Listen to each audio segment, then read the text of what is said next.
Years. Epigraph.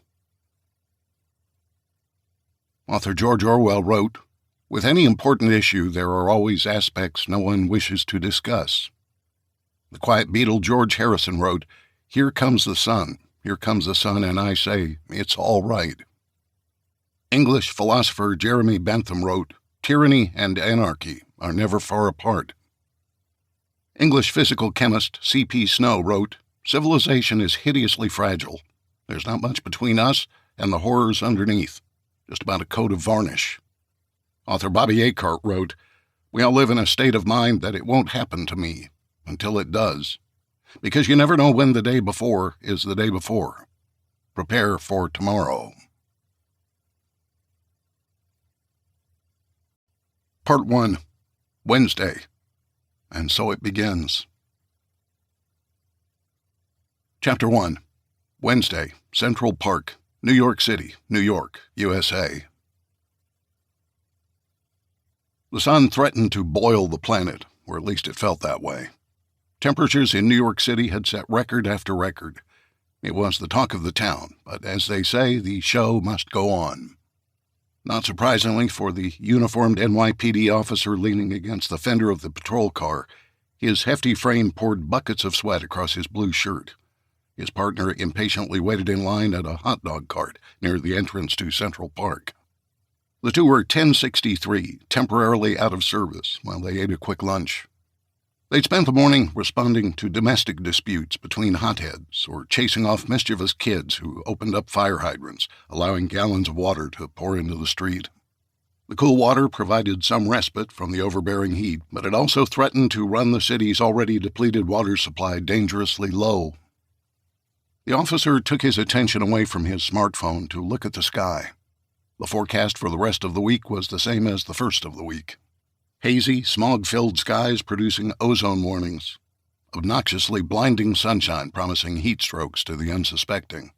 Cops on edge as tempers flared while the heat index soared. His partner returned with their hot dogs. "I don't want to eat here," she said, rolling her eyes as she surveyed her surroundings. "I mean, look at these people. They abandoned the overpasses and moved into the park. The mayor wants them removed, but nobody's got time for rousting the homeless." Her partner surveyed the ragged tarps and lean-to shelters made of cardboard. He imagined a scene straight out of The Wizard of Oz, in which a sudden wind and thunderstorm washed over Central Park. Bye-bye Toto. See you in Kansas. "No such luck," he mumbled to himself, barely loud enough for his partner to hear him. She wasn't done complaining, munching her hot dog as she spoke. "The hoity-toity of the Upper East Side aren't used to homeless roaming their streets. The 19th is constantly responding to calls about people peeing on their planters and crapping in their shrubs." With a mouthful of his lunch, her partner was quick to point out, "It's not like they have a choice. You think anyone's going to invite them inside?" "No, but where did they crap when they lived under the overpasses?" "The city came through with porta-potties. A real humanitarian effort." He sighed. "Anyway, we're staying here. The CO said no excessive driving. Remember?" His partner rolled her eyes again, her signature look of disapproval, and took another large bite of her hot dog. She chewed as quickly as possible in order to offer her 2 cents worth when their day suddenly exploded with activity. It was like a bag of popcorn starting to cook in a microwave. First, a few faint pops could be heard. Then the popping sounds turned to the unmistakable reports of gunfire. A barrage was let loose, impossible to separate the individual rounds being fired, much less discern the number of shooters.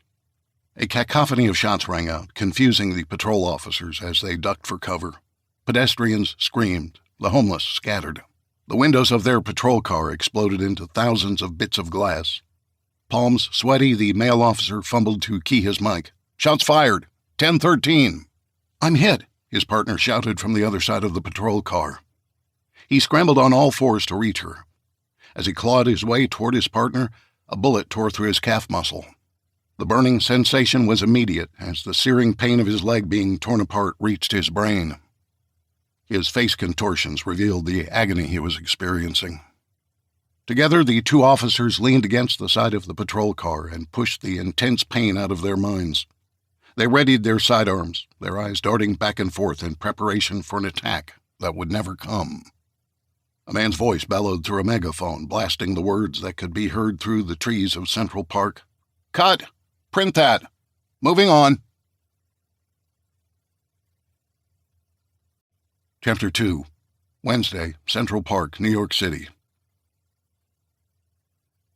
Asher Doyle smiled, not because the scene was a success, but because he was tired of working with these two actors. To be sure, the casting director had done one hell of a job choosing a heavy-set, sweat-prone male to be coupled with a complaining, judgmental female partner. Their true personalities fit their roles to a T. "Doyle!" the director barked. "Front and center!" Asher grabbed his script book and rushed to the gathering of production team members near the director's air-conditioned trailer.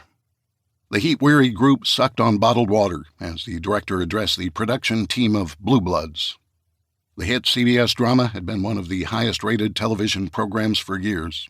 Asher, a screenwriter, had been fortunate to land a job with the police procedural drama. Blue Bloods was unique in that it focused equally on the personal conflicts of the characters and the drama associated with fighting crime in the city that never sleeps. Asher's father, a former NYPD detective who later became Deputy Commissioner of Public Information, had been a hero to him in many ways.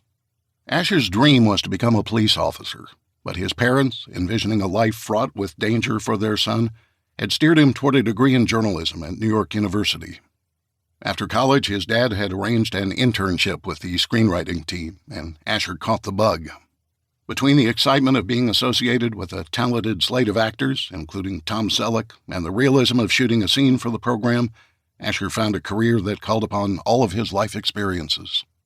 "You got my notes for next week's Sunday dinner scenes, right?" his director asked without looking up from a clipboard full of forms thrust at him by a production assistant.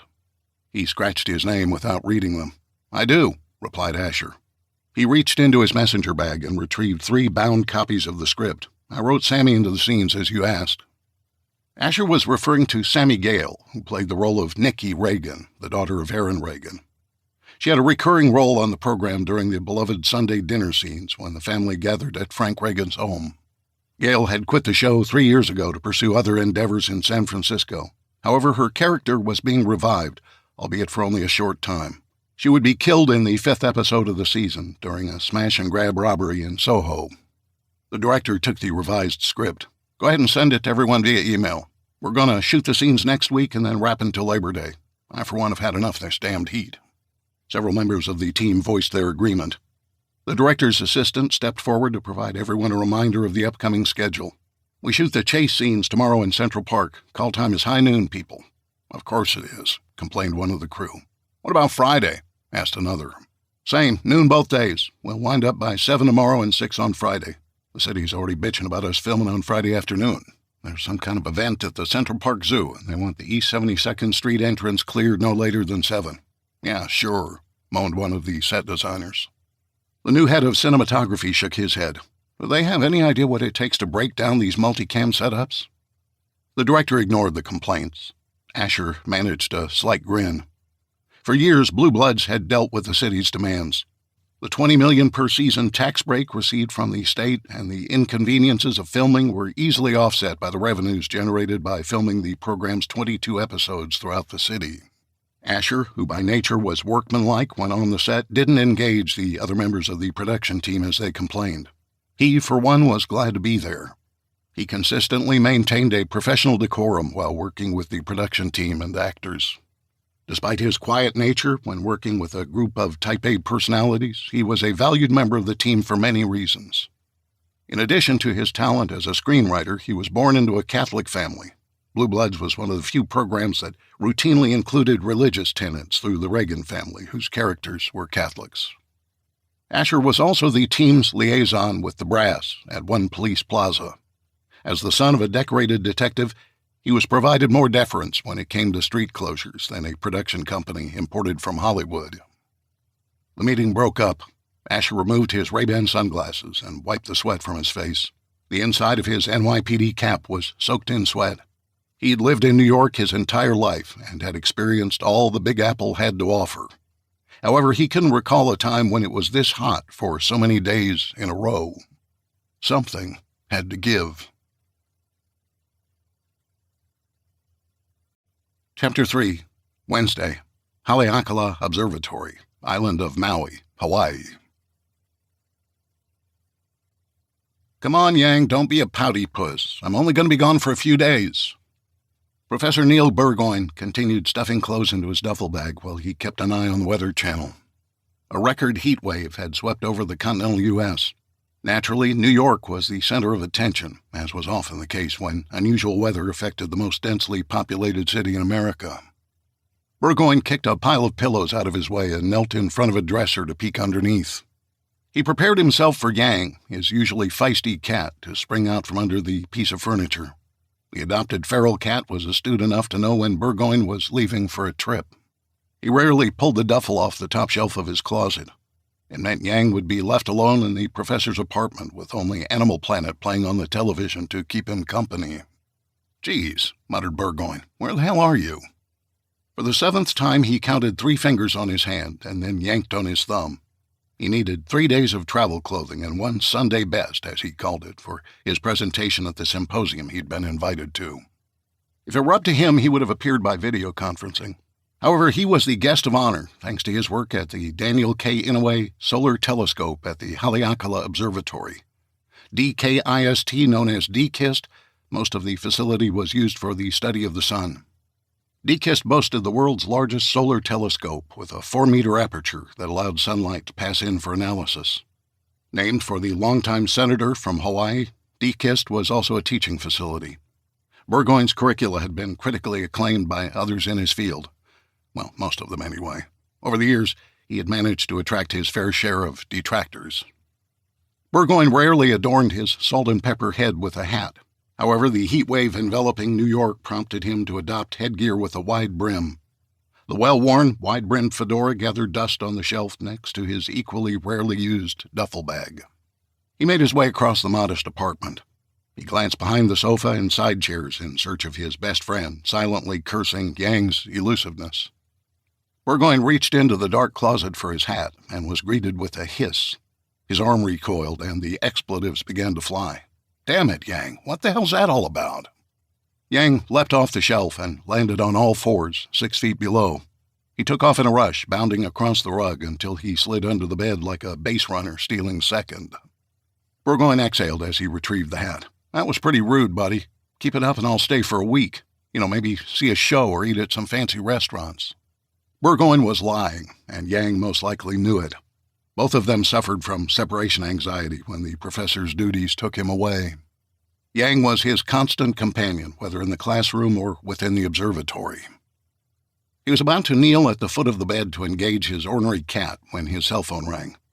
The distinctive ringtone, pulled straight from the Twilight Zone television show, indicated his research assistant and fellow transplant from upstate New York, Kelly Baxter, was calling. "Hey, Kelly," Burgoyne answered immediately. "Professor, I think you need to stop by here before you catch your flight." Burgoyne frowned. He and his assistant were on a first-name basis. "What's with the formality?" "Sir, there's someone here from KITV. She's a producer or something like that." Burgoyne tucked his phone between his cheek and shoulder. He hated the concept of hands-free speakers. "Okay, that's exciting. Tell him to go away." He zipped up his duffel and set up Yang's electronic feeder. On the few occasions that he traveled, he wondered why he bothered with the feeder.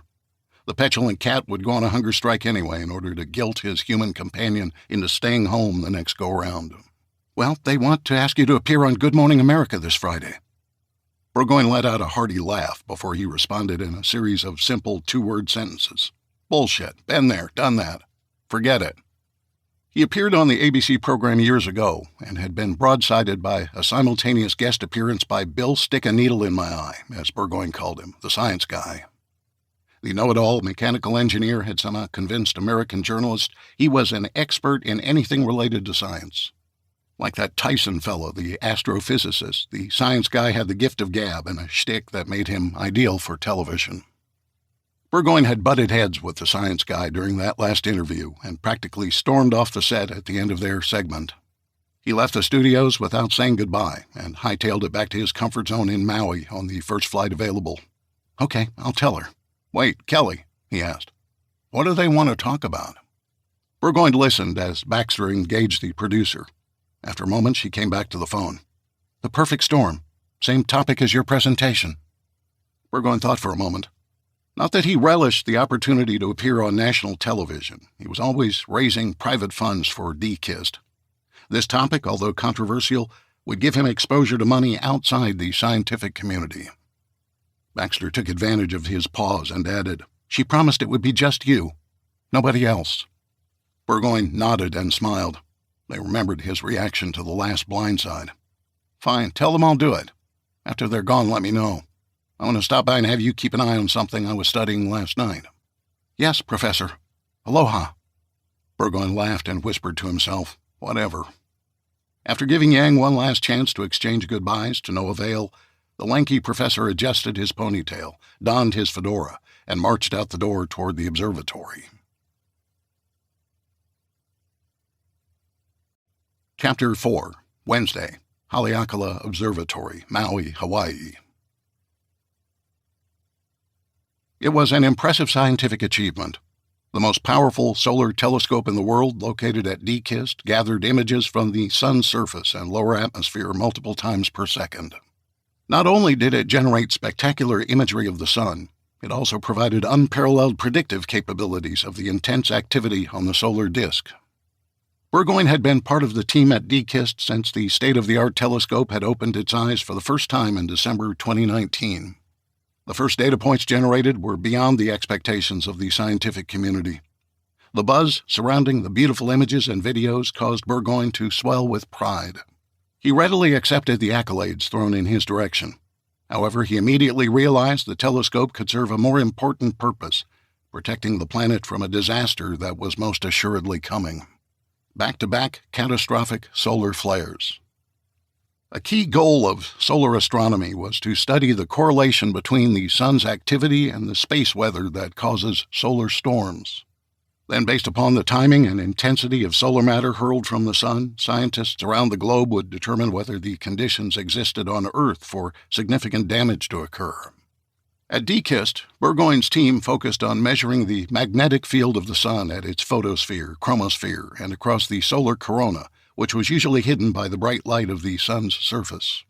The data received by these measurements could help predict solar flares and coronal mass ejections that could devastate electronics on Earth. Burgoyne became known for his analysis of the magnetic field of the sun and its alignment in relationship to the Earth. He hypothesized that advanced prediction of a coronal mass ejection, or CME, would enable mitigation protocols to be initiated, designed to protect the world's power grids. Burgoyne waited behind a large growth of hibiscus plants until he saw the television producer pull away from the observatory's entrance. He didn't want to get involved in an unnecessary conversation because he needed the time to speak with Baxter and the other scientists manning the telescope. He walked briskly down the hill, watching his footing on the rocky surface mostly devoid of vegetation. His mind wandered to his trip, lamenting the fact he'd be smelling vehicle exhaust and the sweaty bodies that would undoubtedly fill the streets of Manhattan. The professor was met inside the lobby of DKIST by Baxter and two recently graduated scientists. "Good morning, Neil. I'm sorry about the sudden phone call." Burgoyne smiled. "That's fine. I changed my mind after thinking about our funding drive. We need to introduce new entities to the important work we do here. The usual nonprofit donors are stretched pretty thin. We need corporate America to step up to the plate. The GMA appearance will give me an opportunity to speak to more than just the usual brainiacs." The students chuckled at the odd use of the term. Either of them could have responded with pot, meat, kettle. However, they wisely held their tongues. For all of Burgoyne's eccentricities, he was a brilliant scientist. He was constantly absorbing knowledge from any available resource. His somewhat reclusive lifestyle allowed him to study the sun while reviewing the work of his peers without cluttering his brain. "You wanted us to keep an eye on something?" said Baxter inquisitively, reminding the professor of their phone call. Burgoyne nodded and pointed toward the hallway leading to his office. "Come with me. We have 2 active regions developing that require additional monitoring." Baxter hustled to keep up with Burgoyne. "Have they been given designations by the SWPC?" The Space Weather Prediction Center in Boulder, Colorado, was responsible for assigning 4-digit region numbers when solar watchers identified a strong and active magnetic field. These active regions were often associated with sunspots, the source of the violent flares and CMEs emanating from the solar disk. "Not yet," replied Burgoyne. "I expect they will once the 2 regions rotate back into view." "Professor, did you notice them during the last time they were in view 4 weeks ago?" asked one of the students. Unlike Earth, which rotates on its axis every 24 hours, the sun rotates on average every 27 days. They entered his office. Burgoyne took a deep breath before tossing his duffel bag onto a chair. His mind searched the memory banks as he contemplated ways to cancel the trip. He'd much rather be sitting in the observatory's control room, studying images and data while sipping Kona coffee. No, this is based on information from the Parker space probe. It was buzzing around the disk at its usual 330 miles an hour.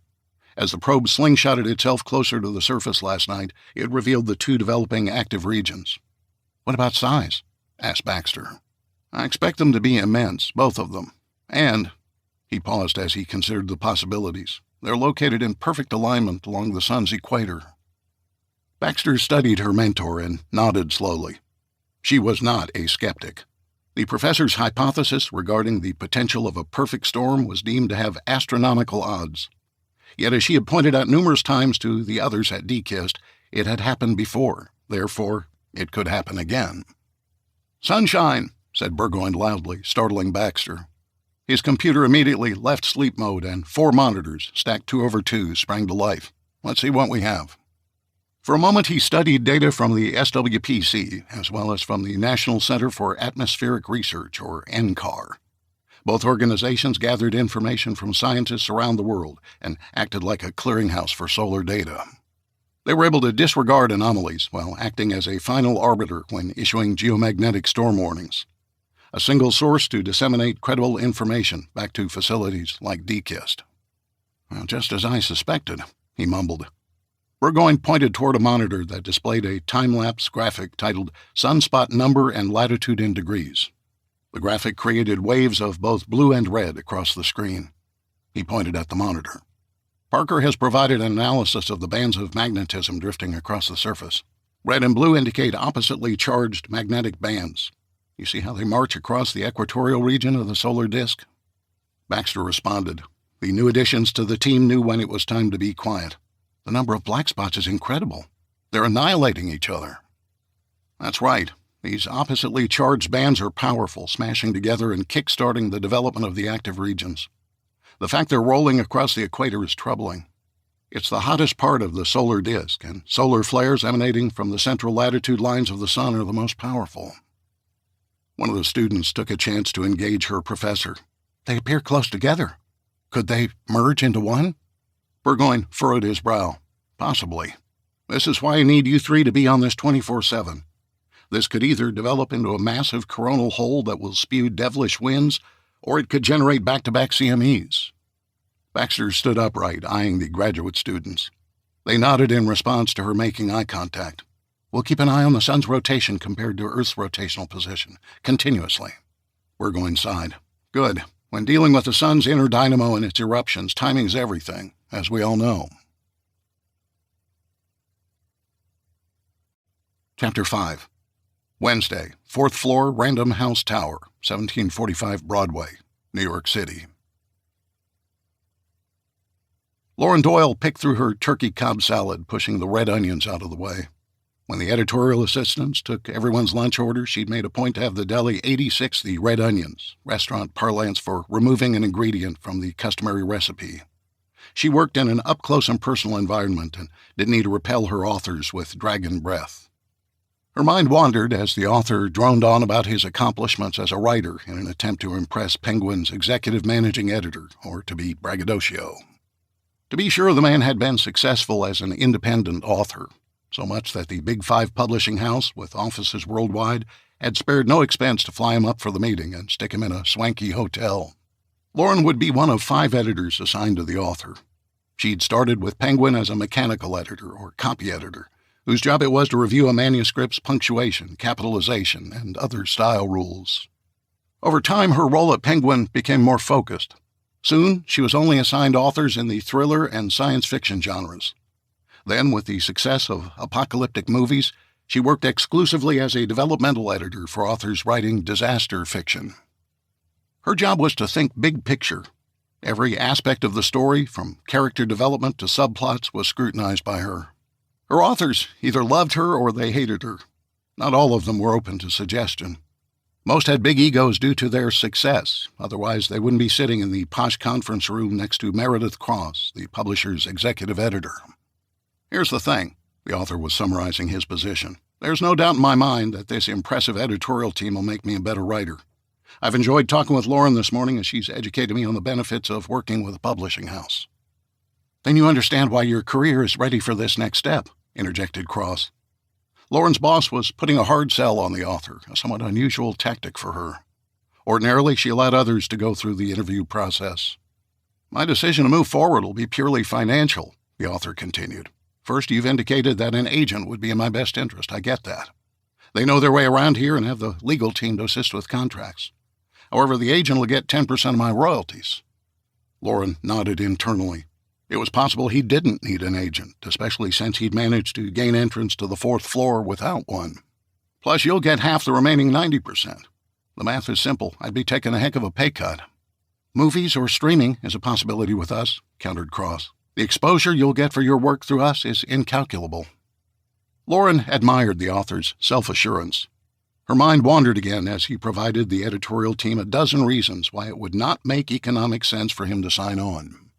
Most authors would be profusely thanking Cross and looking for the contracts to execute. Not this guy. Many of the questions from the Random House team turned to their curiosity of the subject matter of his novels. What kind of threats do we face? Which one concerns you the most? What is the likelihood of that happening? Do you think people would pull together to help one another? He calmly answered the questions. The sincerity and belief in his convictions were obvious. All of the potential scenarios were either based on plausible science or historical fact. Certainly, he explained, there were probabilities to consider. But as he put it, being ready for a catastrophic event was like purchasing insurance against something like Superstorm Sandy. Hopefully, you'll never face a catastrophe, but if you do, you'll have a better chance at survival than most. As he spoke, Lauren thought about her own refrigerator and pantry. They were, quite simply, empty. Except for pita chips and hummus or other snacks, they were a typical double-income, no-kids family in New York. Their sustenance came from takeout. What shocked her the most was his belief that society would collapse in a matter of hours rather than days, as most asserted. Lauren and Asher had often spoken about how stressed Americans had become. Whether because of the recent economic downturn or the rabid partisan political environment, it seemed the country had been divided into tribes. Left versus right, people of color versus whites, haves versus have-nots. Weren't we all the same when it came time for a crisis? Maybe, she thought to herself, once upon a time. She was only a kid when 9/11 devastated New York City. Asher had lost family members in the aftermath. She'd lost an uncle. The pain the city had endured was indescribable. Yet across the country, Americans rallied together. Everyone hung a flag on the front of their homes. Some clipped them to their car windows. Lapel pins of Old Glory could be seen throughout her building. However, with the passage of time, the showing of patriotism faded away, until 15 years later, a prominent player in the National Football League knelt during the national anthem as a form of protest. His actions generated a media and political firestorm that raged on for a decade. Lauren's upper body visibly shook as if a chill had run down her spine. She wanted to forget about how dangerous New York City had become since then. As the conversation continued, her thoughts turned to Asher and their upcoming 10th anniversary celebration. He'd texted her earlier to let her know he could be freed up by 6 on Friday evening. She knew he was filming near Central Park, so she began to look at dinner possibilities around there. She didn't want to appear rude or draw the ire of her boss by searching for options on her iPhone. This meeting would be over soon enough. "Why don't you speak with your wife and let us know?" said Cross unemotionally as she stood, signaling an end to the interview. Lauren sensed her boss was annoyed with the way the interview had gone. She was not used to rejection. Rejecting authors and their manuscripts was the publisher's prerogative. After a few disingenuous pleasantries were exchanged, the room emptied. Lauren remained to finish her salad when a special news alert appeared on her phone. She studied it and then looked at the door. Perhaps they should throw more money at this guy. Chapter 6, Wednesday. New York One Studios, Chelsea Market Building, New York. Howie Gordon waited patiently while a production assistant adjusted his tie and a member of the makeup team patted his forehead dry. At the top of the hour, he'd tease the weather forecast from outside the New York One studios in the heart of Manhattan's meatpacking district. The story of the day continued to be the excessive heat that had beset the 5 boroughs, and the entire Northeast for that matter. He inwardly grumbled when he was asked to do the live lead-in from the busy sidewalk. What's the point? He wondered to himself. Everyone knows it's freaking hot enough to boil hell's tea kettle for Pete's sake. However, today he had a new spin on the heat wave. He was going out there, as they say. His dramatic drop-off after he'd teased the segment sounded ominous even to him. Does this heat wave portend something far more catastrophic?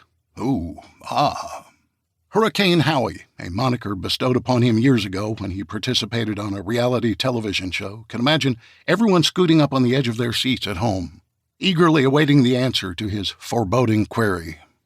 He returned inside to prepare for his segment. The cool air did little to prevent the perspiration beating up beneath his full head of hair. The aging process had been kind to Howie, as he had avoided male-patterned baldness while acquiring a silver fox tone of gray. His good looks and Midwestern smile made him a favorite in the New York media market. Despite the air conditioning, it was still necessary for him to press his earpiece in a little tighter, as sweat had moistened the rubber tip. He always relied upon the countdown given to him by the producer. However, the cue from the talking heads generally elicited a comment or answer to a question, so he needed to pay attention to their banter. The female anchor wrapped up the news segment and turned her attention to Howie. New York was all a-sizzle yesterday as it reached a record when temps hit an agonizing 106 degrees, tying a record set on July 9, 1936. While we all know man-made climate change is a major contributing factor to this record heat, but our chief meteorologist, Howie Gordon, seems to have an additional theory. Howie? That's right, Annika, but first let me say if our fellow New Yorkers ran out of polite words to describe how hot it got Tuesday, they're going to be speechless over the next several days. Howie leaned into the camera as he added, and New Yorkers will need to get creative to beat the potentially 110-degree temperatures in store for today through the weekend. With the green screen as his backdrop, Howie went through his normal weather forecast.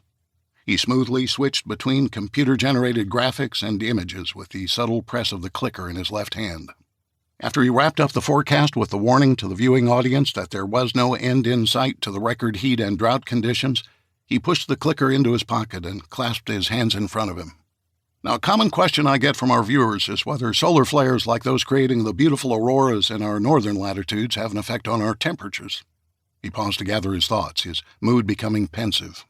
Along the way to this phenomenal gig on the morning show, I was the chief meteorologist in Anchorage, Alaska, where space weather was discussed about as often as the Earth's weather.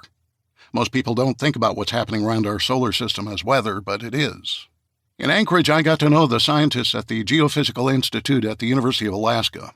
The institute was one of hundreds of organizations that work closely with the Space Weather Prediction Center located in Boulder, Colorado, to create forecast models for the intensity and location of auroras.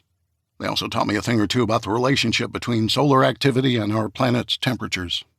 These solar flares and coronal mass ejections, as they're called, bombard Earth's outermost atmosphere with tremendous amounts of energy. Now, most of that energy is reflected back into space by the planet's magnetic field.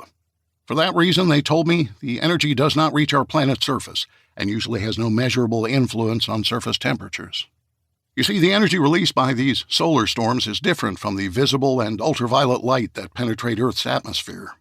Instead, the storms hurl bursts of powerful electrically charged particles through space. They stream through the Earth's upper atmosphere but don't cause heat waves. Howie took a deep breath because he expected the executive producer was scratching his head at the point of his whole dissertation. Howie felt the people of New York had to know what might come their way. In the next few days, it's possible these solar storms could grow in magnitude, releasing enough energy to spread highly charged particles to the lower latitudes. In fact, here in New York, we might experience the beautiful auroras I was accustomed to seeing in Alaska. But with the beautiful night skies, another hazardous situation may impact all of us.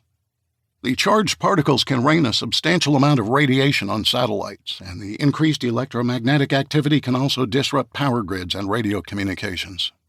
In other words, power outages and blackouts are possible due to these solar storms. Under the current heat conditions, that can be devastating to many New Yorkers. Howie had said enough. Apparently, those in the control room agreed as they quickly cut off his mic and turned the cameras back to the shocked duo squirming nervously in their chairs. He was certain an ass chewing awaited him when he left the weather desk. However, he didn't care. Over the years, Howie's gut had served him well, and there was something about Solar Cycle 25 that raised alarms inside him. People needed to be prepared. Chapter 7, Wednesday, Cubbison's Farm, Harford, Pennsylvania. "Luke, pull!"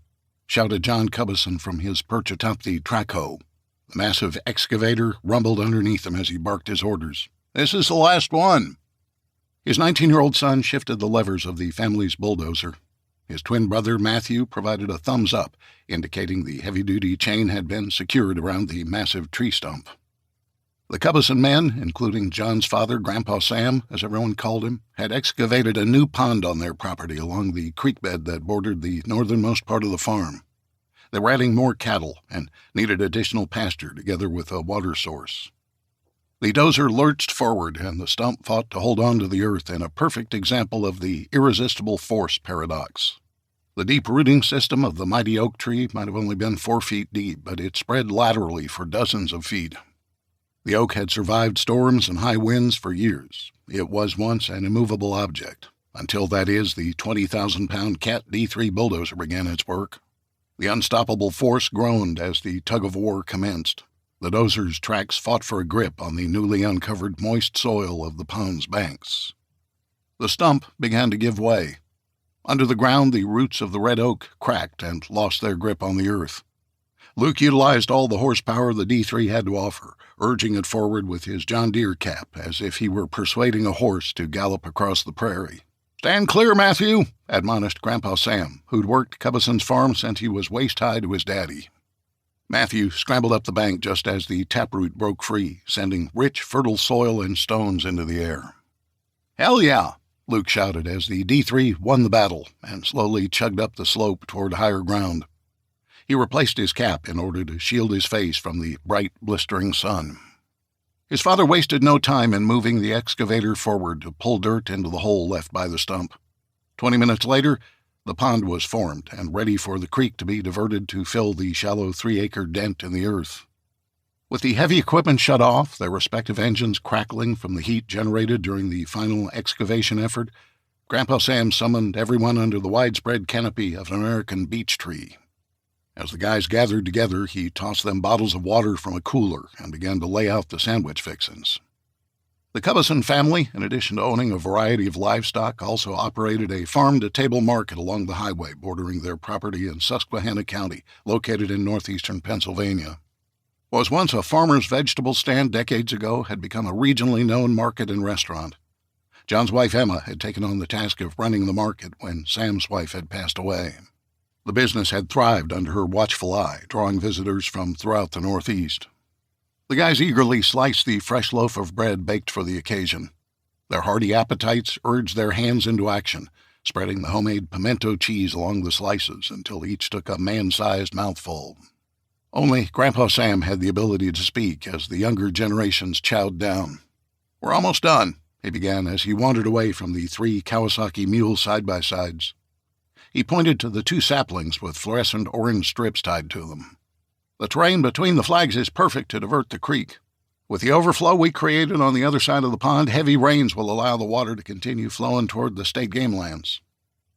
The Pennsylvania State Game Commission owned and managed nearly 2 million acres of property used for hunting, trapping, and fishing. The Cubbisons had obtained a permit to divert the creek with the proviso that the water overflow picked up on the other side. "What do you think, Grandpa? Couple of hours?" asked Luke. It was unfair to call Luke the favored son of the twin boys. He was clean-cut, polite, an A student in high school, the obvious heir apparent to the running of the Cubbison farming operation when his time came. His brother Matthew, on the other hand, was the polar opposite. Luke loved farming, and his persona reflected it. Matthew, who'd grown rebellious as he got older, worked the farm because it was his best option at the moment. Luke was a great student, but Matthew barely graduated. Luke loved the outdoors. Matthew preferred playing video games. Luke was an ardent country music fan. Matthew liked heavy metal. The two were fraternal twins rather than identical twins.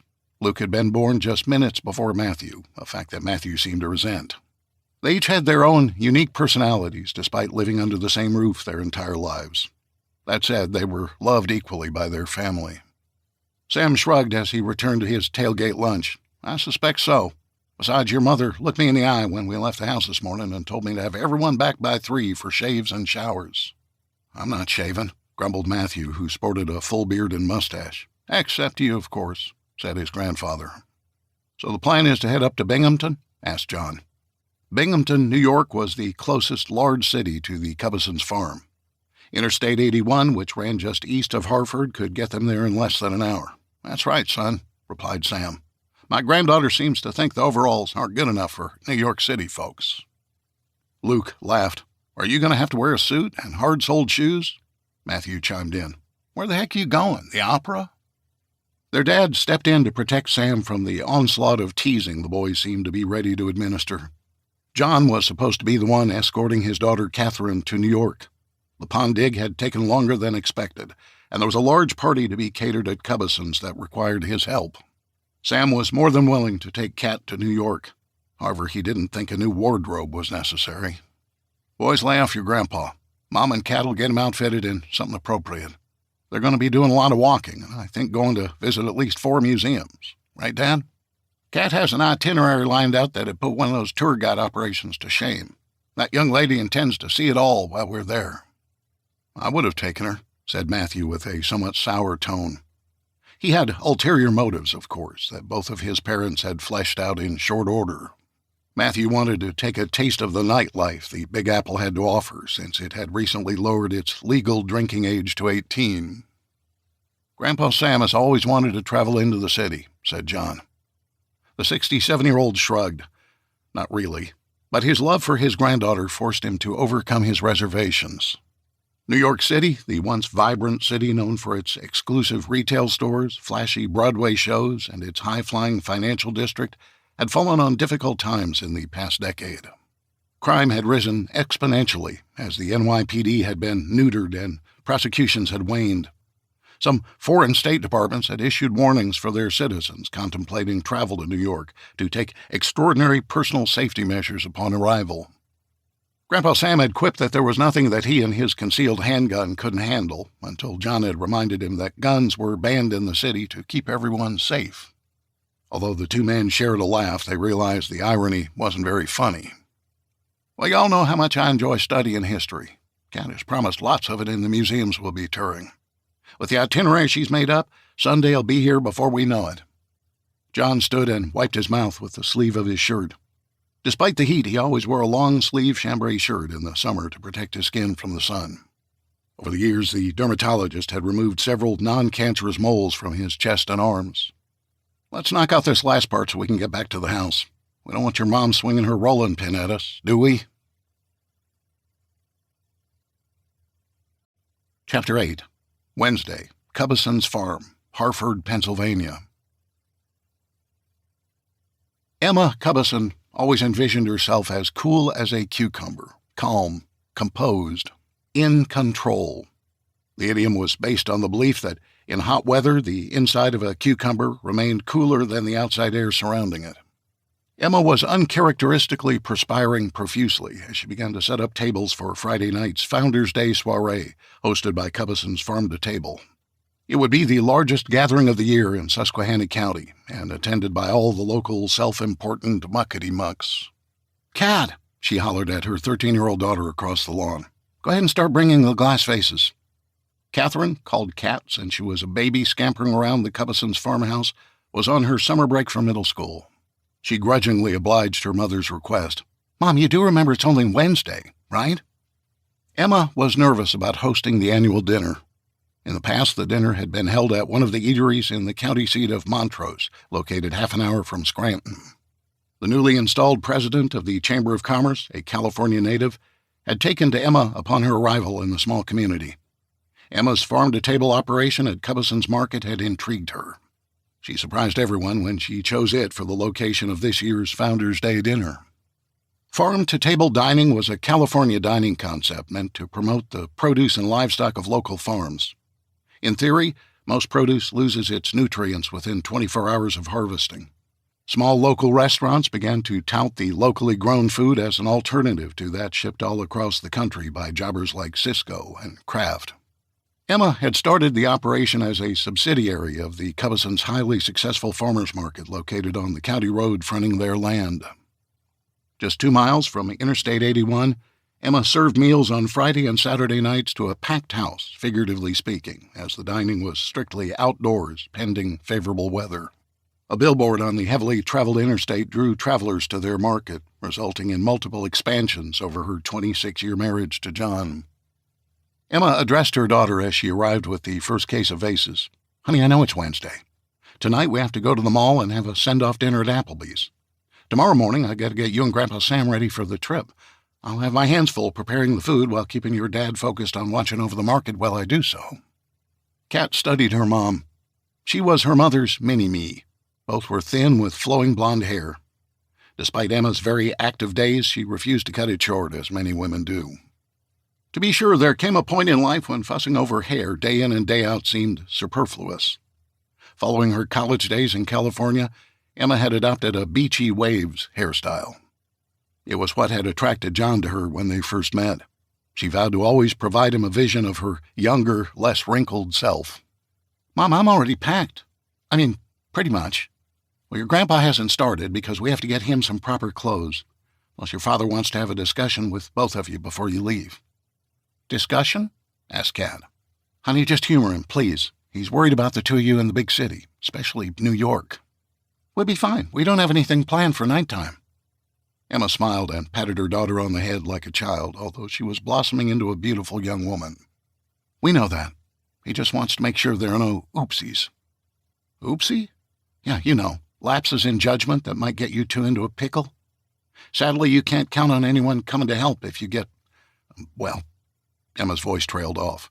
She didn't want to break her daughter's spirit. She'd been so proud of Kat when she'd become the youngest girl in Harvard Fair history to win the Queen contest. Her 300-word essay on the topic, "What My Fair Means to My Community," had been praised by the judges. Also, Kat's dynamic, mature responses during the personal interviews had impressed everyone. In addition to receiving the customary award certificate and ribbon for being chosen as the Fair Queen, Emma had earned an all-expenses-paid trip for two to New York City to visit the renowned museums. Naturally, her dad had been planning to escort her until Emma had begun to feel overwhelmed about the prospect of hosting nearly 100 local politicians, business owners, and professionals for the Founders' Day dinner. She wanted John's help, and Grandpa Sam was ready to fill in as Kat's chaperone. "Mom, do you want me to get the rest of the vases? What about the flowers? They won't last in this heat." Emma snapped out of her sudden contemplation of her young daughter's trip to the city. It would be difficult to focus on the dinner while she worried about Kat's safety. She'd have to keep up a facade for the sake of her family and the guests. "You're right, honey. Vases only. I'll cut some stem flowers from the garden at the last minute." Kat smiled and nodded. She jogged back toward the she-shed, as John called it, to retrieve the rest of the vases. Her blonde hair was pulled back in a ponytail and swished back and forth like the tail of a palomino pony playing in the field. "I really don't want you to grow up," she mumbled to herself as her eyes followed her daughter into the small Dutch barn painted red. "My mom didn't shelter me, so I'm not going to shelter you." Then Emma looked toward the sky and the blazing midday sun. "God, I'm counting on you to keep her safe. Do you promise?" She waited for a response, but didn't get one. Chapter 9. Wednesday. Applebee's Grill and Bar, Binghamton, New York. "Sam Cubison, you are a royal pain in the ass to shop for," said Emma playfully as the family exited their Chevy Suburban SUV at Applebee's. She and Grandpa Sam had that kind of relationship. In many respects, Emma reminded him of his dearly departed wife's feistiness. He enjoyed the fun-loving ribbing between them. "I don't think so," Sam countered. "I just have certain standards to uphold, including in my professional attire." As the group of six milled around outside the Applebee's entrance, waiting to be called by the hostess, the 2-hour-long shopping excursion was the topic of conversation. "Dad, there is more to clothing than Carhartt and Wranglers." "Not really," Sam said, shaking his head. He'd walked in and promptly walked out of stores like American Eagle and Hollister. He'd given Eddie Bauer slightly more time before declaring the Oakdale Mall to be a bust. He'd never let on that he'd already made the decision to shop elsewhere as they approached the mall. Gear Corps, a retailer known for work clothing, had an outlet down the street. He'd purchased clothing and shoes there in the past. They carried his favorite brands, including Carhartt, Wolverine, Timberland, and Danner. Once inside that store, he became far more cooperative, actually enjoying how Emma and Kat doted over their choices for him. "Hey, sis, want to do a TikTok in front of the entrance?" asked Luke. TikTok was a video-sharing app popular with young people. "Really?" replied Kat, somewhat surprised her older brother would be willing to put himself out there in front of prospective cute girls inside the restaurant. Luke and Kat had always been close, ever since she'd fallen off a horse while on his watch. When they were riding through some trails in a woodsy area of the farm, her horse had been startled by a rattlesnake, causing her to be thrown off the saddle. While she lay on the ground, stunned from the impact of the fall, the rattler slowly approached her. Luke sprang into action, pulled his Mora knife, and rammed it through the body of the snake. Although the snake was still alive, the knife had impaled it, preventing it from advancing on the frightened Cat. The incident had created a tight bond between the two. Luke was genuinely enthusiastic. "Yeah, come on. We've practiced Fancy Like at home. Let's do it here." Country artist Walker Hayes' first hit was a song titled Fancy Like that quickly became known as the Applebee's song because aspects of the restaurant were included in the lyrics. The Hayes family, including the artist's teenage daughter, had created a country line dance to the lyrics that took the world by storm. The videos of the family dancing to Fancy Like went viral, and soon everyone was creating home videos to upload to social media. Kat looked to her other brother. "Matthew, will you play it on your phone so we can stay choreographed?" Matthew smirked and shook his head. "Sorry, not on my playlists. Like never." His father scowled at his son's dour attitude and offered to cue it up for the kids. "Kat, if it's on your phone, I'll—" Kat shook her head. "No, Daddy, I need you to run the video." "Mom, I'm on it," she replied as she scrolled through her iTunes downloads. Seconds later, the two were dancing in perfect coordination, laughing and smiling for the camera. Several of the restaurant guests sitting in booths near the window began to film the family as Luke and Kat performed on the sidewalk outside the entrance. When it was over, everyone exchanged high fives, even Matthew. And needless to say, there were several orders placed for the Bourbon Street steak with an Oreo shake. It was a family outing that would be remembered and longed for as the difficult years ahead passed them by. Chapter 10, Wednesday. Undisclosed location, New York City. Dirk Cantor stared down at the stack of Benjamins on the dark mahogany table. Well, to call it a stack was an understatement. It was more like a pile of money. He'd counted it in front of his employer, continuing his practice of trusting no one. Next to the proposed payment was an envelope full of dossiers on several unknown mercenaries who'd accompany him on the job. Cantor was an expert thief, a burglar extraordinaire, known worldwide for his ability to enter the most secure of facilities, expertly penetrating their defenses in order to kidnap a target, or in this case, simply gather information. However, the client was certainly out of the ordinary. In fact, the client's business immediately made him suspect.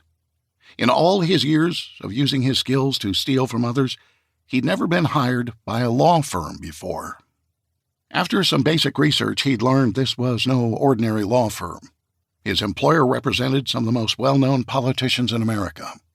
They were adept at managing political campaigns, as well as destroying the hopes and dreams of their opposition. Oppo research, as was known in the political biz, had become just as essential as touting the accomplishments of their politician clients. Known as the politics of personal destruction, it had existed for ages in America, but reached new levels with the advent of the internet and cell phone cameras. The firm was able to reach back decades, in some cases to high school, in search of a tweet on Twitter or a Facebook post that might be construed as homophobic, xenophobic, racist, misogynist, sexist, or some other form of ist word. Oftentimes, this background research could tank a nomination or destroy a political career. Cantor knew the game. He'd been tasked with breaking into politicians' homes to insert hidden cameras and microphones in the past, but this was the first time he'd been asked to break into the accounting firm of a sitting president. When he was first approached by the law firm, he got up and walked out of the K Street restaurant in Washington, D.C. He responded to their offer with 3 words that instructed his suitor to perform a sexual act upon himself that was physically impossible to do. Yet they persisted in their entreaties. Cantor was their man. He would have a team to protect him during the task. All they wanted were the contents of the target's tax filings. The president had refused to present them to Congress, and the head of the select committee investigating his financial dealings was certain there was wrongdoing being hidden from public scrutiny. When the firm's attempts to secure the records failed through more common nefarious means, like bribing an IRS worker or an employee of the accounting firm, the call was placed to Cantor. "Name your price," they'd said. So he did. It was an outrageous sum of money, far more than what was warranted, since it was doubtful he would have to risk his life. When they readily accepted his demand, he silently cursed himself for not asking for more. Nonetheless, he was on board, and half of his payment sat on the table next to him. He'd been careful researching the firm and their connections. Still, he preferred to play it alone. It was safer that way. If something went awry, which was bound to happen, Cantor had his cabin in the woods of West Virginia. He had an ample stash of money, weapons, food, and precious metals to ride out the storm of a botched heist. In his line of work, Cantor recognized there were multiple ways the shit could hit the proverbial fan. The fan wasn't turned on yet, but it was certainly about to be plugged in with a fresh pile of human excrement sitting nearby. "I don't need these guys," he mumbled to his liaison at the law firm. He closed the file folder and pushed it past the money toward the man. "I work better alone. You'll need personnel to watch your back while you accomplish the task. These guys are trained killers. Regardless of the nature of the information sought, it's still a straight-up burglary. I don't need a bunch of gunslingers. I mean, did you notice that most of them received dishonorable discharges from the military?" Cantor knew the type.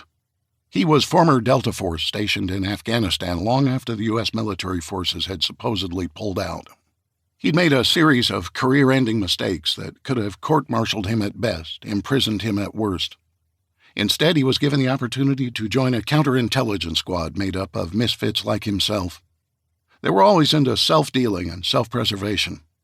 Whoever the guys were in the folder, he couldn't trust any of them. He knew the type. The liaison ignored his question. "It's a condition of employment. A job that, as you say, is a straight-up burglary that you're being paid an inordinate sum to perform." Cantor leaned back in his chair, attempting to strike a defiant pose. There was only one way to be safe, and that was to go it alone. Too many people might draw attention. Look at their pictures. Their mugs have operator written all over them. "We'll provide the cover and disguise," the man countered. "What, are you going to put them in blue coveralls and have them push around a maintenance cart? The security team at 30 Rock ain't stupid, friend." His interviewer remained firm. "We cannot budge on this. You do your job and we'll do ours. That said, my employer expected some pushback from you on this issue." The man slowly reached into his coat pocket, causing Cantor's body to tense. Cantor eased his hand toward the concealed weapon under his untucked shirt. The liaison assuaged his fears as his eyes darted from Cantor's face to his right hand. "There will be no need for that." He carefully set 5 bitcoins on the table next to the stack of cash.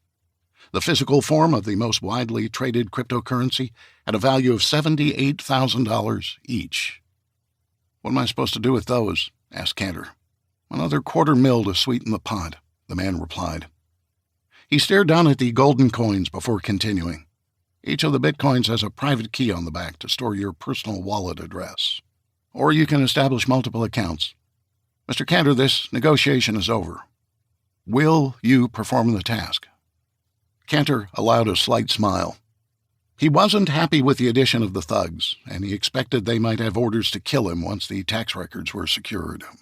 He tried to make allowances for all those contingencies. The money was phenomenal, making the job a risk worth taking. "I'm in. We'll be a go for this Friday night." He scooped up the cash and the bitcoins. It was time to prepare. Part 2, Thursday. Chapter 11. Thursday, Marion Marquis Hotel, Broadway, New York City. The heart of the city, the soul of the Big Apple, the center of the universe as far as New Yorkers were concerned. For decades, iconic Times Square, the liveliest part of Manhattan, with its huge illuminated advertising video screens and nonstop New Year's Eve party feel, had been the star of many a movie and novel. Kat's prize package included a 3-night stay at the Marriott Marquis in Midtown Manhattan, overlooking the intersection of 7th Avenue, 42nd Street, and Broadway. It was centrally located to all the points of interest on Kat's itinerary, allowing the two of them to walk to their destinations in order to avoid the city traffic or the infamous subway. The heat index was not a deterrent to Sam and Kat's plans to tour the city on foot. They were used to working outside and were both in good physical condition. Although Sam was in his late 60s, years of working the farm and walking the fields provided him the stamina to trek the city sidewalks of New York. "Can you believe how much the parking costs around here?" asked Sam as he stared across the cityscape from their 47th floor window. $48 just to park for a day. That's insane. Kat emerged from the bathroom of the two-room suite wearing khaki shorts, a white Gap t-shirt, and Converse sneakers. She was dressed for an all-day outing with her backpack slung over her shoulder, filled with travel brochures she'd received by mail. The internet gave her the ability to lay out her course. However, she liked the touch and feel of the old-school trifold informational pamphlets. "Wait till we buy our first hot dog from one of the street vendors," she said teasingly. "I went on one of those travel websites to get prices for stuff like that. That's why I've been saving my money. To help out with expenses." Sam immediately felt remorseful for complaining about the cost of parking. This was a once-in-a-lifetime opportunity for his granddaughter. He didn't want to spoil it with needless negativity. He walked over to her and studied her from head to toe. "You have really grown up, Missy. We're all very proud of you."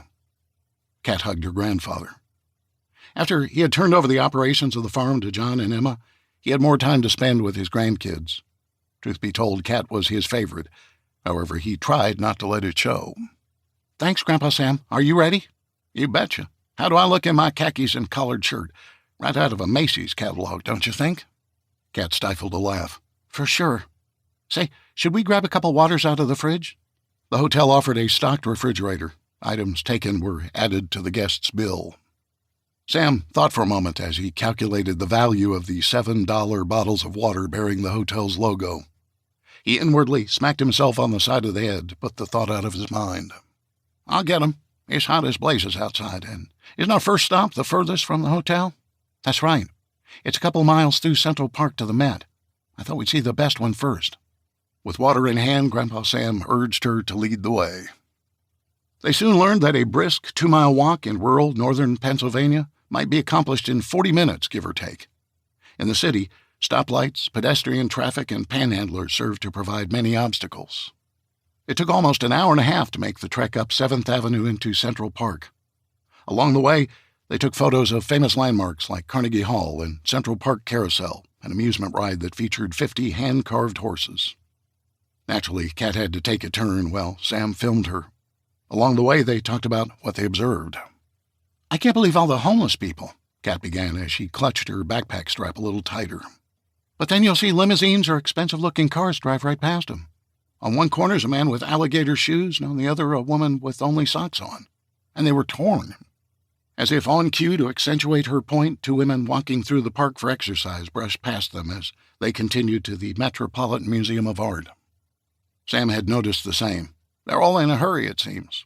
I don't want to say they're rude, but folks don't make eye contact. It's almost like they don't want to waste time smiling. Kat looked around Central Park. The heat of the day seemed to keep people inside, so she imagined it was less crowded than normal. "I like Central Park. If I had to live here, I'd want a house looking at the park." Grandpa Sam laughed and pulled Kat close for a hug. He could only imagine what that would cost. Thus far, he had been pleasantly surprised with their first day in New York. It wasn't the cesspool his son claimed it was. Sure, it was crowded, and life here moved at warp speed compared to Hartford, PA. At the end of the day, they were all people just like him, only there were about 9 million of them. His musings were interrupted as Kat suddenly stopped. "Wow," she exclaimed. Chapter 12. Thursday, the Metropolitan Museum of Art, New York City. Those who say everything is bigger in Texas have never visited the Metropolitan Museum of Art. In a cultural sense, the Met was kind of a big deal. Not only was the museum complex itself impossibly large, it had one of the most well-curated collections of art and artifacts in the world, which spanned over 5,000 years of history. Kat was awestruck at the sight of the entrance. The granite facade towered over Fifth Avenue. Dozens of steps led upward to the massive entry doors flanked by columns and red banners bearing the gold logo of the Met. For a moment she stood there, looking upward, admiring the architecture and the magnificence of it all. Her mind raged with inner conflict. Part of her wanted to race up the steps and start the tour immediately. The other part of her wanted to explore every detail of the grand entrance, trying to picture its construction and the craftsman who built it. Sam seemed to read her mind. "Kat, why don't we take several pictures and a video? Then we can check out the rest." He paused and surveyed the structure. He shook his head in disbelief at the enormity of the museum. It might take a week or so, but they'd get through it all. Once inside, Kat relaxed and began to take in the magnificence of it all. She methodically moved from room to room, vignette to vignette. Nothing was uninteresting to her young, curious mind. Even Sam was impressed by the collections, especially the antiquities. He was in awe of how well preserved the Iranian storage jar from 3700 BC was, or the oldest piano in existence dating back to the early 18th century. Kat loved the paintings. Rembrandt, Monet, Van Gogh, all of the great masters of art were represented. They came across one exhibition that seemed to attract the curiosity of other visitors. One of the museum's curators was giving a brief presentation of 5 paintings. "Let's go in here," whispered Kat to her grandfather. She took his calloused, time-worn hand in hers and gently tugged him into the vignette. The curator was beginning the presentation. "In the art world," she began, "the European masters are the best known. However, America has produced its share of renowned artists as well. Names like Norman Rockwell, Jackson Pollock, and Samuel Morse, to name a few. This month, we are honored to present the works of Thomas Cole, one of America's preeminent landscape painters. As a child, Cole immigrated to the U.S. from England in the early 1800s. He developed a worldview that depicted the growth and fall of an imaginary city, perhaps a great empire's capital. Each painting reveals a different stage in the empire's growth. At first, the savage state was the land in its most raw form. The scene reveals nature at its finest, pristine, unaffected by man. Then, as the hunter-gatherers of ancient days grew in numbers, they progressed spiritually and culturally, banding together to form small communities. This is reflected in his work, The Pastoral State. As time passes, man reaches the peak of civilization. Known as the consummation of empire, this painting depicts the city in all its glory. Exquisite marble structures surround the water. Magnificent ships bring in goods from afar. A joyous crowd celebrates their scarlet-robed king and victorious generals. However, the opulence portends doom for the empire's future. In Cole's 4th painting, Destruction, man battles man for control of the city. Perhaps it was a conquering army or simply the collapse of society that brings destruction. Regardless, the once proud empire devolved into debauchery, jealousy, and hedonism, resulting in its downfall. And lastly, to drive home the point of where Cole believed man was headed, the final painting shows the results of man's destruction. Desolation reveals the once proud empire was reduced to rubble. As daylight fades away, all that remained were ruins of the once vibrant empire. The curator paused to allow the museum visitors to reflect on the 5 paintings affixed to the wall behind her. One might say that Cole was overly pessimistic about the enduring qualities of man and the ability of nation-states to rise above the destruction of one another or themselves. However, as a historian, I can leave you with this thought. In the history of mankind, all of the great empires have eventually collapsed. Whether it was the great Roman Empire, or the Ming Dynasty, or the reign of Napoleon in France, there has never been an empire that has avoided this fate. Which leads me to posit this question. Do you think America will collapse someday? Will our nation be the lone exception to this timeless trend of rise and fall? I suppose time will tell, but I will say many a theorist believes, despite our great advances in information and technology, we are in a state of decline at present. She clasped her hands together and managed a smile.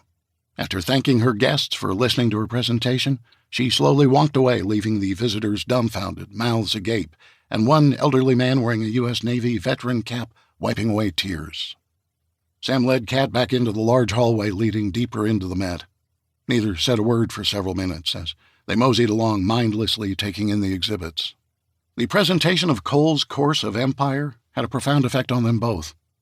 Sam had seen the decline as well. His life spanned decades, some of the most culturally tumultuous in America's history. As for Kat, She was too young to make that assessment, although she had learned one thing from her science and history studies in school. If it had happened before, it could happen again. Chapter 13. Thursday. International Symposium on Astronomy, Space Science, and Astrophysics, Jacob Javits Center, New York City. Professor Neil Burgoyne was actually enjoying himself. He had the opportunity to reunite with former colleagues and even accepted praise from one who had publicly ridiculed him for his theories on solar activity. Upon further research, the scientist from NASA's Jet Propulsion Laboratory had confirmed Professor Burgoyne's hypothesis. The conference was one of 3 being held in the sprawling Javits Center that week. Gynecologists were gathering in one wing of the center, while the travel agents were holding their annual show in the other. It was an odd combination of attendees who roamed the halls of the Javits Center on that Thursday. Professor Burgoyne was enjoying himself as he took part in his second favorite pastime besides studying the celestial heavens: people watching. He was to deliver the opening day keynote address that afternoon. Naturally, the organizers expected him to stay through Saturday for the duration of the conference. He was booked into his hotel until then, but inwardly he would seize any excuse to return to his beloved Maui. To their credit, the conference had successfully gathered the leading academic scientists, researchers, and astrophysicists from around the world to attend. He was going to grab their attention early, and then he was going to make his case. The eccentric professor and astrophysicist waited off stage as another presenter talked about the need for additional funding to explore the Martian surface. A noble cause, to be sure. However, Burgoyne thought, how about funding a project to counteract a threat that could change life as we know it? Maybe, just maybe, the right person would hear his plea. Burgoyne took the podium and offered some initial background comments on his career and his present work. He sang the praises of D-KIST and revealed some of the new innovations his team had incorporated into the study of the sun. Then he paused, surveyed the audience, and made eye contact with his nemesis, who'd once besmirched his theories. Undeterred, he began with a controversial topic. As scientists, it is not that difficult for us to denounce the existence of God and the teachings revealed in the Bible. However, over time, scientists from around the globe have found tangible evidence of many passages. To be sure, some of the prophecies may seem scientifically implausible or even impossible. However, I would like to direct your attention to one of the Old Testament's most famous prophets, Moses. Burgoyne lifted the wireless microphone from the podium and began to casually walk the stage. He wanted the audience of scientists to relax as he relayed his theories, as if he were telling a story. I've often found it interesting that the story of Noah is found in Genesis, the most basic explanation of the earliest days of man's existence. The Bible no sooner laid the foundation of man's journey than through Noah it described our potential annihilation. It certainly reminds us all that things don't last, and at any given time catastrophe may strike. God warned Noah of a great flood that would consume the earth. He was tasked in just 7 days to prepare for this catastrophic event by gathering 2 of every living creature. Of course, we can all find holes in the story if we choose. It's always easy to attack a written work by picking at it like vultures.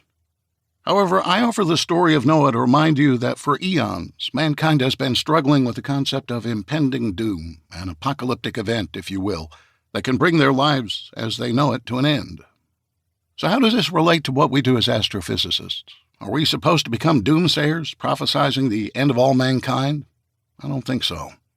However, I do believe we owe a duty to our fellow man to prepare for those catastrophic events, albeit somewhat unlikely, that can place our lives in peril, cause destruction, or even death. He glanced at Dr. Stick-a-Needle-in-My-Eye, who smirked. Burgoyne ignored his irritatingly smug look. He continued, "We're all familiar with the extraordinary weather event brought to the world's attention in the movie The Perfect Storm. In the meteorological sense, the perfect storm moniker was created in 1991 when a highly unusual weather anomaly resulted in a nor'easter converging with a hurricane moving up the east coast from subtropical waters. The storm event took many lives and caused millions of dollars in damages. Weather forecasters believed it to be a one-of-a-kind storm event, but later studies showed that a similar convergence had taken place multiple times around the world at different times in history. This leads me to a discussion that is more relatable to everyone in this room. There exists in space weather the potential for a perfect storm of another ilk, one caused by the celestial body that gives us life, but which is certainly capable of taking it away. I'm talking about a perfect solar storm, a worst-case coronal mass ejection that provides our planet a direct hit. All of us who've studied the sun have queried, what's the worst the sun could do? I have an answer for you. Imagine how quickly this could occur. A CME explodes from the solar disk at 3,000 kilometers per second, aimed directly at Earth.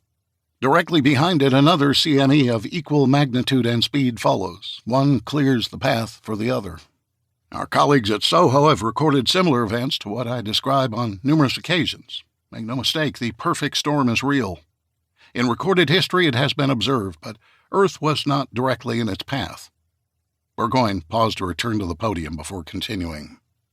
We're all familiar with the Carrington event of 1859. The perfect storm scenario I'm referring to would be twice as strong. The technological advances of our modern world, if left unprotected, would not be able to withstand the onslaught of energy thrust upon our planet's atmosphere. Our models at DKIST found that a massive geomagnetic disturbance associated with a perfect storm would exceed values observed during recent extreme events such as Carrington and the Quebec power grid collapse in '89. However, there is another example that is not as well known but significant nonetheless. It was May 1921, and the sun was becoming more active as the solar cycle ramped up. It began with a calm, relatively benign solar flare, one that might generate a warning today of potential communications disruptions or GPS inaccuracies. Then the whole world exploded with colorful auroras caused by a co-rotating active region. The two ARs were in almost precise alignment near the sun's equatorial region. The sun's multiple outbursts went cannibal as the second, faster CME overtook the slower one. It created the first documented perfect storm, although it wasn't called that at the time. The space weather event was known as the Great Storm of May 1921, or locally as the New York Railroad Storm.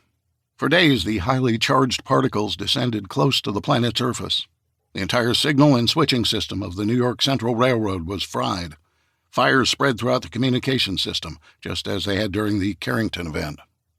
However, the impact of this perfect storm event was not limited to the northeastern United States. Across Europe, telephone, telegraph, and cable traffic was put out of commission. In Pasadena, California, where the aurora reached its zenith, most anything electronic, albeit limited at the time, was rendered inoperable. I give you these examples for a reason. Noah was warned of the great flood and given 7 days to build his ark.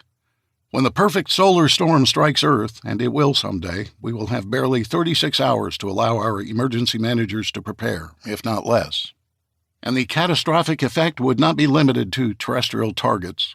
A CME strike of this size would push the planet's magnetopause downward until it was only 2 Earth radii above the surface. The net effect is satellites in low Earth orbit would find themselves exposed to a hail of energetic, highly charged particles in the form of what I call a super fountain of oxygen ions. Imagine dropping a massive boulder into a calm sea. The displacement of water would plunge upward. The perfect storm scenario will do the same to the oxygen ions, potentially, and quite literally, resulting in the satellites being sucked down to the planet's surface. Okay, Professor Burgoyne thought to himself, catch your breath. Either they believe you or they don't. The naysayers have never seen the research. Those who understand the scientific theory behind the perfect solar storm are like the Vegas gambler who prefers to play the odds. For them, the good news is that the perfect CME storm is rare. One perfect CME has to follow another, and both have to be Earth-directed. It is the very definition of an HILP, a high-impact, low-probability catastrophic event. It all added up to something that doesn't happen with regularity. However, it had before, and it will again. The question was, when? Chapter 14, Thursday, Cubbison's Market, Hartford, Pennsylvania. Have you heard from our travelers today? Asked John the moment his wife had provided her customers their receipt. It had been a busy sales day for a Thursday. Not that Emma wanted to turn away business. She really could use the time to prepare for the Founders' Day dinner. John eased behind the cash wrap and gave his wife a bear hug from behind. He kissed her on the neck, and she reacted as she always had, even after 26 years of marriage. She shuddered in delight. "Your rudely independent daughter has only texted me a few times," replied Emma as she playfully wiggled out of his grasp. She grabbed the phone and presented it to John as if to say, "See, here's the proof." Instead, John shrugged. "That's more than I get from her. At least Dad touched base by phone. He was exhausted, as Kat seems intent on running him ragged. That said, honestly, I think he's having the time of his life. He admitted the whole Big Apple thing was a little overwhelming. However, he said he was up to the challenge." Emma furrowed her brow and wiped the sweat off. She'd been working inside the market where a cooling fan was positioned near the cash wrap. Still, it was hot. "That's good to hear. Kat did promise me a phone call tonight after their day was done. They were going to hit another museum, then go to Macy's. She wanted to see what all the hype was about. Seriously, those were her words." John laughed. "You want to know how many times I've prayed that our daughter doesn't grow up? I've wanted to keep her under 13. You know what I mean? Too late for that milestone. What's the next goal, 16 before she can drive? Honey, she can already drive the farm trucks through the pasture. She's helped during feeding time in the past." "You let her drive?" Emma placed her hands on her hips and stuck her chin up. "When was this?" "Well, it's your fault." "How do you figure?" "Well, she's got your height in her genes, so it's no problem for her to see over the dash. And like her mother, she won't take no for an answer." Emma moved toward John with her fists balled up. He quickly retreated around the counter and then grinned when two women entered the market. He politely greeted them before winking at his wife. In response, she mouthed the word later. She clearly wanted to know about her child's driving exploits. She turned her attention to her customers. "Welcome, ladies. Where are you from?" "Hi, we live in Scranton. We just attended a wedding in Ithaca, New York. We thought it might be a pleasant drive to return through the country. We'd heard about your place and thought we'd come in." "Well, fantastic. We love our little neck of the woods. The rolling fields, barns, and silos are a fixture of northern Pennsylvania. Here at Cubbison's, we grow everything fresh and only sell to customers like you. Well, of course, we serve dinner outside on Friday and Saturdays when weather permits." One of the ladies reached into her handbag and retrieved a cell phone. "It's also colorful. May we take some photos?" "Absolutely," replied Emma cheerily. "Let me give you my card that has all our social media addresses. Feel free to tag us, and I'll share your post with others."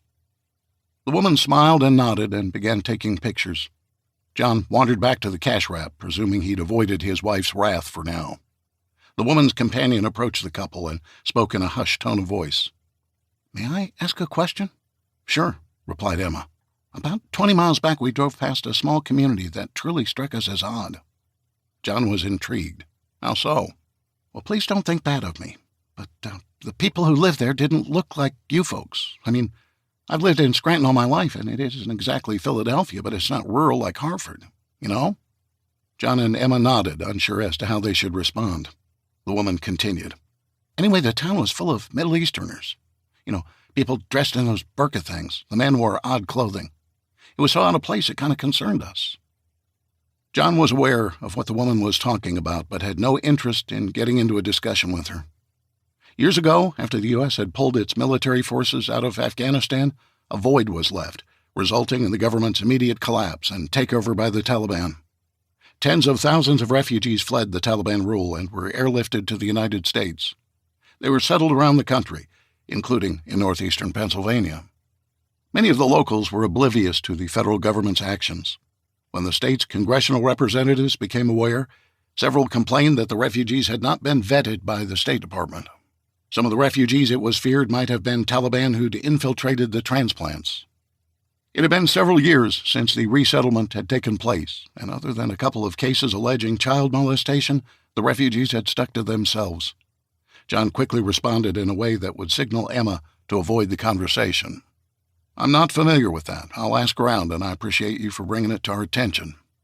The woman shrugged. "I just thought it was odd, It's not that I object or anything like that." "Of course not," said Emma in a sarcastic tone that only John could detect. He tried to tap her right leg with his foot, but she quickly lifted her heel to avoid the contact. She had no intention of taking it further. A few minutes later, the two ladies departed, but were replaced by a carload from the Susquehanna Valley Chamber of Commerce. They wanted to discuss the final arrangements for the Founders' Day dinner. John quickly excused himself and slipped out the back door in search of his sons. They had some sprucing up to do. "Okay, guys, let's get the entrance and parking area in shape. Your mom will close up after these people leave, and then I want to take a tractor with the rock rake attachment. Luke, make sure you fill in any potholes and keep it as even as possible. Matthew, take one of the farm trucks to the hay barn and bring a dozen rectangular bales to the front parking area. We'll stack them and add some potted flowers that your mom set aside. You gonna be up here too? Asked Luke. I'm gonna wash old Jimmy. It needs it, said Matthew. It's covered in an inch of dust. John sighed and nodded. He retrieved the end of the hose from the farm hydrant and turned on the water. He was spraying the family's pride and joy before he was close enough to make a difference. A few years after Emma took over the market, she announced to the family at dinner that the growing business needed a mascot. Sam chuckled and suggested a goat. Emma hurled a dinner roll in his direction, which simply opened up the floor for more suggestions. The kids, much younger at the time, began suggesting every farm animal they could think of. Kat, a toddler at the time, suggested Minnie Mouse, to which her dad pointed out that Minnie already had a job. Emma then explained she was considering something besides a living, breathing creature. Some farm-to-table businesses had a windmill or a babbling brook or even snow-capped mountaintops in their marketing materials. She wanted something that represented both their restaurant operation and the old-school farmers market they operated. It was Sam who came up with the suggestion. I sure wish I had that old 57 pickup. It would have been perfect. I remember that truck. I learned to drive in it when I was a kid. 3 on the tree, baby. Right, Dad? 3 on the tree? Asked Emma. Yeah, the truck had a manual transmission. Rather than having a floor shifter, the gear shift lever was mounted to the steering column. That's it, Emma exclaimed. Find me a pickup like that. John and Sam exchanged looks and then burst out laughing. Sam stifled his laugh to respond. Miss Emma, he began, I'm afraid they're all dead. Huh? The trucks are dead? John explained. Honey, it'd be near impossible to find one running that doesn't cost a fortune. There might be a rusted-out body somewhere or another. For our anniversary? She'd asked with a sweet smile that was irresistible to her husband. He couldn't refuse her.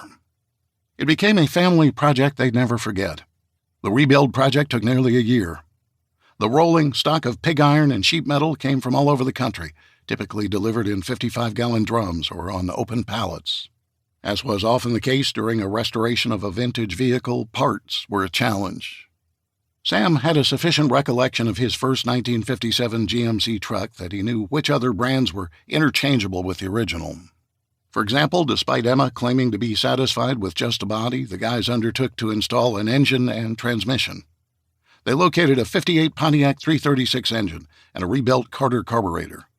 The transmission came from a Chevy, and the seats were out of a 55 model GMC truck. To top off the vintage look, vertical side bracing was inserted into the truck's bed stake pockets and provided a varnished finish so they would shine. Finally, a barn red paint job completed the look so it would match the buildings at Cubbison's farm. Sam and John kept the truck running, frequently changing out the expansion freeze plugs to protect the engine from the sometimes harsh Pennsylvania winters. The freeze plugs prevented the coolant inside the engine from freezing. It had been a labor of love and a frequent participant in the Founders' Day Parade in Montrose and at the county fair. Just as John completed washing old Jimmy, the contingent from the Chamber of Commerce left. Emma closed the door and followed them into the parking lot. She waved goodbye and approached John with a scowl on her face. What's wrong? He immediately asked. They want to add 2 more tables of 6. Can we handle the extra guests? Yeah, I guess. I charged them extra. John smiled and pointed toward the truck. Want to take a spin? No, thanks. There's more. Oh? They agreed to allow St. Joe Winery to provide several cases of Ruby Red, and St. Joe White has to be served with dinner. Alcohol. They'll all get drunk and we'll never get them to leave. Emma sighed. Yep, that's about the way I saw it too. Chapter 15. Thursday. Haleakala Observatory, Maui, Hawaii. Kelly Baxter rubbed her eyes until the sockets were sore. She was exhausted as she dutifully studied the series of computer monitors affixed to the half wall in the center of the Haleakala Observatory. She'd performed countless calculations and models to determine the precise time when the active regions she'd been instructed to monitor by Professor Burgoyne would reveal themselves. She was beginning to doubt herself and, to an extent, her boss. It was an odd moment during the relationship of the sun and the earth. The sun's magnetic field goes through a period of time, approximately 11 years in length, in which its stormy behavior rises to a maximum, causing its magnetic field to reverse.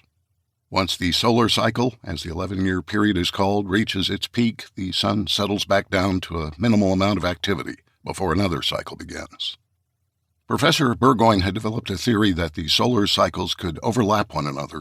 As one cycle begins to wane, another one overlaps it.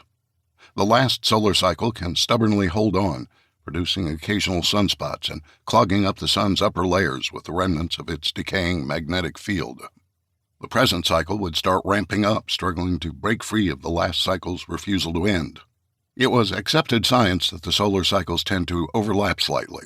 There was no precise stop and start. However, Professor Burgoyne's hypothesis was that not only can the solar cycles overlap, they can interact as well. Under his theory, there was the potential for an intense termination event, as he deemed it, when the new cycle breaks free of the old. During this brief interaction, the solar activity would be well above average intensity. In fact, according to his analysis, both the Carrington event in 1859 and the New York Railway storm of 1921 took place during transitions from one solar cycle to another. Before he left, he instructed Baxter to study the solar disk carefully. The conditions were ripe for a termination event. Now, after near continuous monitoring of the data, Baxter wasn't sure. And then everything changed. She was about to turn over the monitoring to a graduate student when a dark space appeared precisely at the equatorial region of the sun. It was as if something had taken an eraser and removed the blinding reddish-orange appearance of the sun and replaced it with a void. This void was known as a coronal hole, a region of the sun's upper atmosphere that was cooler and far denser than the rest. Despite its cool nature, superheated hot gases were emitted through the coronal hole. Through the dark void, solar winds burst out of the sun and into space. Baxter turned her attention to her notes. Her eyes darted between the legal pad and the monitors. She frantically switched to space weather monitors from NOAA, NASA, and Stanford. They all reflected the same activity. The two active regions she was instructed to monitor were coming into view. And it was massive, because the two had consumed one another to create a behemoth of a portal to release the sun's wrath. Chapter 16, Thursday, New York One Studios, New York City. Howie Gordon was feeling the energy in the New York One Studios that evening. Every news reporter got hyped up as any significant news story was breaking, even if it related to the weather. Like the rush of adrenaline law enforcement officers feel when they approach a crime scene, journalists feel a similar excitement when they bring breaking news to the public. Since his arrival in New York, there had not been a weather story worthy of the lead at 6 p.m. This would mark his first appearance at the evening hour. After spending a considerable amount of time on the phone with his friends at the Geophysical Institute in Fairbanks, Alaska, as well as a contact he maintained at the SWPC located in Boulder, Colorado, Howie had no trouble abandoning his usual playful Midwestern nature. This was serious business, although the executive producer was downplaying the event. After a brief opening segment by the evening news anchors, they turned their attention to Howie. "Well, sir, the irony of this weather event is not lost on us. I was watching your segment yesterday morning when you discussed this very possibility. Now it appears you're something of a modern-day Nostradamus." Howie managed to smile and a chuckle. "I don't know if I'd go that far. As I said, these things have happened before, and the science hasn't changed. They can happen again." Howie turned his attention from the news desk to the dedicated camera that remained focused on him. This solar weather event is truly breaking news, as the Space Weather Prediction Center has announced the appearance of a massive opening in the sun's atmosphere. Predictions are uniform across all the space monitoring resources I have available to me. We will be experiencing 2 or 3 nights of spectacular auroras. For those who live in our northernmost latitudes, like I did while I worked in Alaska, we called the auroras the Northern Lights because typically the auroras are confined to the polar region. Well, we're in for a phenomenal light show of our own. I'd call it the Night of the Northern Lights right here in New York, and possibly as far south as the Sunbelt states. However, for New Yorkers, rest assured it will be a spectacle like no other. I've personally enjoyed the Northern Lights throughout my career by traveling to parts of Canada and Alaska not frequented by most people. It's awe-inspiring and, frankly, very spiritual. One of the news anchors interrupted him. "Howie, it appears we're in for quite a treat tonight and tomorrow. Are you able to give us an idea of when this aurora will peak?" Howie nodded his head and returned his attention to the camera. "Late this evening, we'll see the first sign of the beautiful hues of green, blue, purple, and possibly red." Naturally, those in the northern part of the state near the Canadian border will be treated to the auroras sooner. Tomorrow night, however, the power of the sun will be on full display. I'm told the solar winds will engulf the Earth just after sunset, around 8 o'clock. The news anchors continued to interact with Howie. What's the best way for our viewers to take in this spectacular event? Well, we live in a city of steel and stone mountains. Those on the sidewalks might be able to see the sky, although the lights emitted by the city that never sleeps can hamper that effort. My suggestion is to gather on the rooftop of your building. I've already seen social media posts of parties being arranged. A buddy of mine who owns a bodega near my flat in Brooklyn says he's been receiving special orders of Soul Beer, a Mexican brew with a picture of the sun as its logo. The news anchors laughed and looked at one another. I'm glad our viewers are getting in a festive spirit for this celestial event. Howie, because this is such a strong storm, is there anything we should be worried about? I mean, for example, should we wear special glasses, like during an eclipse? Howie desperately wanted to roll his eyes, but restrained himself. He was glad for the question, however. Yes, he'd been read the riot act the day before after he discussed the potential catastrophe brought by powerful solar storms. He had not intended to go there tonight, although it was warranted. Yet, thanks to a stupid question, the opportunity presented itself. That's a good question, but the answer is no. The aurora and the solar flares that cause them are not harmful to your retina.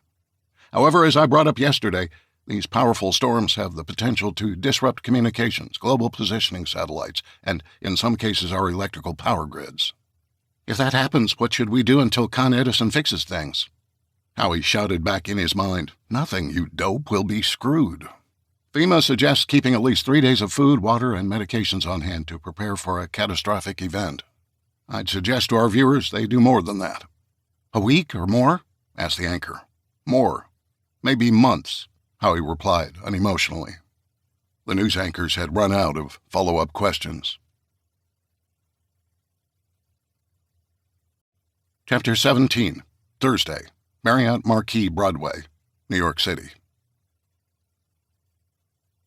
Sam and Kat were exhausted from their day of sightseeing. All the boxes on Kat's checklist for the day's itinerary had been checked right down to hitting the famous food carts for hot dogs and pretzels. They had both flopped on the hotel suite's sofa, watching Howie Gordon's reporting on the upcoming solar event. What do you think, Grandpa Sam? Can we check it out, too? Let's look at the hotel's information book to see what's on the roof. He studied the 3-ring binder he found in the nightstand next to the bed. He found the restaurant list, which included The View, a revolving restaurant and lounge on the top of the building.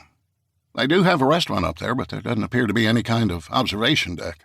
Lots of windows, though. Maybe we can eat there? Kat asked innocently. Sam perused the menu and imagined placing an order. An appetizer of charred Mediterranean octopus. Dinner could be the herb-crusted venison loin topped with braised red cabbage and a side of roasted pumpkin with sage. No, thanks. Let me call the concierge and ask for some other options. I'm not sure we can meet the View's dress code. Sam placed the call downstairs and found the concierge to be very pleasant and helpful. She'd recently transferred to this hotel from Atlanta. She clearly enjoyed her job, as she must have spent a considerable amount of time studying things to do in Manhattan. May I suggest the rooftop observation deck at 30 Rockefeller Center? You might recognize 30 Rock as the home to NBC. Yes, is that close by? Asked Sam. Yes, sir, it's within walking distance, about halfway between here and Central Park. Sam cupped his hand over the phone. He whispered to Kat, Don't we have a museum near Central Park on tomorrow's list? First thing, she whispered back. Can we move it to the end? Kat's face contorted as the adorable young girl performed her mental calculations. She simply provided Sam a thumbs up. Before he could return to the call, the concierge spoke to him. Sir, if this is of interest to you, might I assist you in purchasing tickets? The Top of the Rock is frequently sold out and might already be in light of the news. Yes, please do. You need my credit card. No, sir. With your permission, I'll bill it to your room and print the tickets here at my desk. You can stop by at your convenience to pick them up. Sam thanked her and disconnected the call. Despite their exhaustion, both of them jumped off the couch and exchanged high fives. Then they checked their watches before pulling 2 dining chairs to the window of their room. The weatherman said the aurora would peak tomorrow night. However, they planned on catching their first glimpse of the northern lights tonight. Grandpa Sam even sprang for 2 bags of Boom Chicka Pop from the hotel's guest cupboard, disregarding the $12 price tag per bag. Part 3. Friday. A spectacle like no other. Chapter 18, Friday, Times Square Studios, Good Morning America, New York City. Professor Burgoyne was not camera-shy. In fact, he possessed every bit of the gift of gab of those who were frequent contributors to ABC's Good Morning America regarding topics of scientific interest. The difference was that some of his theories regarding the heavens were, as they say, out there. Pardon the pun. On this particular occasion, he was anxious for his segment to get started. Not because of nervousness, but rather because he wanted it over with so he could hustle to LaGuardia and get on the 10 a.m. United flight. He'd have a brief layover in Denver before traveling nonstop to Maui. As these Thursday events at the Javits Center were winding up, he'd begun to receive urgent text messages from the observatory. Baxter had gathered all hands on deck to monitor the data from the sun while keeping Burgoyne abreast of the information. He'd considered bolting up from his seat on the symposium stage to catch a red-eye back to Hawaii. Then he remembered the potential exposure he'd get from his GMA interview. By prior agreement, he was assured by the producers he would not share the interview stage with anyone else. It was the first segment to be aired following the 7 a.m. opening news of the day and the presentation of the nation's weather. Although he'd decided to remain in New York, he had his assistants at DKIST rearrange his flight to depart a day and a half early. Burgoyne knew the havoc a solar storm of this magnitude was capable of wreaking. This was not the place to be if the worst-case scenario took place. GMA anchor Robin Roberts interacted with her co-host Michael Strahan. "Michael, you've seen New York City all abuzz in the past." "I have," said the NFL Hall of Famer. "When the Giants won Super Bowl 42 in 08, the energy in the city was incredible. We were still recovering from the attacks of 9/11, and the victory over the heavily favored Patriots came as a momentous win. Not only for our team, but for all New Yorkers." "This is a different kind of buzz, isn't it?" "It sure is. I mean, the celebrations and ticker tape parade following our victory was incredible. You could feel the love, you know. What's coming tonight is being deemed a once-in-a-lifetime event. I've not experienced this kind of excitement and anticipation since I moved here in '93. Roberts nodded in agreement. She turned her attention to their guest. "As it so happens, we have with us Dr. Neil Burgoyne, who is the head of the Daniel K. Inouye Solar Telescope and Observatory in Hawaii. Good morning, Professor. You're a long way from home." "I sure am, but I appreciate the opportunity to join you this morning," Burgoyne responded, quickly disregarding any nervous jitters. Roberts provided Burgoyne an open-ended question which allowed him to ramble. "Professor, when we booked you for this segment, this spectacular event wasn't on anyone's radar. Well, I suppose it was on yours. Am I right?" "Studying the sun is what we do at DKIST, Robin. That's an acronym for our facility. Our goal is to do more than contribute to the vast resources relied upon by NASA and the Space Weather Prediction Center. We also undertake modeling of potentially catastrophic solar storms." "Catastrophic is an ominous adjective, Professor," interrupted Roberts. "What does catastrophic look like?" "Yeah," began Strahan, who tried to make light of the subject. "Could it get any hotter than it already is in New York City?" Professor Burgoyne was lightly annoyed, but kept his composure. "No, Michael, what we're talking about is energy rather than the sun's harmful ultraviolet rays. The enormous amount of energy associated with back-to-back ejections of plasma from the sun could have a devastating impact on our intricate electronics. Think of the powerful blast from lightning strikes. In a fraction of a second, a large bolt of lightning produces about 10 to the 9th power joules of energy. A large solar flare consists of multiple discharges of electromagnetic radiation and can be 4 times the power of a direct hit by lightning. In addition, the solar winds engulfing the Earth can last for many days." "So what's happening right now, Professor?" asked Roberts. "Quite frankly, Robin, it's a perfect storm scenario. The end of the sun's solar cycle number 24 is meeting an abrupt end just as the new cycle number 25 is beginning. The massive upheaval on the solar disk yesterday resulted in a termination event.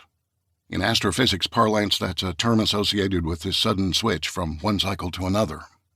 "What does this perfect storm scenario portend for us?" asked Roberts. "Yesterday, a massive cloud of solar matter erupted from the sun's equatorial region, zooming into space, where it passed one of NASA's 2 solar terrestrial observatories, commonly referred to as STEREO. Our team in Hawaii recorded this coronal mass ejection as traveling over 3,000 kilometers per second. It was the fastest speed ever recorded since STEREO was launched in '06. But the sun wasn't done yet. Minutes later, along the same active region on the solar disk, a second blast was detected. The sun delivered a 1-2 punch so powerful it surpassed the near-miss event that occurred in July 2012. "Near miss?" asked Strahan. "That's correct," replied Burgoyne. A perfect solar storm occurred on July 23rd of that summer. It missed Earth by a margin of 9 days. The strength of that storm was comparable to the so-called Carrington event of 1859, which is widely known to be the strongest to hit the planet directly in modern times. What we have today is not that dissimilar from the July 2012 perfect storm event. The two separate back-to-back ejections reached an exceptionally high strength as the first ejection cleared the interplanetary medium around the Sun to make way for the full power of the second ejection. "Hey, this is above this old football player's head," interjected Strahan with a toothy grin. He became more serious. "Everyone is clearly excited about the aurora display tonight. On this program several years ago, you talked about a storm that hit New York back in 1921. Burgoyne explained. "Well, as of this moment, we don't have sufficient data on the power of this perfect storm, although our modeling at DKIST suggests there is sufficient energy associated with the dual CMEs to encircle the Earth 5 times. If that comes to pass, the New York Railway solar storm of 1921 will pale in comparison. Today's solar storm will rival the effects of the Carrington event." "Lights out?" asked Strahan. Burgoyne avoided appearing alarmist for fear of being marginalized by viewers. "Potentially, yes. The EMP Commission?" His voice trailed off as he responded. "EMP stands for electromagnetic pulse, the highly charged energy that strikes the planet during a solar storm. In 2001, largely in response to the major blackout in the Northeast following a solar storm that struck Quebec in the spring of 1989, Congress set up a commission to study the impact on America in the event of a much stronger solar storm. The '89 outage only lasted 9 hours, but it could have been much worse. Well, especially under the present conditions." "How strong was the Quebec storm?" asked Roberts. "The first solar flare was an X4.5, while the second was a weaker M7.3, replied Burgoyne. He continued his response by putting the Quebec event into context. "The Carrington event in the mid-1800s was likely off the charts. Today's sensors are only able to calculate up to X28 before cutting out. Many scientists believe the Carrington event was in the neighborhood of an X45. It followed a weaker solar flare in that instance." "And this one?" asked Roberts.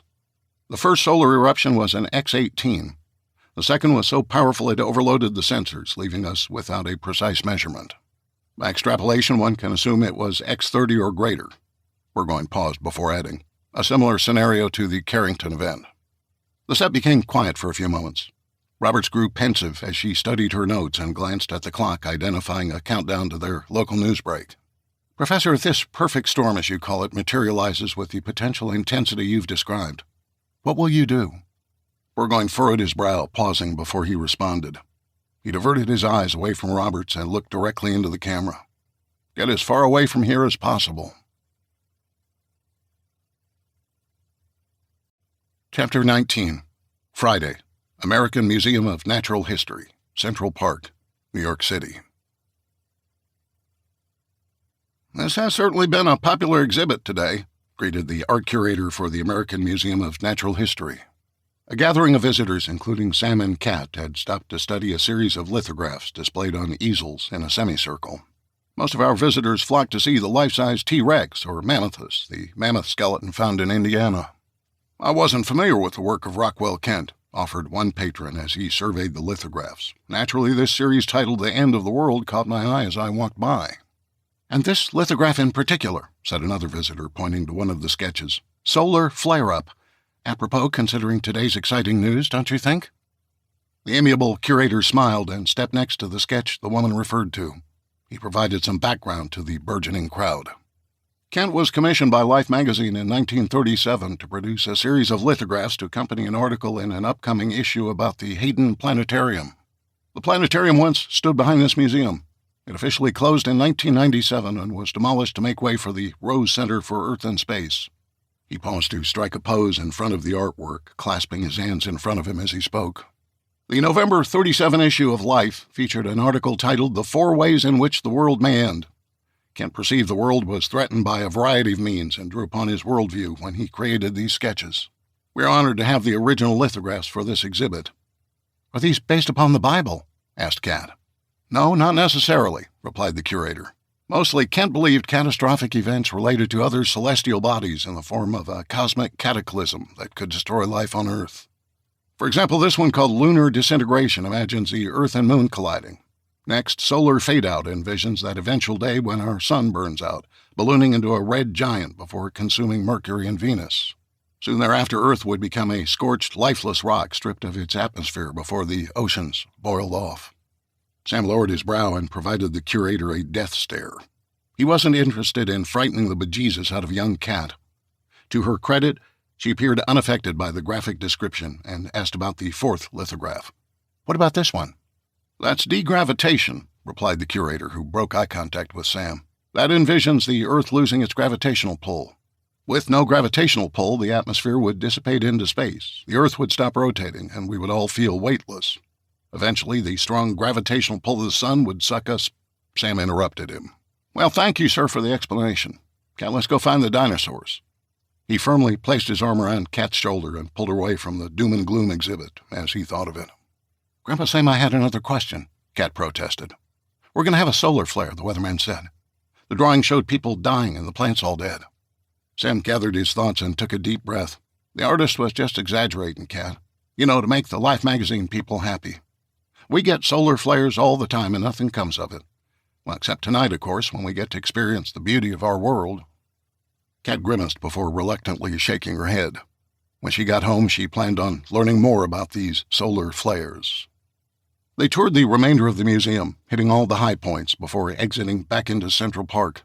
They decided to make a loop around the Jackie Kennedy Onassis Reservoir, the largest body of water on the island of Manhattan, before moseying back toward the hotel to freshen up. As they walked past the Central Park Zoo, they emerged near Fifth Avenue. Something caught Sam's eye, causing him to grab Kat's hand and pull her along down the sidewalk. "Hey, check this out." Sam had caught a glimpse of a placard taped to a street sign. At the top was the logo of the Blue Bloods television program. He and Kat eagerly read the notice. "Well, they're actually filming today." Sam was beside himself. "Right now, I think," added Kat. She opened up the Google Maps application on her phone and typed in the address. She chose directions as if they were walking. The small blue dots appeared on her phone screen, leading them several hundred feet ahead toward Fifth Avenue. "It's close?" asked Sam. Kat, expert trip planner and tour guide extraordinaire, looked at her watch. There was time to go see. "Close enough," she replied. This time she had a firm grip on her grandfather's hand as she gave him a tug in the direction of the television production. Minutes later, they came upon a small crowd of onlookers, hoping to catch a glimpse of Tom Selleck or Donnie Wahlberg.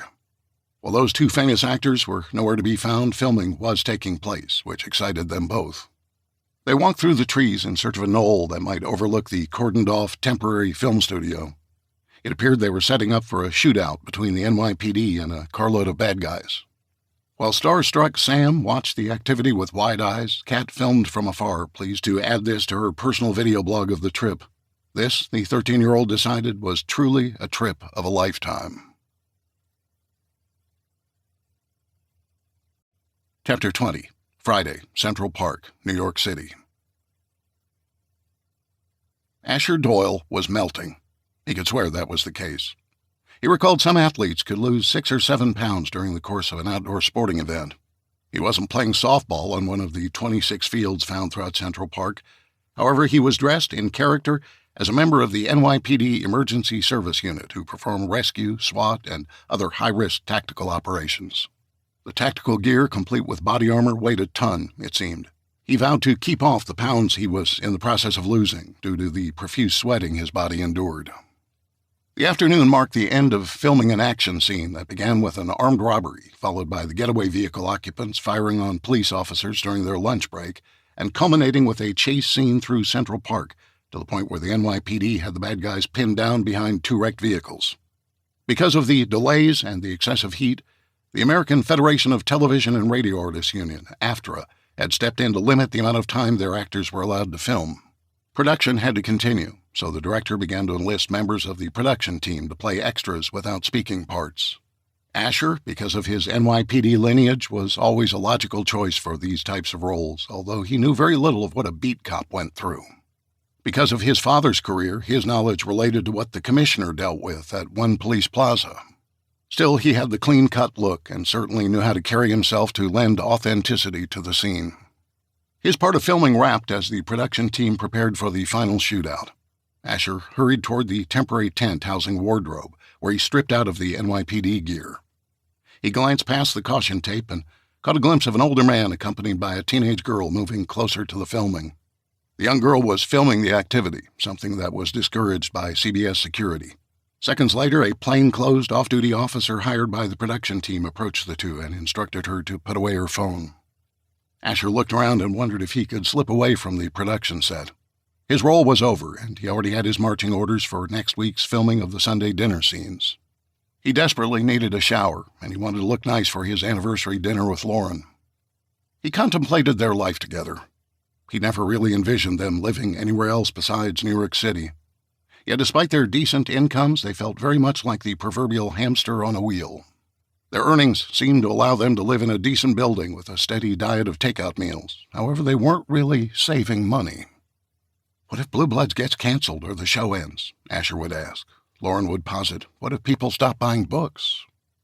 There was a more likely chance of the former than the latter. Asher didn't like to think about it, but everyone associated with the production of Blue Bloods expected Tom Selleck to retire soon. Could the show really carry on without him? For Lauren's part, she'd imagined living in the country. Asher always dreamed of writing a police procedural novel, with her professional help, of course. Would they be able to adopt a simpler, less hectic lifestyle after spending the first 30-some years of their lives in Gotham, the nickname made popular in the Batman comics? He knew this. Their life in rural America would certainly be safer than New York City, which was beginning to resemble the fictional version of Gotham City from the Batman comic books. So he thought, anyway. Chapter 21. Friday. Cubbison's Farm, Hartford, Pennsylvania. Emma Cubbison presided over nearly 200 varieties of vegetables and herbs during peak growing season. John contributed to Cubbison's Farm's sustainability by tending to their pasture-fed beef cattle, dairy cows that fed on organic feed, and free-range chickens. Throw in the 2 streams that crossed their land, teeming with trout, and Cubbison's could hold its own with the best farm-to-table eateries in the nation. Many business-minded acquaintances had suggested the family expand their food service operations because of their abundant resources and Emma's touch for creating ambiance for their diners. Creating a garden dinner requires more than putting a quality meal on the table.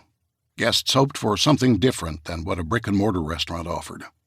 By the same token, a smattering of picnic tables with gingham placemats and a bud vase wasn't sufficient either. Emma understood this, and she researched successful farm-to-table operations online, paying particular attention to the positive reviews they'd received. Uniformly, positive reviewers would write they weren't sure what single thing made the dining experience exceptional. However, she was able to discern a pattern of certain elements, which she adopted at Cubbison's. Setting up for the Founders' Day gathering required more than pulling the teakwood tables and chairs out of a storage barn. Each of the tables had to be properly adorned with flowers and herbs from the gardens, together with candlelight for ambiance. To add to the outdoor beauty, there were no electrical light fixtures whatsoever. Emma had designed a floor plan, if you will, that included battery-operated string lights hung throughout the canopy of the river birch trees she'd had John plant years ago. The soft glow of the light, coupled with the birch trees' peeling white bark, added texture and color to the carpet of green grass. The guys were bringing in wooden farm crates to be set throughout the dining area. Emma thoughtfully placed plants and flowers in decorative pots on top. Adding place settings to the tables would be the last thing she'd do before preparing the food for the evening. Her biggest fear was bad weather moving in from the west. Today it was sunny without a cloud in the sky. And it was hot. John eased up behind Emma and gave her a bear hug. "Honey, this looks incredible. Why can't we call the whole thing off and enjoy it all by ourselves?" Emma laughed as she melted in his arms. "You have no idea how tempting that sounds, John. You realize this is not a big moneymaker for us, especially considering the time and effort in the preparations." "Think of the exposure," John said. "The Times-Tribune is sending a reporter from Scranton, and WNEP is going to dispatch a news crew. It could boost our market sales." "Of course it will, but we've talked about this so many times. We wanted to keep it small, within the family. I've hired people in the past, and they didn't work out." John took a deep breath and released his hug. "About that. Listen, the kids are getting older, and they'll be able to take on more responsibility. Wouldn't you like to step back a little? Spend more time on your real passion, gardening?" "Back at you," said Emma as she continued setting up the tables. "Huh? Back at you, John Cubbison.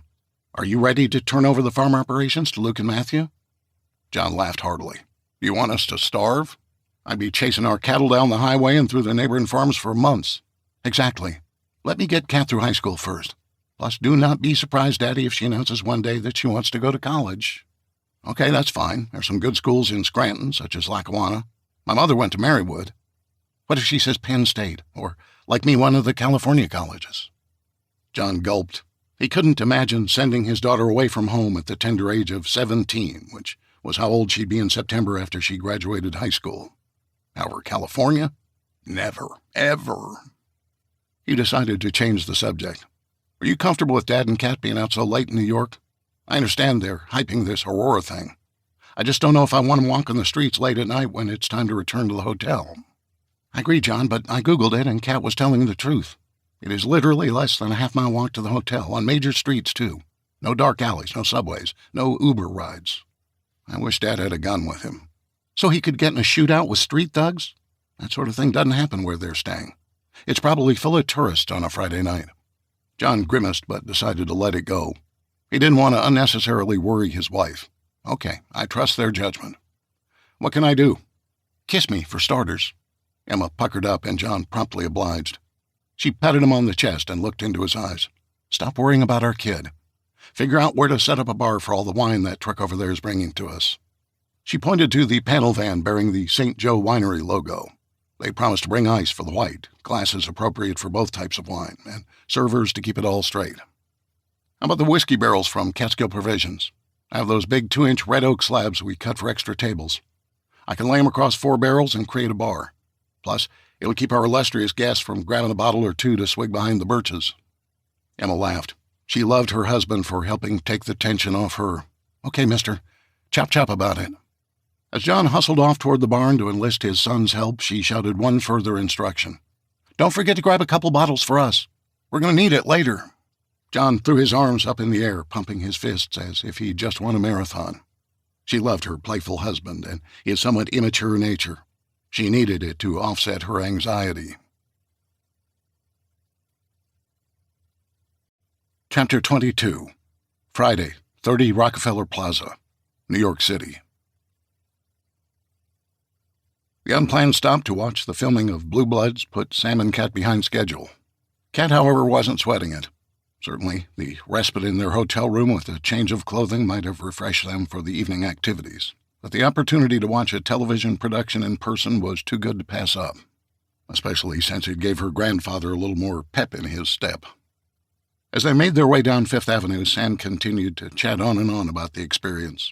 It's a good thing we didn't see that posting yesterday. I would have made us watch then, too. That's okay. I liked it. Well, up until that man made me stop filming. I understand, though. Sam shrugged. Guess they don't want anyone putting spoilers on the internet. I kind of thought he made a mountain out of a molehill. The two paused for a moment to take selfies in front of Trump Tower. The doorman proudly stood by the two of them under the polished brass facade. A giant United States flag proudly hung in the lobby and was visible through the 3-story plate glass windows. They took another photo beneath the Trump Tower clock located immediately outside the entrance on the sidewalk. Sam and Kat slowed their pace as they approached Rockefeller Plaza. The large complex, consisting of 19 office buildings, covered 22 acres in Midtown Manhattan. It was some of the most valuable real estate in the world. The centerpiece of the complex was the massive skyscraper known as 30 Rock. The 66-story building, made of limestone and granite, included over 6,000 windows to provide extraordinary views of the city. In addition to housing the offices of the famed Rockefeller family and their philanthropic endeavors, a variety of professionals, including accountants, attorneys, and investment firms, filled each of the building's 13,000-square-foot floors. However, it was the studios and headquarters of NBC that 30 Rock was best known for. Shows like Saturday Night Live, The Tonight Show, and Late Night were filmed there. It was not unusual to ride an elevator skyward while rubbing elbows with a comedian or guest of one of the nightly shows. Kat led the way across the plaza surrounding 30 Rock when a sudden commotion near the entrance caused her to stop in her tracks. Sam instinctively rushed in front of her and held his arms wide to protect her from the man racing in their direction. People could be heard shouting from near the entrance. "Stop! Thief! Call security! Where are the cops?" A large elderly man in a fashionable suit was running directly for the Cubisons. The younger man, dressed in expensive pinstripe suits, gave chase, their ties flying up and over their shoulders, as they waved their arms to enlist the assistance of any onlookers. Also giving chase were 3 members of the 30 Rock security team, their burly bodies barely able to keep up. Sam pushed Cat back into the side of the intended path of the man being chased. The man twisted his body to avoid a collision with the slightly younger Sam. The maneuver caused the fleeing man to slow and tumble. He was unable to regain his balance and suddenly fell forward, face-planting in a grassy section of the plaza. Seconds later, the 2 men in pursuit caught up. Rather than pinning the alleged thief down, they were bent over with their hands on their knees, gasping for breath. The chase and the heat index had taken its toll on them. Sam and Cat remained on the scene to watch it unfold. Several onlookers did the same as foot patrol officers from the NYPD finally arrived. Shockingly, they were on a first-name basis with the man being pursued. "Come on, Gary, get up. Are you ever going to learn?" The older man rose to his knee until one of the officers reached under his arm to assist. "He stole my wallet," said one of the men who'd recovered from the chase. 2 people standing behind Sam and Cat were talking about the events. "That's old Gary Bosley," the man explained. "He's like a serial pickpocket, if there is such a thing. He's been arrested like 30 times. His female companion asked, 30 times? Why isn't he in jail?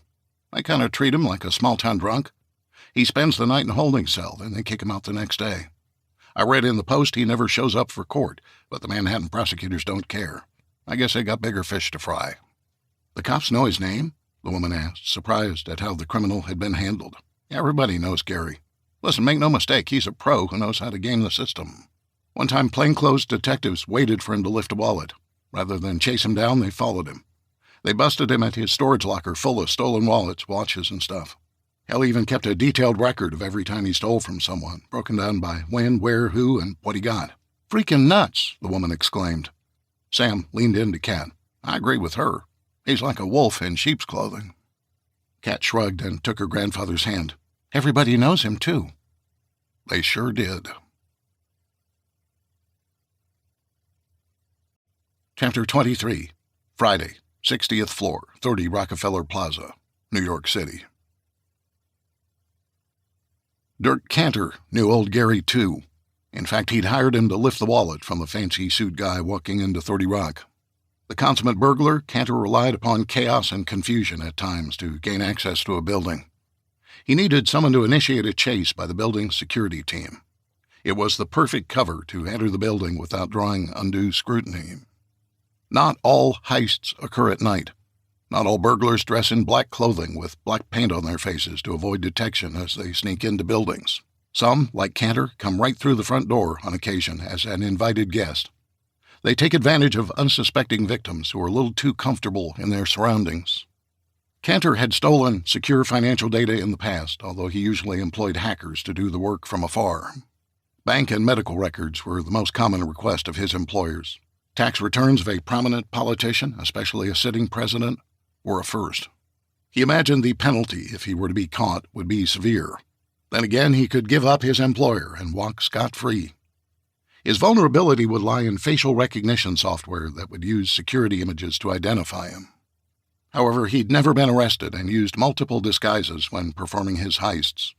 Today he wore a long blonde wig with a ponytail and topped off with a New York Yankees ball cap. The pasted-on goatee and sunglasses finished off the ensemble. He would abandon the props once inside the building in one of the many restrooms located throughout the retail shops located within. By the time he entered the accounting offices through the front door, just as the receptionist prepared to leave for the day, he'd lend the appearance of any businessman arriving for a late Friday meeting. As for the team pushed upon him by his employers, they were already embedded within 30 Rock. To their credit, they were ghosts. Cantor was assured they'd remain out of his way unless something went haywire. The information they sought was too valuable to compromise because Cantor failed in his mission. The backup squad would extract the accounting files by force, if necessary. He was given a communication earpiece for them to warn him in the event he was at risk of discovery.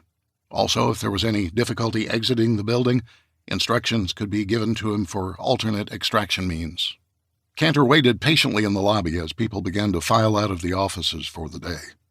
Many were discussing the spectacular aurora they expected to see that evening.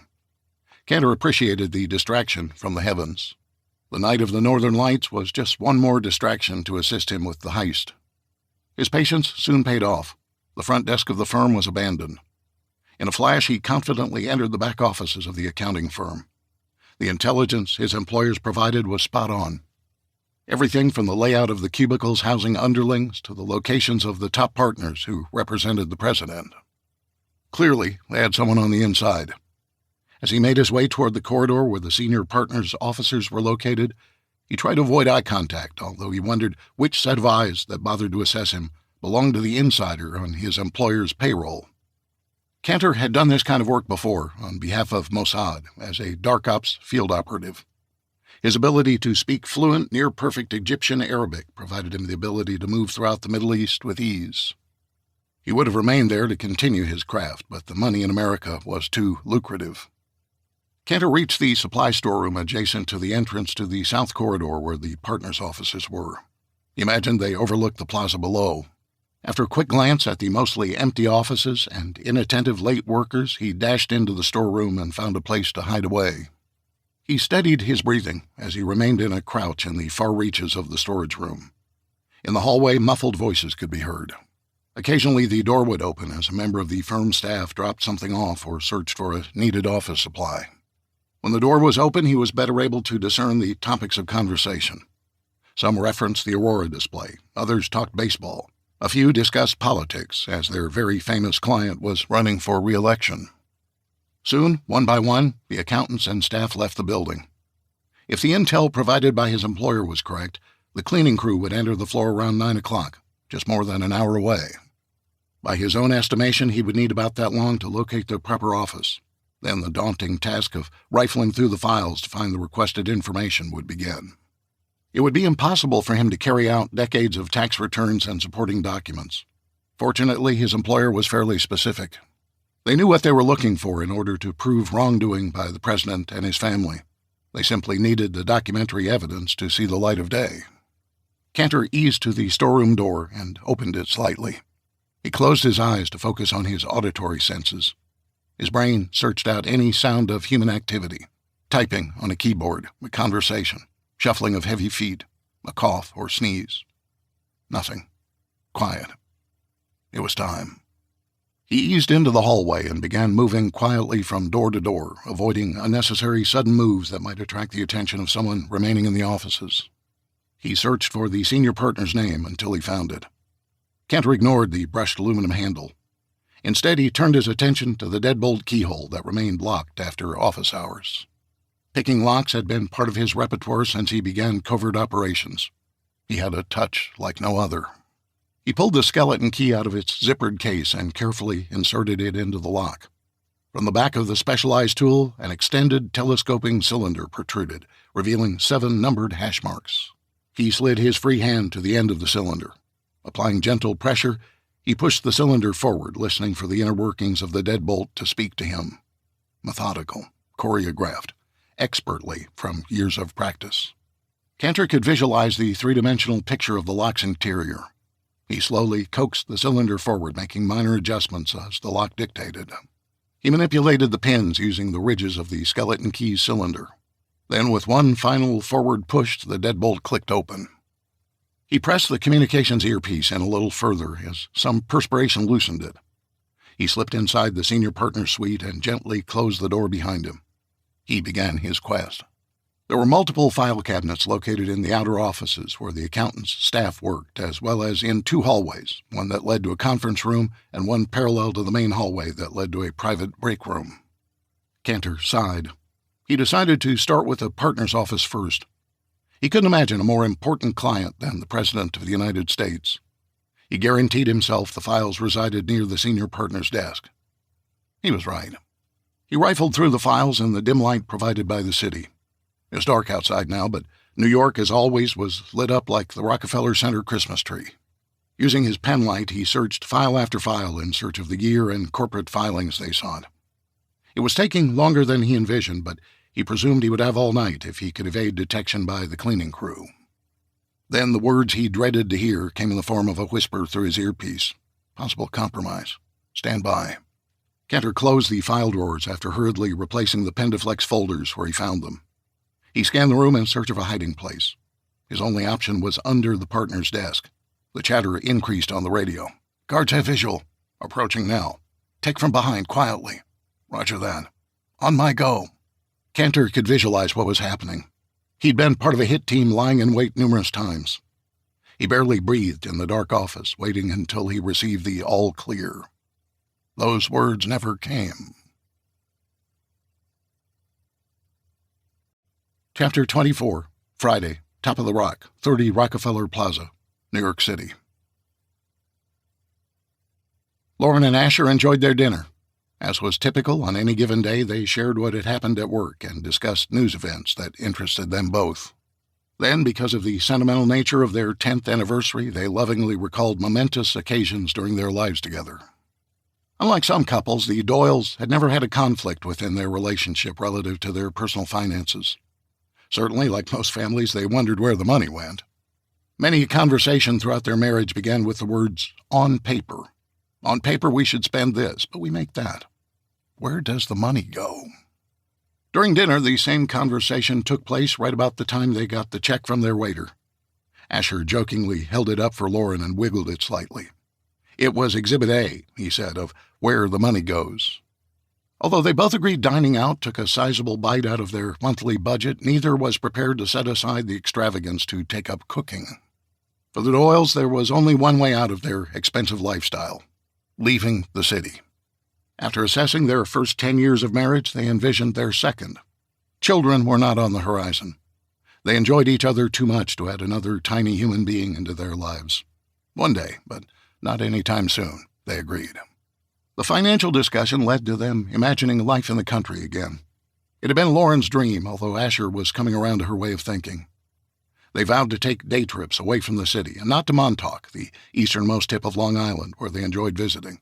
Not New Jersey either. It was the same as New York, they concluded. No, they wanted to travel into New England, check out the coast of Maine, maybe Woodstock in Vermont or the Poconos in Pennsylvania. Even upstate New York would be better than the city. There were lots of options open to them that didn't require the equivalent of life as a sardine with high rent. Happily in love, they left the Rainbow Room and rode the elevator to the top of the rock to view the aurora. The attraction featured timed ticketing to avoid visitors waiting in long lines. It was a system that had worked for the observation deck and was later adopted by Disney for its theme parks. They exited onto the 70th floor open-air roof deck and were immediately greeted with a warm gust of air. The higher altitude, 850 feet above sea level, did little to alleviate the heat of the day. Only the coming darkness would help, but not at first. It would be near midnight before temperatures would start to modestly drop. To maximize visitors' photo opportunities, the top of the rock had no metal or glass enclosures. The New York skyline could be used as a backdrop for photos of your group or selfies. That evening, the blistering heat cast a haze across the region. Coupled with the smog that sometimes set in when the air was stagnant, the customary views of the surroundings from the Statue of Liberty to the Hudson River were partly obscured. The tallest of the city's skyscrapers, like the Empire State Building and One World Trade Center, towered through the layers of haze, their illuminated windows sparkling in the last vestiges of daylight. The excitement of the sightseers at the top of the rock created enough energy to light up the skies on its own. Like beachgoers counting down the sun's drop into the ocean, the aurora viewers were anxiously waiting for daylight to give way to night. Without any kind of clock as a guide, they seemingly found a way to count down the seconds until sunset. 10, 9, 8. They counted until they reached 0 and unanimously erupted into joyous applause. Chapter 25, Friday, Top of the Rock, 30 Rockefeller Plaza, New York City. Overwhelmed by the emotion-filled moment, tears began to stream down Kat's face. Embarrassed, she tried in vain to turn off the waterworks. She came close once, but another young girl nearby was crying as well, resulting in Kat's tears flowing again. Even Sam felt the excitement as chills came over him in great anticipation. "Grandpa, look around us. You ever seen anything like that? This is 10 times better than last night. No, 100 times. Right? It is everything the news people said it would be. A spectacular achievement of Mother Nature. It's like God is painting us a picture, Grandpa Sam. Look at how the colors kind of float through the sky." Wisps of blue and green filled the darkening sky. The highly charged particles from the sun collided with the Earth's atmosphere, spreading rapidly around the northern hemisphere. The most common color, a pale greenish yellow, began to take on an iridescent glow. As nitrogen particles collided with one another, hues of blue and purple permeated the sky, providing an entrancing magical display for the world to see. "This is amazing," Sam muttered as he took it all in. Kat began to film the celestial event. Holding her arms high overhead to avoid being blocked by the adults, she slowly turned as she created a 360-degree panoramic video of the sky in relation to New York City. When she finished her video, she noticed a man waving toward her. "Hey, come over here. You can get a great picture of the tallest buildings in the city." Kat looked up at her grandfather, who nodded. He took her by the hand and walked over to the railing. The couple stood aside and allowed Kat to position herself for some unobstructed photography. "Thank you, young man," said Sam. "That was nice of you both." "Think nothing of it," he replied, and then paused. "Sir, may I ask you a question?" "Certainly. Got to tell you we're not from here, so I may not be much help." "We are, and actually, I've seen you both today." "Really?" "I'm Asher Doyle. This is my wife, Lauren." Asher extended his hand to Sam, who hesitated before reluctantly shaking hands. His nature was to be wary of anyone in New York City. He managed to smile. He placed his arm around Kat's shoulder. "Sam, and this is my granddaughter, Kat. We're in town from Pennsylvania." You say you recognized us?" "I'm a scriptwriter for the television series Blue Bloods. Today I got roped into playing a non-speaking part as a member of the SWAT team. I saw you and your granddaughter standing in the shade near the wardrobe tents." Sam beamed with excitement. "You work on Blue Bloods? I mean, with Tom Selleck?" "I do," replied Asher. "For quite a few years, in fact." "So what did you think about our production?" "Well, we couldn't see a whole lot, but Kat managed to take some pretty good pictures until they made her stop." "Yeah, das ist verboten," said Asher with a laugh. Sam furrowed his brow as he didn't quite understand what Asher had said. "That's forbidden," offered Lauren by way of explanation. Asher was just speaking a few of the maybe 10 words he knows in German. "Grandpa Sam, I just got the best snaps of this trip. Thank you for letting us into your spot." "You're welcome, Kat," said Lauren. "I'm Lauren. This is Asher. We live in the city, so we've seen the views from up here more than once, although never quite like this." "Amazeballs, right?" Kat asked gleefully. Lauren laughed. "I'm a book editor for Random House. I honestly believe Amazeballs sums it up nicely."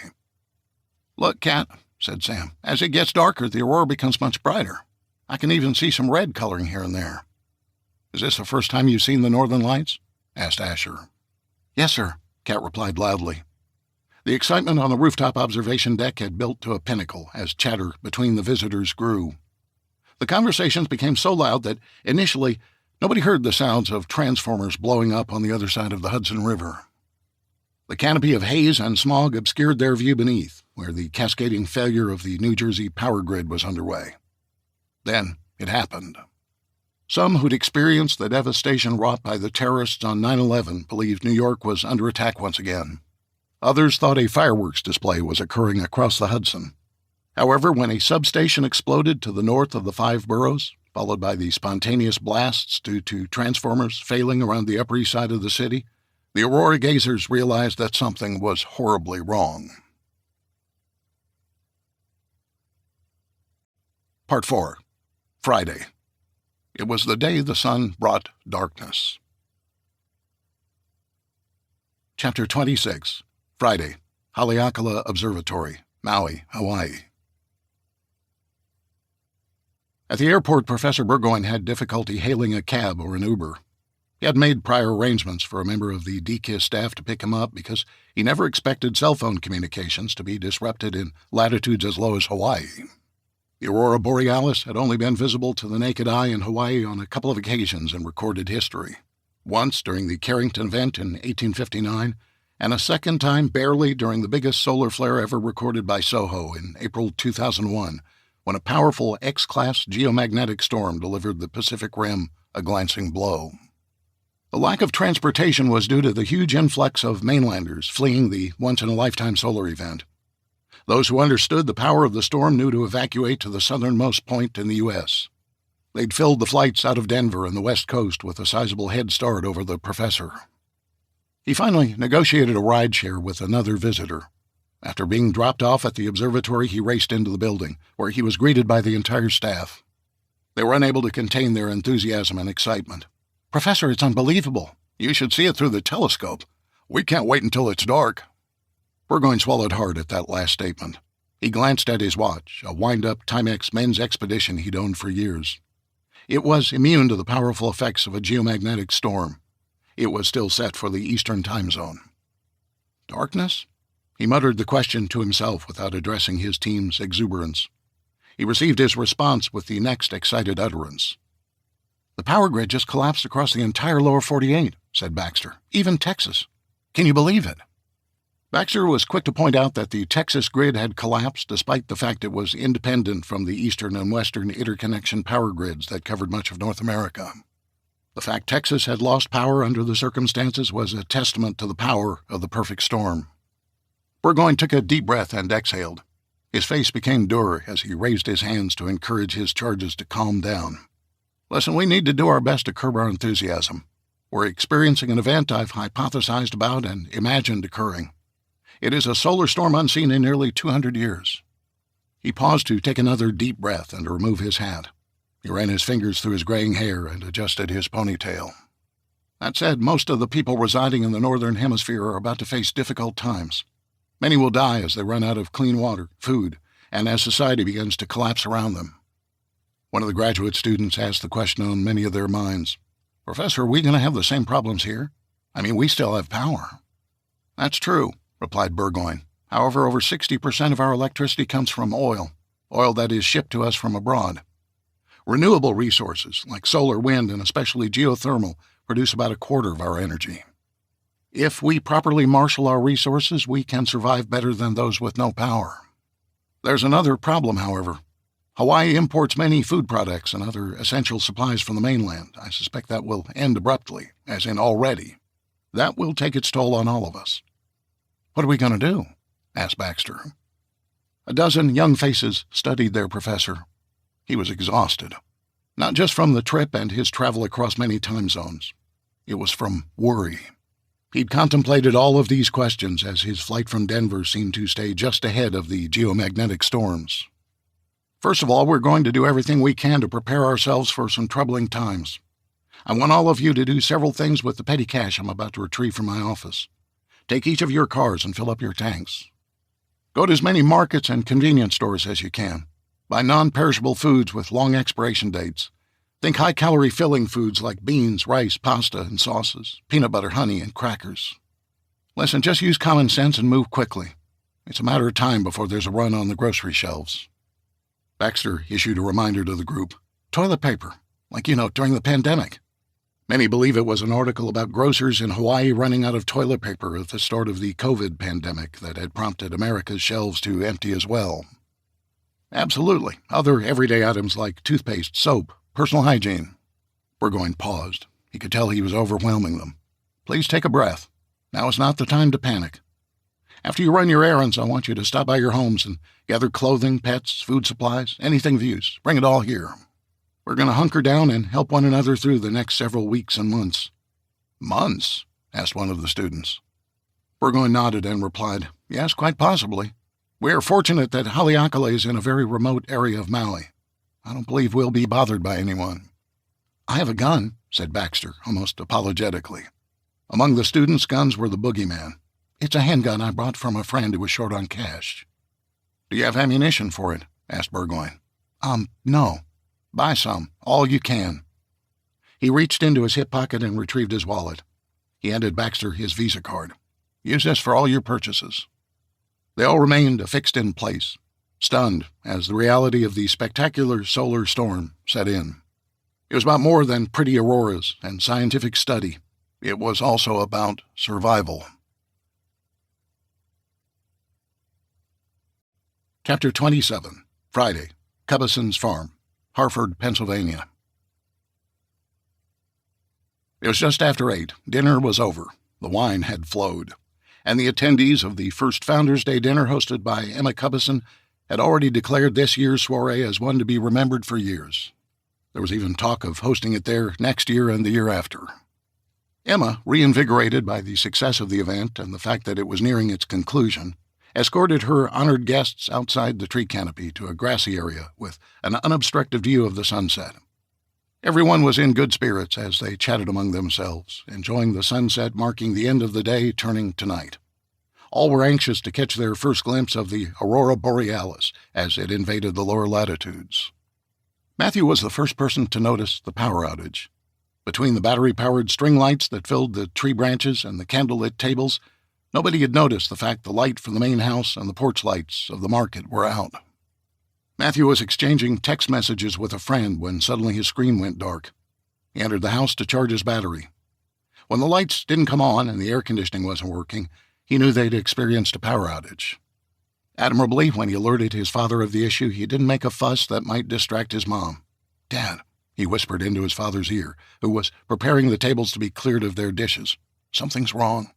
I think the power went out." John immediately turned his attention toward the market and the main house. There was no sign of light. "Okay, don't trouble your mom with this. I'll go check it out.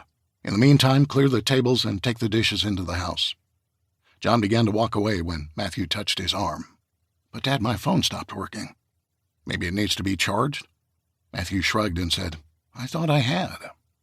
John patted his hip pocket in search of his own phone. He'd left it inside. "Where's your brother?"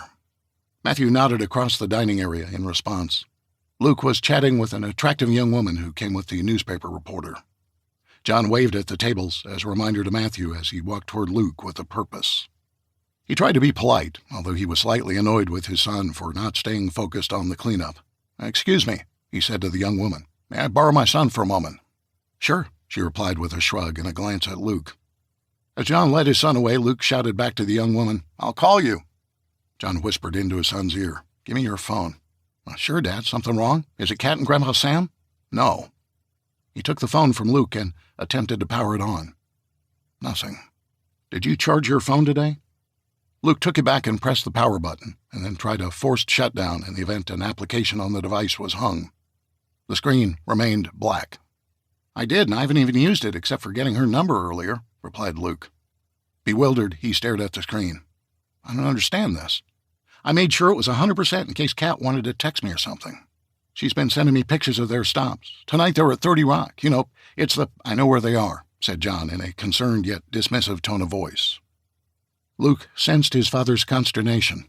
"Dad, what's going on?" He pointed toward the house. "I left the lights on when I left." "Power's out," replied John. "Matthew's phone is dead, too." As he slowly turned toward the dining area and the guests gathered beyond the trees, their voices could be heard over the dead silence. "Hey, my phone stopped working." "Mine too, I wonder why." "I can't get service." "Does it even work?" "No." "How does something like this happen?" John delayed joining the group. He had instructions for Luke first. His first inclination was to power on the generators to the house and the market's refrigeration system. "Luke, fire up the Generac for the house, and then the gas-powered Jennies for the coolers in the market. Go, now." The excited voices heard across the field turned from irritation to panic. John wasn't sure what was happening, but he thought better of revealing his backup power systems. "Luke," he shouted to his son as he walked briskly toward him. He lowered his voice as he spoke. "Forget what I said, for now anyway. Come back and help your brother." Luke jogged back. "Are you sure? It's not a problem." "Just a hunch, son. Listen, do as I say, please. Clear the tables with Matthew, but I want you both to keep an eye on the house. Make sure none of these people wander in that direction. Okay?" Luke shrugged. Okay." "John!" He recognized his wife's voice, and her tone reflected her concern. "Coming!" he shouted back. He looked up, pausing to clear his head. The voices of the panicked group grew louder, rising to a crescendo, as God dyed the skies with shades of blue and green, with a slight tinge of red for good measure. Chapter 28. Friday, top of the Rock, 30 Rockefeller Plaza, New York City. "We're under attack again." It was a logical conclusion for New Yorkers who lived through the heinous terrorist attacks on 9/11. Any suspicious box on a street corner might be a dirty bomb. Every unmarked van parked near a skyscraper might be filled with explosives. Every crime committed by someone of Middle Eastern descent might be a precursor of a larger attack. Just as every cough during a global pandemic could be deemed a sign of the contagion, despite the fact we cleared our throats multiple times on any given day. Or a sneeze caused by the sensitive hairs in our nose being invaded by pollen or dust suddenly became a symptom of something far more sinister. Eyes would grow wide, mouths would fall agape, mothers would pull their children closer to their hip. When the transformers began to explode from the massive surge of energy finding its way to the power lines, the planet's perfect antenna to attract the highly charged particles emitted in the solar storm, the minds of New Yorkers immediately deduced terrorism. In a way, what was happening was far worse, and the ultimate death toll would prove it. Americans were about to be exposed to dehydration, starvation, and the depravity of their fellow man. It would be a steady, slow decline, a race where only the fittest would survive, a race that would take months and years to run. However, it was a race that would start out of the gate quickly. "We have to get off the roof. This building might be a target. Did you feel it shake? It may have been hit already." The rush for the exit came all at once. Chivalry was dead. Women and children need not apply. Husbands dragged their wives by the arms as they pushed through the crowd in search of the stairwell. A few gullible souls repeatedly pressed the down button on the elevator, hoping for a miracle. Children cried, women shrieked, men shouted orders. Nobody attempted to help one another or work together. It was every man for himself. Except for Grandpa Sam, Kat, Asher, and Lauren. "We've got to stay calm and we'll get out of this," said Asher as he dropped to a knee in front of Kat. Her face was filled with fright, but the tears did not flow. That would come later. For now, she was unsure of the threats they faced and was simply reacting to the emotions of the moment. She nodded her head to indicate she understood. "What do we do?" Asher gently patted her on the head and turned his attention to Sam. Lauren wrapped her arm through his for comfort. "Sam, I don't know what's going on below us, but I do know this. That mob stampeding down the stairwell will join more panicked people like them. They're going to trample one another. I think if we take it slow, avoid the mayhem, we'll make our way out of the building unharmed." "Makes sense to me," said Sam as he looked past Asher toward the single emergency exit. People were elbowing and jockeying for position to squeeze through the doorway. He imagined them falling over each other as they forced their way into the stairwell. The diminutive Cat would never stand a chance. "Guys," began Lauren, as an editor, I've read many novels about what can cause the power grid to collapse. A massive solar flare is one of them. There's a possibility that what we're seeing around the city is caused by that." She pointed toward the sky, where the aurora continued its magnificent display while it masked its destructive power. "What's blowing up?" asked Sam. "Electrical transformers, power substations, anything that stores or transmits electricity. When the solar storms hit the planet's surface, it's like a gigantic lightning strike that we can't see or feel. It's really hard to say exactly what effect it has because it's never happened in modern times." "Until now," interjected Kat. She turned to her grandfather. "Do you remember the picture at the museum? It's like that." In the darkness, Sam took a deep breath and exhaled. He'd been afraid the depiction of the ways the planet could be destroyed might have a lasting effect on Kat. "You know what, honey? That artist was wrong. The solar flare didn't kill all the people or burn up the ground. It just turned off the lights." Asher had stepped away toward the exit and turned to the group. "I think we can go now. Remember, everybody stick together. Hold hands or lock arms. Give others plenty of space. Slow and steady." They made their way across the rooftop observation deck. Each of them took one last look at the aurora from the building that nearly touched the sky. Out of habit, Kat reached into her pocket to retrieve her phone. She stared down at its dark screen. It was then she realized all of her photographic memories of the trip might be lost forever. She began to wonder if she could recall everything she'd experienced. Her mind wandered as they pulled her into the darkened stairwell. Would she be able to retrieve all the memories she'd recorded since she'd received her first phone? Tears began to stream down her face, not out of fear or despair, but rather out of a sense of loss, as if part of her life had been stolen from her. She set her jaw and vowed to take the time to remember everything, including the precious moments with her family, whom she desperately longed to hug. Chapter 29, Friday, Top of the Rock, 30 Rockefeller Plaza, New York City.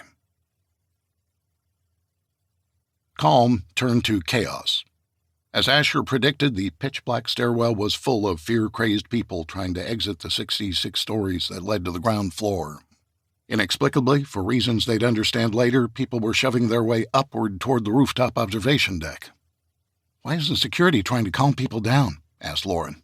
"Those two guys on the roof bolted as soon as the explosions began," replied Asher. "Despicable."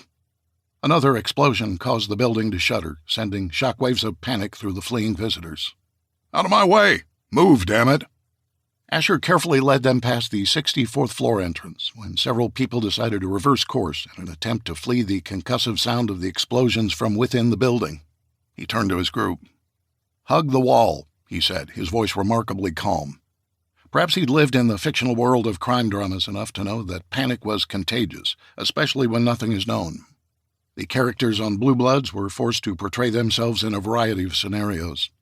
Oftentimes, unlike the viewer, the character doesn't know what's coming. Asher understood the psychology behind the panic of the unknown, as he was responsible for writing it into a story. They descended several more floors, allowing people to rush past. Many stumbled and fell. Skin was ripped open on the concrete floor. Bones were broken as they braced their fall. Faces were battered in the dark, leaving blood-spattered walls and steps. Kat felt the warm, gooey substance as she used the wall to guide her descent through the darkness. She was placed between Lauren and Sam, who kept a death grip on her hand. Lauren's hand was soft and comforting, like her mom's. Before long, they'd reached the 59th floor, where they encountered a pileup of bodies. Everything had come to a stop. "Keep moving," Asher shouted uncharacteristically after nearly a minute. More people pushed their way upward, away from the blockage of bodies. A man answered his question. "There's a fire in the building," he exclaimed as he pushed off Lauren and rounded the corner to ascend. Sam tried to slow the man's progress and asked, "Where? Did you see it?" "I don't know. They just said there was a fire." The man disappeared into the darkness, cursing a few stragglers along the way. For the most part, the group of four was behind the rest of the evacuees. "I don't hear any alarms," said Lauren. She had worked in high-rise buildings for her entire career. Fire drills were part of the security protocols the city of New York and insurance companies insisted upon since 9/11. "Maybe they're down because of the power outage," offered Sam. "They should be battery-operated," said Lauren. "The same should apply to the emergency lighting system. None of this makes any sense unless the solar flare was strong enough to destroy them as well." "Regardless," said Sam, "people believe there's a fire somewhere below and they're not moving. They're even retreating for some reason." "Asher, what should we do?" she asked. Asher tried to make sense of the frantic voices speaking in unison below them. He expected that 30 Rock had more than one emergency stairwell. "Maybe they're wrong about the fire," he replied. "Everyone's repeating the claim up and down this stairwell. Let's go inside the building and try to find another exit."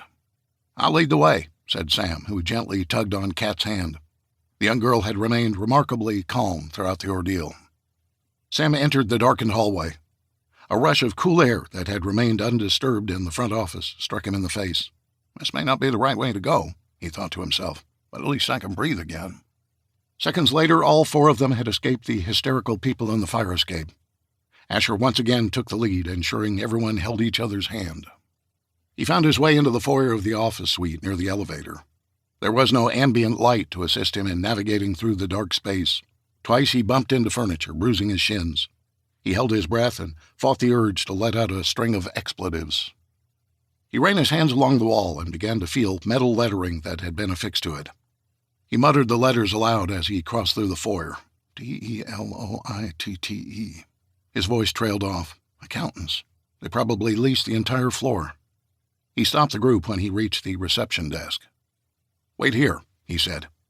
The group remained by the elevated desk while Asher felt his way along the curved top until he reached the double doors leading into the offices. He felt for the handle, hoping it wasn't locked.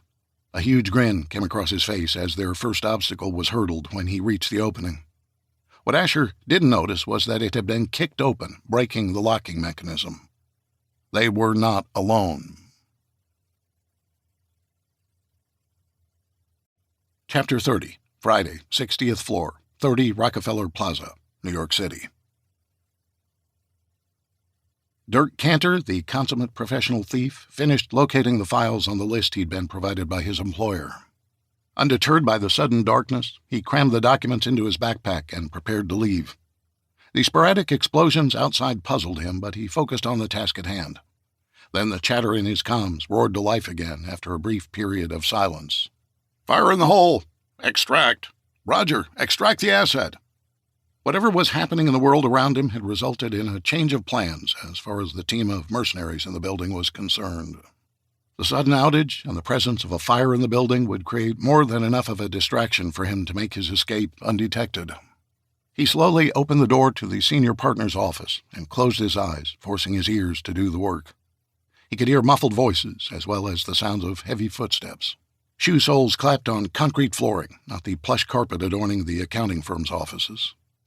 He risked detection and stuck his head and shoulders through the door opening. He was having difficulty discerning the direction the activity was coming from, although he presumed it was the fire escape. Perhaps there was a fire. Where were the alarms? Was it set by the man assigned to protect him? Was it related to the power outage? Cantor forcibly shook himself back into the present. Now was not the time to speculate. He needed to go, with or without his extraction team. He carefully retraced his steps back toward the front entrance of the 60th floor near the bank of elevators. He recalled seeing an emergency exit sign above a door in the reception area. He slowly felt his way along, perplexed as to why the offices had no emergency lighting. He exited the executive suite of offices and entered the vast open space full of cubicles. Wham! A thunderous crash was heard ahead of him as someone kicked open the locked door entering the reception area. He instinctively ducked behind a desk, pressing the earpiece into his ear to listen for radio chatter from the extraction team. There was nothing. Move, a man whispered, barely audible to Cantor from his location. Moving. Clear. Suddenly, Cantor felt uneasy. These professional killers were working in unison to sweep the offices in search of him, he presumed. They had the ability to contact him through their communications, yet they hadn't advised him of a rendezvous point or provided any form of instructions. And now they were maintaining radio silence. The voices he just heard should have been audible through his earpiece. They were not. They're not here to pull me out. They need to provide a scapegoat for the FBI. A dead one, most likely. The recesses of Cantor's mind took over. He was being hunted by trained killers. He had no weapon, and even if he did, he was wholly incapable of defending himself against the mercenaries. His predicament triggered only one possible response in the fight-or-flight scenario. Escape the threat. There were a couple of things that were in his favor. He knew the layout of the office suite very well. He'd studied it repeatedly in preparation for the heist. Second, the power outage appeared to have caught the mercenaries off guard just as much as he was. He assumed they didn't have any form of night optics, otherwise they'd be moving into the offices faster. Cantor believed he'd have the edge of moving in the darkness. He remained in a crouch behind the desk, waiting, listening, peering under the desk, hoping he could catch a glimpse of a shadow. Legs moving through the cubicles, bodies pivoting from side to side as short-barreled weapons sought a target. Cantor focused his thoughts on his recollection of the floor plan. The muffled voices and shuffling feet only served to confuse him. Then he remembered. There was a break room behind the storeroom's location. He broke cover to crawl on his hands and knees along the walls. He couldn't see, so when he crawled headfirst into a steel planter, he groaned in agony. The pointed end of the planter cut a sizable gash in his forehead, causing blood to gush down his face. He was temporarily blinded as it flooded his eyes. This way. He'd been discovered, or at least they'd confirmed he was still there. Check the beacon, one of the men whispered a little too loudly.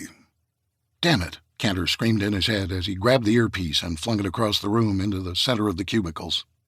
The plastic earpiece hit a particle board partition and landed on the desk before rolling to a stop. He pulled it, the man whispered. Then he raised his voice. Cantor, we're here to get you out. Screw you, the master thief replied internally. He wiped the blood onto his sleeves and scrambled on all fours around the planter. He moved faster now in his attempt to escape. Suddenly a man's voice came from the reception area. Okay, everybody, the door's open. Let's stick together and follow the walls so we don't trip over furniture. He spoke in a barely audible whisper. What, are you kidding me? A group of people had unknowingly followed the mercenaries into the offices. They had no idea what was lying in wait. Their loss, he thought. His pursuers no longer attempted to hide their position. They couldn't afford to lose Cantor. Flashlights were illuminated, and the shriek of a young girl filled the air. A trigger-happy killer overreacted.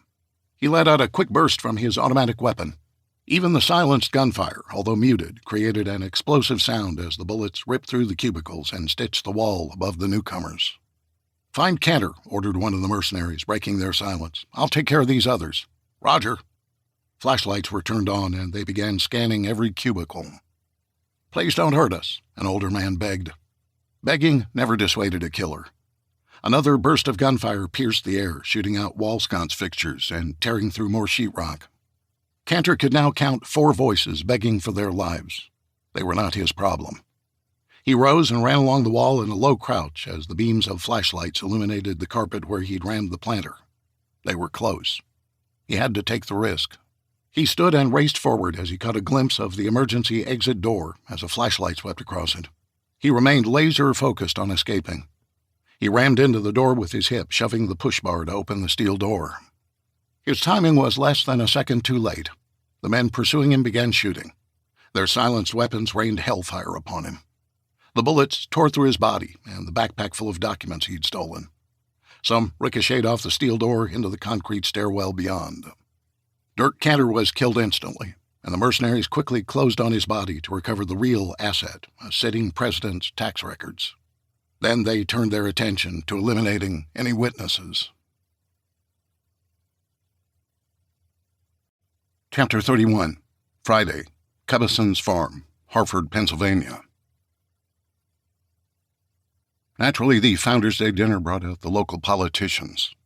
All 3 Susquehanna County Commissioners were in attendance. Chairman Michael Paul was the first to speak up in an effort to calm everyone's nerves. He pushed past the group until he was between them and the dining area, where the candles and string lights continued to brighten the space. "Okay, folks, I don't think there's any reason for alarm. These things happen, especially in the country. It's part of our rural charm." "I don't know, Mike," countered one of the guests. "What's up with the cell phones?" "Yeah, I've never seen anything like it," added another. "It's probably just a cell tower gone down because of the power outage," opined the chairman. Emma moved next to the commissioner's side, her eyes searching for her husband. She was relieved when she saw John making his way through the dining area. Paul continued his efforts to calm the group. "Listen, I don't have all the answers. I do know that it's best to remain calm in any unusual circumstance. Needless to say, however, I think we need to call an end to the wonderful evening. Your travels home might be a little more complicated without traffic signals and such." "Geez, Mike, we've only got 3 or 4 in the whole dang county." Paul shook his head in disbelief. "Okay, maybe so. Just be careful. Now, can we please thank our hosts before we depart for the evening? First, how about a round of applause for St. Joe Winery for the delicious wines?" Without hesitation, the group responded by clapping their hands. Some were still hesitant to assuage the concerns that screamed inside their minds, but they politely applauded nonetheless. "And, of course, a hearty thanks to our hostess, Emma Cubbison. And, yes, there he is. John, would you join us, please?" All the attendees enthusiastically applauded the Cubbisons' efforts, with a few throwing in a hoot and a holler to drive the point home. "Thank you, everyone," said Emma. She desperately wanted to pull John aside and get his take on what was going on. She shook hands with Paul and the other 2 commissioners. Most of the rest of the guests stopped by to personally thank her and heap praise on the family for their efforts. However, soon the throngs of people were making their way to the darkened parking lot of Cubbison's Market, where a surprise awaited them. "John, nobody's cell phone works, and I'm not buying the down cell tower explanation. I'm guessing the lights don't work on the property either?" He wrapped his arm around her and led her back toward the lit dining area where the crew manning the wine bar were dutifully cleaning up after themselves. "Emma, I don't want to jump to conclusions, okay?" "What?" "The power is out and the cell phones won't function. The only thing that I know of that would do that is a massive pulse of energy like the kind nuclear bombs release when they're detonated." "What about the solar flare?" she asked. John grimaced and nodded. "It's the only explanation I've got. The same enormous power that generated the aurora could have knocked out the electricity." "Why the phones?" Emma looked around at the string lights. She pointed upward as she asked, "And why not these things?" John shrugged. "The phones are basically mini-computers run by tiny circuits and wiring.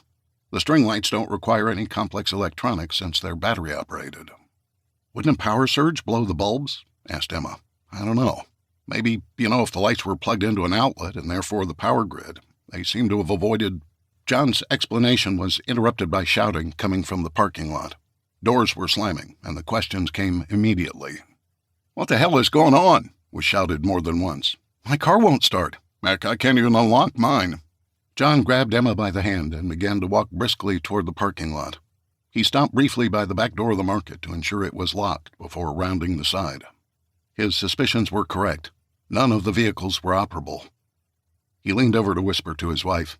"The solar flare did this. The same delicate circuitry that powers the cell phones also runs throughout these cars.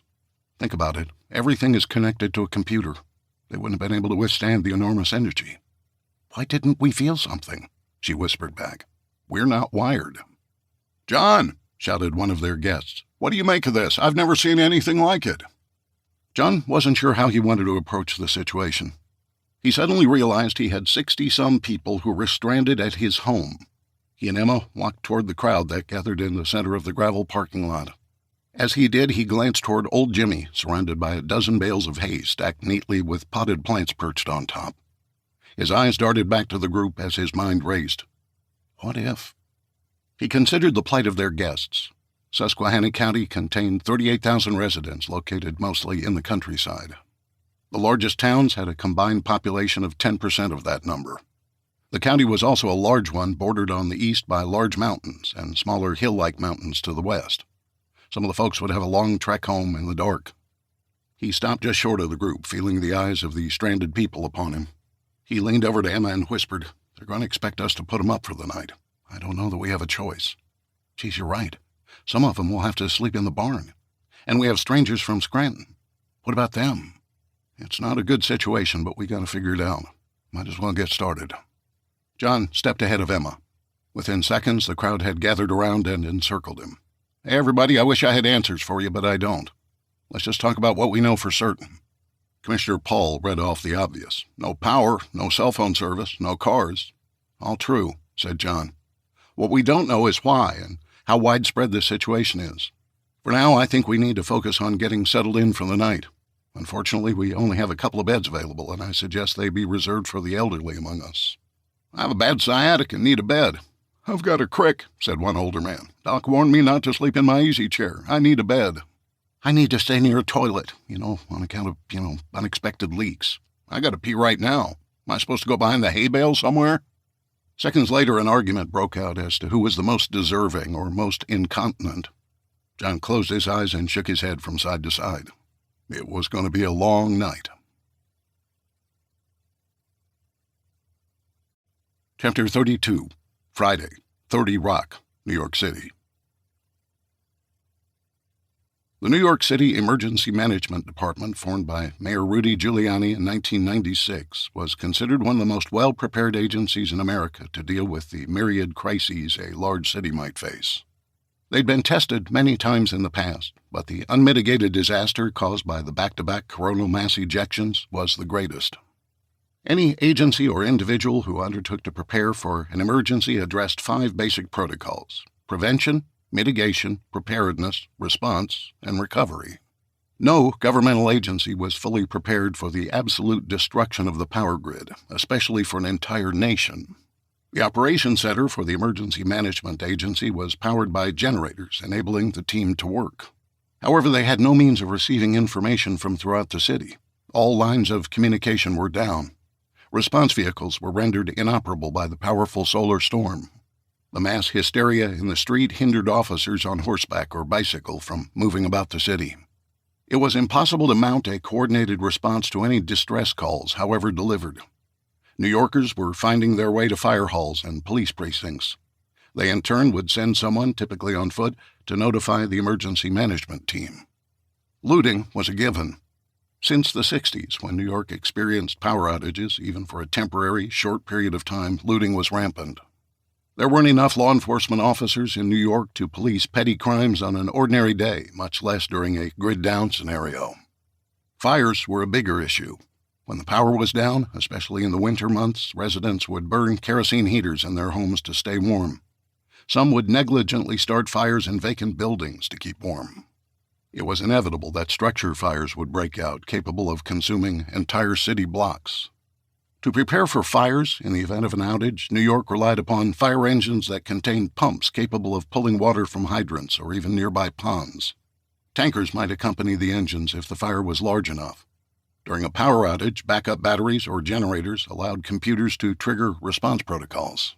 Water resources ran on computerized generators designed to respond to the fire department's needs. Even the gas-powered generators required computer-controlled mechanisms to divert resources where the city needed them most. When the perfect storm hit, all of these contingency plans were for naught. Police and fire response was akin to the late 19th century, a time when word of mouth, together with horse-led wagons, constituted the emergency response team. "We've got fires throughout the city," the deputy commissioner for response said to his management team. "Frankly, we can't put them out. The best we can possibly do is assist those trapped in burning buildings to find safety. Then again, to the best of our capability, rescue teams can turn over any of the injured to paramedics. Deputy Commissioner, it's not safe for our people out there, began one of the fire chiefs in attendance. The 33rd on the Upper East Side was overrun by a pack of thugs. We'd been notified of an apartment building on fire, so we responded on foot. Even our paramedics toted their gear on their shoulders. While our people pulled out the victims, the looters overwhelmed the paramedics and stole their pain medications. Well, actually, they stole everything and ran into the night. We can't stand down, Chief, said a representative of the New York Police Department. I don't disagree. I'm just saying my people are exposed out there without somebody to watch their backs. The deputy commissioner was about to respond when the fire chief added, I'm not exaggerating. If we don't keep these fires under control in this heat, they're going to jump from structure to structure. And if it gets windy. His voice trailed off, allowing his words to hang in the air. The deputy commissioner looked grim. There are many issues to address, but I see fire as the highest priority. Frankly, we cannot stop the crimes of opportunity that will take over the city in the next several hours. Until the power is restored, lawlessness will be a fact of life, sadly. I have no way of reaching the governor, although I'm sure she's aware of our situation just by using common sense. Hopefully the National Guard can assist us. In the meantime, we need to focus on these fires and helping people. Let's talk about... The deputy commissioner was abruptly interrupted by a uniformed police officer who entered the command center unannounced. We just confirmed a major high-rise fire at 30 Rockefeller Center. At the moment, it's spread through the 46th and 47th floors. Are you sure? Asked the deputy commissioner. Not in the below-ground levels near the maintenance and utility rooms? That's correct. There were reports of multiple explosions that coincided with glass blown out of the west facade. The on-site security personnel are helping with the evacuations, but apparently there are people on the upper levels who've become trapped. The veteran of the New York City Fire Department took a deep breath of air, filling his chest to its maximum before letting go of a deep exhale. We have to take them as they come. Let's get the word out to save those folks and evacuate Rockefeller Plaza before the fire spreads between buildings. Let's go. Chapter 33, Friday, 30 Rock, New York City. Kat's little heart wanted to beat out of her chest. Her eyes were wide, never blinking, searching for movement, begging God to help her find Grandpa Sam, fearful of what was yet to come. Curled up in the fetal position to protect herself, her rapid breathing threatened to give her away. She wanted desperately to scream, "Help, go away, please leave me alone." Kat fought all of these urges because her survival instinct told her calling out would lead to her death. She forced herself to slow her breathing. She willed her eyes shut for just a moment to regain her composure. And to think. Seconds mattered. In minutes it would be over. She needed God to intervene to save their lives. She just wished he would hurry it up. She drew upon her life's experiences, few that they were. Not times when she was in peril, which was only once that she could recall. The fun times, the games she'd played on the farm. Like hide and seek. Years ago when she was 6 or 7, before her brothers graduated from high school and became too important to play with her, the kids would play their version of hide-and-seek. Well, it was more like barn cat and field mouse, as they called it.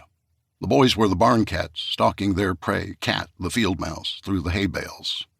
She'd created a maze of hay bales, some stacked tall with her brother's help, and others short, which included tunnels for her to crawl through. It was the highlight of her day when they played, and the guys were good sports about it. They could easily find her, but made her seem like she was elusive. Cat was suddenly calm and clear-headed. She could escape these bad guys and their guns by leading them through the maze of cubicles in the dark. Just like when she played with her brothers, she'd use what was available to create diversions. She might throw a steel pail over a stack of hay bales while scampering off at the same time. By the time they heard the sound, she'd be 30 feet away on the other side of the barn. Maybe it'd work for real, she thought to herself. Their flashlights were sweeping the floor, back and forth, washing the carpet, searching for them. When the first shots had torn open the wall and ceiling over their heads, Asher had forcibly pulled her to the floor. All three had held their breath for several seconds, waiting for the next attempt to kill them. When the second round of gunfire had let out its blast in the office space, each of them had panicked, rushing in different directions in search of cover. She tried to recall that moment. It seemed Asher and Lauren had moved back toward the door. Sam had scrambled forward and reached for her hand. However, Kat had lurched to the right, falling on her belly. She'd slithered along the carpet until she could shimmy under a cubicle. As the flashlights washed the open office space, she was able to see the vast number of cubicles that surrounded her. They were no different than the hay bales in the family's barn. A beam of light lit up the floor just 2 feet away from where she was hidden. It was time for a diversion. She slowly reached on top of the desk and ran her hand along the top in search of anything solid.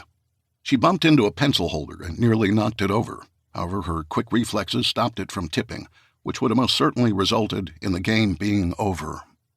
She dipped her fingers inside and slowly pulled it over to the edge of the desk. She thought about how the boys used to play army in the fields, picking up rocks to act as pretend grenades. They'd throw them over their heads like a basketball player making a hook shot. She slid into the aisle between the first and second row of cubicles. She hurled the filled pencil cup toward the back of the room and quickly crawled a dozen feet or more before ducking under another cubicle. By the time the pencils crashed into a computer monitor, she'd expanded the distance between her and her pursuers. However, she didn't rest on her laurels. The beams emanating from their flashlights converged on the noise. She moved again, rushing down the aisle between the second and third row of cubicles, once again diving under a desk. She was closer to the center of the room now, much farther away from her pursuers. Suddenly, from outside the office in the reception area, she heard loud talking. A man shouted in a deep, booming voice, "Come on, everybody, the door's open." A woman responded, "Okay, pass it down the line. Tell the others in the stairwell to come this way." "Okay," a soft-spoken man responded. Kat furrowed her brow. There was something about... Her thoughts were interrupted by loud whispers between her pursuers. "We've got more coming. Yeah, we've got the asset. The more time we waste, the more likely it is we'll burn up. Move." "Roger that." The man in the reception area shouted again, "Through this door, everyone, hurry!" Kat wanted to warn them. She risked standing so she could see the flashlights of the shooters. They were pointed at a partially open door toward the back of the cubicles. They each hopped over something as they stealthily entered the stairwell. Within seconds, they were gone. She took a moment to breathe a sigh of relief. Then she got up her nerve to find Grandpa Sam. She hoped, no, prayed, that the shooters weren't tricking her. "Grandpa Sam," she said in a loud whisper. "Are you okay?" She heard a loud thump. Grandpa?" "Yeah, over here. I'm fine. Where are you?" "I'll come to you." Kat stood and stumbled through the cubicles, her hearing being so attuned to her surroundings that she was certain where he was located. A chair swiveled and then rolled into the aisle in front of her. Her grandfather crawled out. As she reached him, she almost slipped on a dozen or more pencils on the carpet. "Here, Kat. My God, you're okay." Tears flowed down Sam's face as the two crashed into one another. They held each other, making no attempt to restrain their emotions. "Guys, are you both all right?" Lauren's voice startled them at first. "Yes," replied Sam. "We're over here, in the middle." "I think there are others in here, too, from the stairs." Asher responded. "No, that was us. We needed to create a diversion and had nothing to work with, so we pretended there were a bunch of people coming into the office." "We hoped the shooters would leave to avoid more witnesses to whatever they were up to in here," added Lauren. "Great thinking," praised Sam. As the Doyles joined them, they all hugged one another and gathered their wits about them. First, Sam asked, "Who threw the cup of pencils? They almost hit me on the head." Kat gasped. Her diversion had led the shooters straight to her grandfather. "I'm sorry, Grandpa. I was trying to lead them away from me." She began to cry again as she realized she'd saved herself while putting her grandfather at great risk. "Listen, what you did was brilliant," said Sam as he consoled her. In the darkness, he tried to look into Asher's and Lauren's faces. "Same for you two. Brilliant moves that saved all of our lives. However, I think we might have another problem ahead of us." Chapter 34. Friday, 30 Rock, New York City. Abby Baker and Danny Marino had been partners on Engine 23 for 7 years, an extraordinary length of time in an age when firefighters were underpaid and seeking early retirement. The two were childhood friends growing up in the Bronx, just a few houses from one another. After high school, Marino spent a few years in the Army, while Baker became a firefighter. She'd recruited him into the FDNY when he returned stateside. Engine 23 was a close-knit group who dedicated their lives to saving others and protecting New York from burning out of control. The company itself was one of the FDNY's oldest, having been organized in 1865. The small firehouse located on West 58th Street near Central Park was dwarfed amidst the high-rises that filled Billionaire's Row. Tonight they'd face a challenge like no other: Captain Delroy Duffy, their incident commander, had gathered everyone at the firehouse to bring them up to speed. He likened their task to the Marines who stormed the beaches of Normandy during World War II. It would be no different than hand-to-hand combat with the enemy. Their primary goal, with the assistance of the NYPD, was to evacuate people from 30 Rock. Secondarily, to the extent they could without being harmed or risking their lives, was to work to contain the fires to the upper floors. The firefighters didn't have to question this directive. They knew at best they could slow the rate the fire burned and move throughout the building. Without water, it would be damn near impossible to contain it. Baker's nickname was Cookie, a moniker she'd earned early in her career as she endeared herself to her fellow firefighters at Engine Company 23 by baking cookies. Marino, nicknamed QB in honor of the famed Miami Dolphins quarterback of the same name, had taken his moniker to heart, as he frequently led the Engine 23 team to fight structure fires. Baker and Marino led the charge down 7th Avenue toward 30 Rock. Fully outfitted in their gear and carrying more in their arms, the contingent managed to jog the 3/4 of a mile to respond to the fire in 10 minutes. Ordinarily, they would have already sprung into action, dousing the building with water and saving lives. However, word of the fire had been slow to reach them due to the power outage. Once they arrived at the entrance to the building, they immediately realized their first obstacle would be to clear the area of onlookers and those who'd already been evacuated. The NYPD was doing their best, but advised her that without horseback patrol officers, the task was daunting. Instead, Baker and Marino moved inside and left pedestrian traffic control to the police. A police captain was standing atop the reception desk with a bullhorn and a flashlight, bellowing at people to clear the building immediately. Marino approached him first. "What do you got, Captain?" "All I've been able to confirm is that we got a blaze on the upper 40s into the lower 50s. People fleeing the building report loud explosions, maybe coupled with some type of incendiary device. I haven't stopped to conduct interviews." He pulled his bullhorn to his mouth and shouted at a group of people who were hugging one another. Most likely co-workers who'd been reunited. They were clogging up the exit to the building. The captain continued. "We got windows blown out on 49 and 50. Smoke is billowing out of the north and west sides of the structure." "Have you deployed any firefighters?" asked Marino. "Yeah, up the north stairwell. That was about 30 minutes ago. They were off duty, they said." "Did they have any gear?" asked Baker. "Only what the building security had in their lockers, a couple of Halligans and axes. They gave them N95 masks to protect them from smoke inhalation. That's it." "You said they went up the north stairwell? Any particular reason why?" asked Marino. "That's where the smoke was coming out," replied the police captain, before he returned to the task of herding people acting like frightened cats out of the burning building. Marino turned to Baker and the other firefighters from Engine 23. "Follow me, we're going to have to hoof it up 50 stories." The group huddled near the bank of elevators, the only part of the spacious entrance unoccupied by frightened people. They readied their gear. They pulled their hoods over their heads. They velcroed and buckled their jackets and affixed their oxygen tanks to their backs. Those who accomplished their dress-out first assisted the others. They were a team. With their Halligan bars in one hand and flashlights in the other, they moved single file toward the emergency stairwell on the south side of the building. A Halligan was a tool used to pry open doors, as well as any task requiring twisting, punching, or striking. It had been designed by a Fire Department New York deputy chief named Hugh Halligan in 1948. Marino led the way. They reached the stairwell and had to force evacuees to make way. "Fire Department, please move against the wall."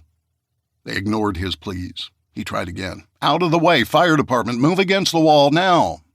The people descending the stairs slowed, giving Marino and the others the opportunity to move into the stairwell. Soon they were single file, walking slowly but deliberately upward. In between Marino instructing people to move out of the way, Baker sought information.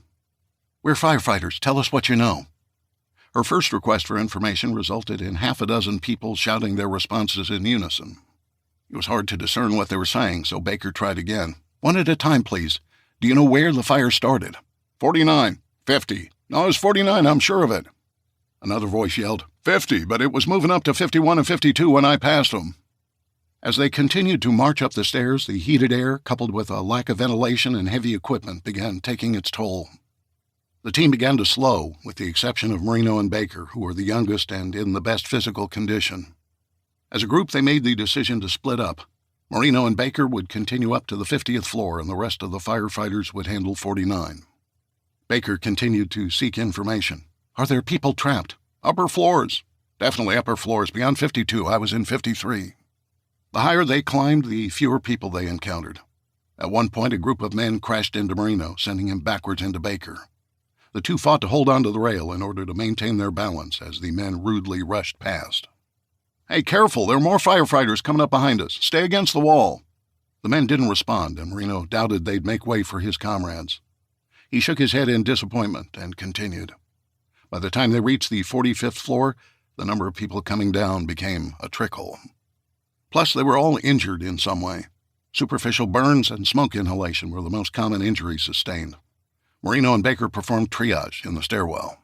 Mostly, they advised the people fleeing the fire that the first-degree burns, while painful, would heal with basic first aid. They were advised to avoid touching their burned skin and to keep it covered, if possible, until treated.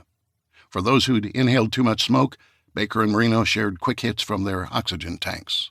It seemed to breathe new life into the evacuees, giving them the strength to continue their hasty exit. The process of treating these individuals as they descended the stairwell slowed them down. Soon the other firefighters could be heard catching up to them. He shouted to them, confirming the information they already knew. "The fire started on 49. Some kind of explosive device was involved. The fire's moving upward toward 52. We have people trapped at 53 or higher. We'll move upward to 51. You clear 49 and 50. "Got it," one of the firefighters responded. Minutes later, the two friends reached the 49th floor. The heat was stifling as black smoke puffed out the cracked door. Baker stopped to look inside and saw that the space appeared to be fully engulfed in flames, with black smoke billowing against the drop ceiling, parts of which were fully ablaze, while the rest was not. "Accelerant," she mumbled to herself. Baker knew the physical evidence indicating the presence of accelerants included black smoke and overhead damage inconsistent with the naturally available fuels like paper and furniture. The fact that certain parts of the drop ceiling were burning while the rest was not was consistent with the reports of explosions, possibly from an incendiary device. "Keep moving," she had to shout to her partner because of the noise from the blaze. The two slowly climbed up to the 50th floor. They were no longer encountering people descending the stairs. "You think it's emptied out?" asked Marino. Baker looked into the 50th floor office suite. It, too, was filled with fire and black smoke. "I doubt it. Let's go find out." She pointed upward with her flashlight. The light beam was diffused by the smoke. As they ascended one more flight of stairs, they became increasingly blinded to their surroundings. Chapter 35. Friday, 30 Rock, New York City. "What are we going to do? We can't go down there." Kat feared the fire and the prospect of walking through the black smoke in the already darkened stairwell more than the gunman they'd just encountered. "We could try to cut across the building to the other side," shouted Sam in response. "What floor are we on?" asked Lauren. Asher, who'd led the way, had lost track of their location in relation to the 60th floor where they'd entered the stairwell. 52, maybe 51, I'm not sure. "I don't think going forward's a good idea," said Sam. "The fire must be down there somewhere." "I can feel the heat on my face," added Kat. Lauren moved closer to her husband. "People heading for the roof assumed choppers would be sent to rescue them. Are we sure they can't fly?" Asher took a deep breath out of habit. It caused him to have a coughing fit. After it passed, he talked it through aloud. "I doubt it, at least not within the city's emergency management capability. I suppose the military might have them. Supposedly, in the event of a nuclear attack, we'd still have operating trucks and machinery like helicopters." "Should we go back?" Lauren repeated her question. "We can, or we could explore our options. Something tells me the few military choppers capable of withstanding a solar storm like this one might also be a little busy." Lauren touched his sweaty, soot-covered face, then touched her own. She could only imagine what they all looked like. "I say we try to go down first," offered Sam. "We know what this stairwell looks like. Maybe the other side is better." Asher reached out until he was able to touch everyone. "Okay, listen up. Pull your shirts over your nose and mouth as much as you can. Stay as low to the floor as possible, even if it means we have to crawl. The freshest air will be there, while this toxic black smoke will follow the heated air to the ceiling." "Okay," said the other three in unison. "Stand against the wall behind me," instructed Asher. "I need to see if the door is hot." First, he dropped to a knee and tried to determine if any smoke was seeping through the tight seal the steel door provided. Then, with his hand covered by his untucked shirt, he tapped the door, quickly at first, and then a little longer. While it was not cool to the touch, it certainly wasn't holding back a raging fire. "Okay, stand against the wall and turn your heads away." They did so, and Asher slowly opened the steel door. Inside, he could barely make out the smoke that filled the office. However, he saw no evidence of flames, as they would have certainly illuminated the space. "Here we go," he began. "Follow me along the wall. Sam, close the door behind us once we're inside. We can walk at a low crouch, but if you feel me drop down, don't hesitate to do so." They held each other's hands a little tighter than before. The group had bonded during the experience, and all were comfortable in allowing Asher to lead them to safety. For his part, Asher only knew what to do in the event of a building fire from conducting research as part of his scriptwriting duties. He recalled that most people died because the flames consumed most of the available oxygen during the burning process. This resulted in deadly carbon monoxide being released into the air. Then there was the fuel causing the fire to spread. Many burning objects might emit toxic gases harmful to humans. These killing fumes were widely considered to be more dangerous than the fire itself. The space they entered was different from the cavernous bullpen holding the cubicles in the accounting office. They were in an extra-wide hallway lined with cushioned benches and numerous doors. Some of the doors were ajar, and Asher had the others wait while he explored their interior. He was never sure if an entryway led to the center of 30 Rock and the elevator foyer. Each office was filled with simple furniture consisting of a desk, a credenza, and 2 chairs facing the desk. Imagine some kind of employment firm or administrative function. Back in the hallway, he led them deeper into the offices. There was no sign of the fire, but the air was not clear. Soot and smoke permeated their nostrils. And it was hot, like a sauna, a dry heat that seemed to rise and fall as they moved toward the center. In the dark, the maze of hallways made the cubicles in the accounting firm seem like an easy puzzle to solve. At one point, Asher wasn't certain they hadn't gone in a complete circle or perhaps got turned around. He pushed through the self-doubt until the heat seemed to grow stronger. Asher slowed their progress. Something had changed. The smoke-filled air seemed to fill the hallway, but it simply lingered around them. Then suddenly, but with increased speed, the smoke began to blow away from them in the direction they were moving. It was as if it was being sucked by a vacuum of some sort. The hallway opened up into a larger space. They could hear hissing and a flapping sound. "What's that?" asked Kat. Before anyone could answer, a door was flung open in front of them, and a ghostly figure raced toward them. A ghost dressed in rags. A ghost that was less spirit-like and more of a human fireball. The woman screamed as she rushed through the door, chased by flames. The vacuum that seemed to suck the smoke toward the opening suddenly reversed itself. As the door opened wider, a ball of fire roared directly toward them. "Get down!" shouted Asher. "Cover your heads!" They couldn't hear his last words as the flames shot past with the roar of a huge beast. The woman on fire made it a few feet past them before falling forward in a heap, her burnt flesh filling the air with the rancid stench of death. Her clothing immediately caused the carpet to catch on fire, along with the seat cushions of the benches nearby. Asher rose to a low crouch to see if he could help her. Bam! The impact was so quick and hard he was knocked off his feet, his body tumbling down to the floor. With the air punched out of his lungs, his vision blurred as he tried to regain full consciousness. The raging fire behind the door had sucked the smoke-filled oxygen toward it. When the door opened, the new source of fuel fed the flames, drawing the fire in the direction of the oxygen source. The result was Asher's body being swept down the hallway by the blaze. He writhed in pain as the exposed skin on the back of his neck and arms singed from the flames. "Asher!" shouted Lauren, who began to crawl on all fours to help her husband. "Stay low," cautioned Sam, who was already by Asher's side. He calmed his nerves and spoke close to Asher's ear. "Where are you burned? I can't see." "Arms, neck." Asher's response was filled with gasps for fresh air. "Ash, baby, are you okay? Please talk to me." "Stunned. Burnt, but not too bad. I'll feel it in the morning, though." Lauren laughed and gently stroked the back of his head. The singed hair had left a noticeable bald spot. She loved her husband and was thankful he wasn't more injured. The jokes about the bald spot would have to wait. The sound of glass breaking caused them all to jerk. Suddenly, the smoke reversed itself again and was sucked rapidly toward the other side of the building. Doors to offices left open were being slammed shut. One after another, the hollow core doors were sucked inward by the pressure of the fire and smoke that was now billowing out the north side of the building. With a groan, Asher rolled over and got back up to vertical. He took advantage of the slightly cleaner air and took a deep breath. The searing pain on the back of his head and arms was immaterial. He was alive. He pivoted on his butt to look in both directions, desperately trying to see in the dark. He needed to make a decision. Then the inferno made it for him. Chapter 36. Friday, 30 Rock, New York City. The explosion was deafening. So much so, Kat's ears lacked the ability to absorb the massive amount of energy as sound. All that registered was the pain caused by the concussive effect of the blast below them. She covered her head and curled into a ball, a maneuver that was instinctual and somewhat logical. Kat wanted to urge the others to do so, but it was too late.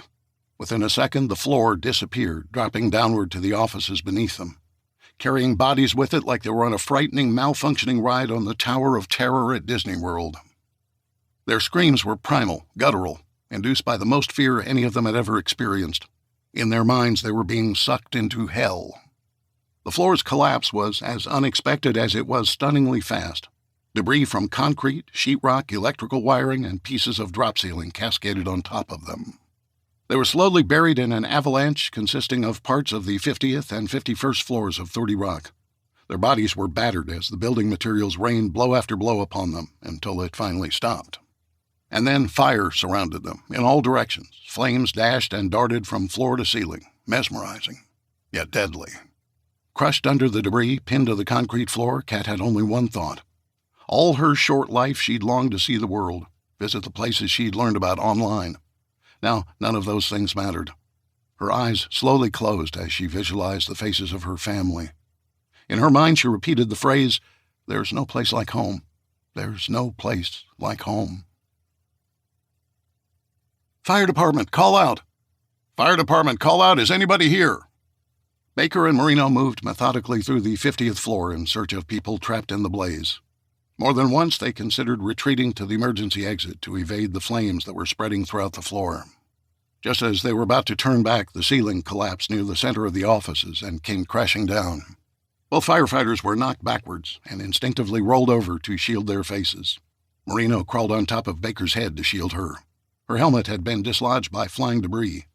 His fire coat protected her from the flames that washed over them. "Jesus, QB," she said breathlessly. "That was close. What the hell?" He lifted his body off hers with an eye toward the huge pile of debris that had come crashing down from the 51st floor. Now that's exactly what it is. Hell. "This is a lost cause. Way too dangerous, especially without comms or backup. Let's go up a floor." Marino rose to his knees and helped her up. He used his gloves to brush off glowing embers that covered her back and were caught in her jet-black hair, made more so by the soot. After they checked their gear, they rose to a low crouch and began moving away from the collapse toward the emergency exit leading to the south stairwell. Ping, ping, ping. Baker grabbed Marino's coat sleeve and tugged him to a stop. "Did you hear that?" "What?" "Just wait, listen." Ping, ping, ping. The metal-on-metal sound repeated, followed by a loud groan. The two firefighters directed their lights in each other's faces. Someone had fallen through from the upper floors. Ignoring the flames that darted up the walls, together with its toxic smoke, they raced back into the offices. "Fire department, call out!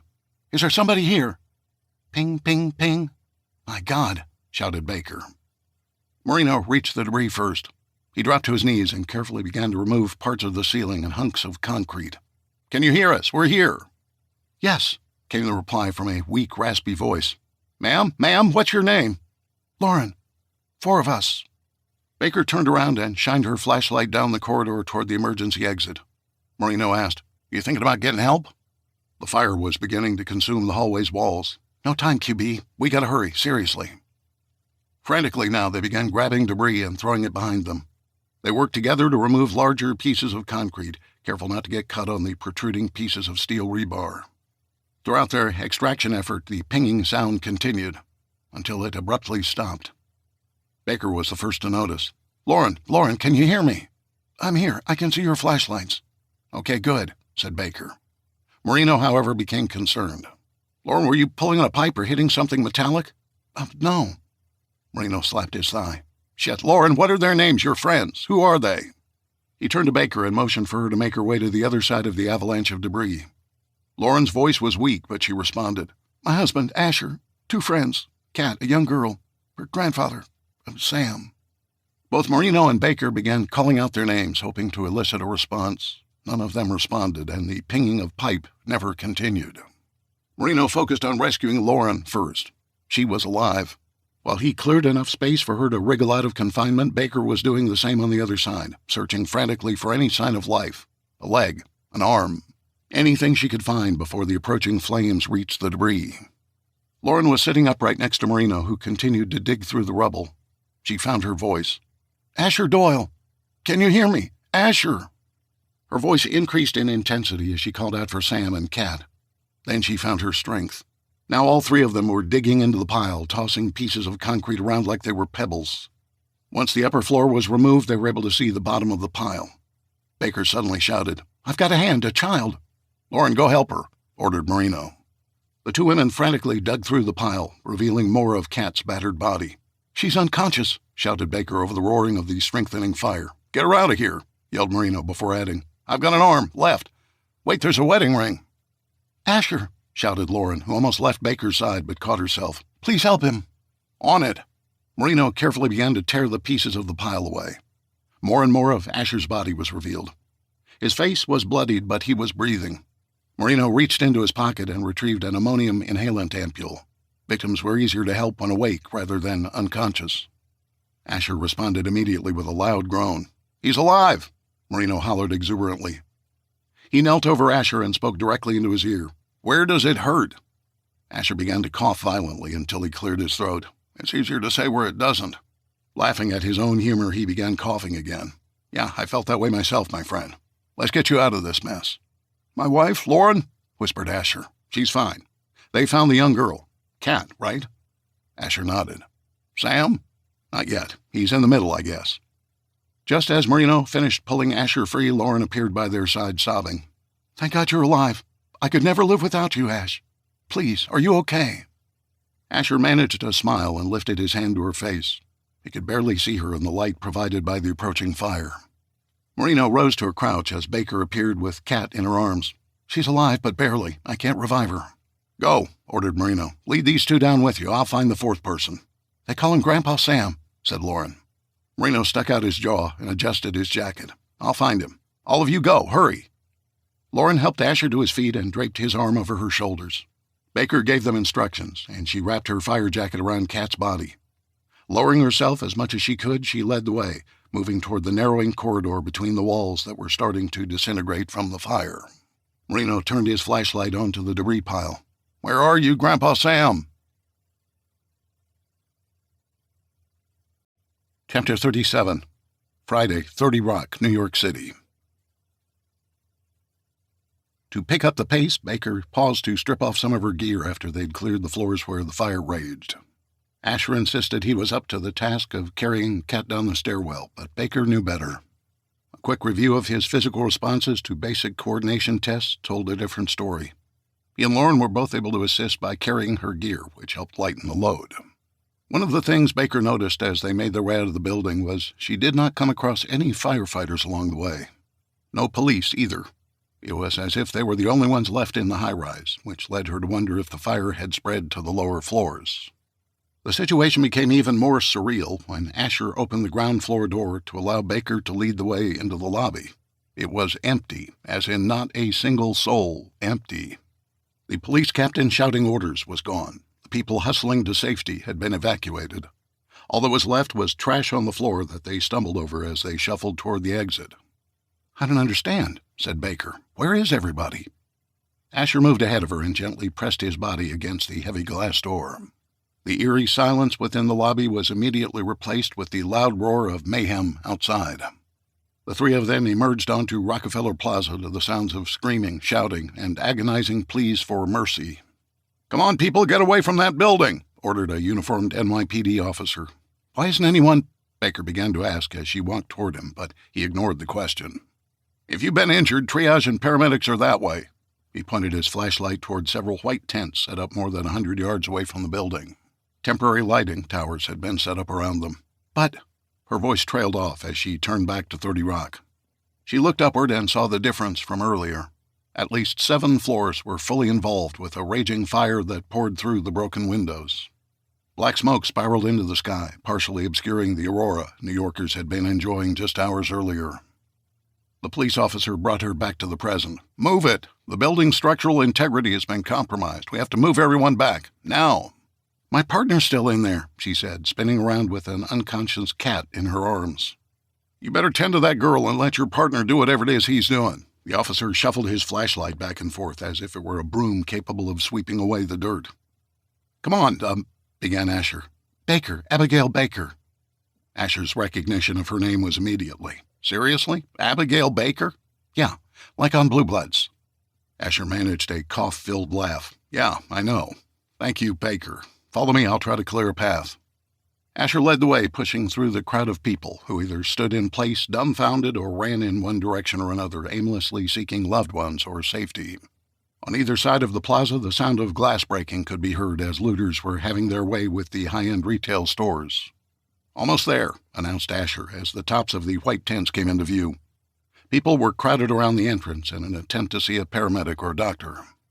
Asher immediately noticed they didn't have any visible wounds. To be sure, they appeared distraught and weary, but they weren't knocked unconscious like Kat. Stay in line, he said to Baker, who had Lauren tucked close to her side. The two comforted Kat, hoping that somehow she could hear them. Minutes later, Asher returned. I talked to a head nurse in charge of triage. She knew my dad. She's going to meet us at the back of the tent so we can get Kat some help without causing a riot. They left the line and peeled off toward the back. Periodically, Asher glanced over his shoulder to make sure nobody followed them. Satisfied their cutting in line wasn't going to draw the ire of anyone, he led Baker by the elbow to the back of the tents, where an elderly nurse greeted them. Please, through here. Let's get this young lady some help. Baker followed the nurse while the Doyles lagged behind to allow the professionals some room to work. Baker returned immediately, her arms still in the same position they'd been in as she cradled Kat down the stairwell. I need your help with something. Sure, anything. Baker took a deep breath. Will you help with my arms? I can't move them. From her shoulders to her wrists, Baker had held Kat so tight that her muscles were swollen and the joints became stiff as if locked in place.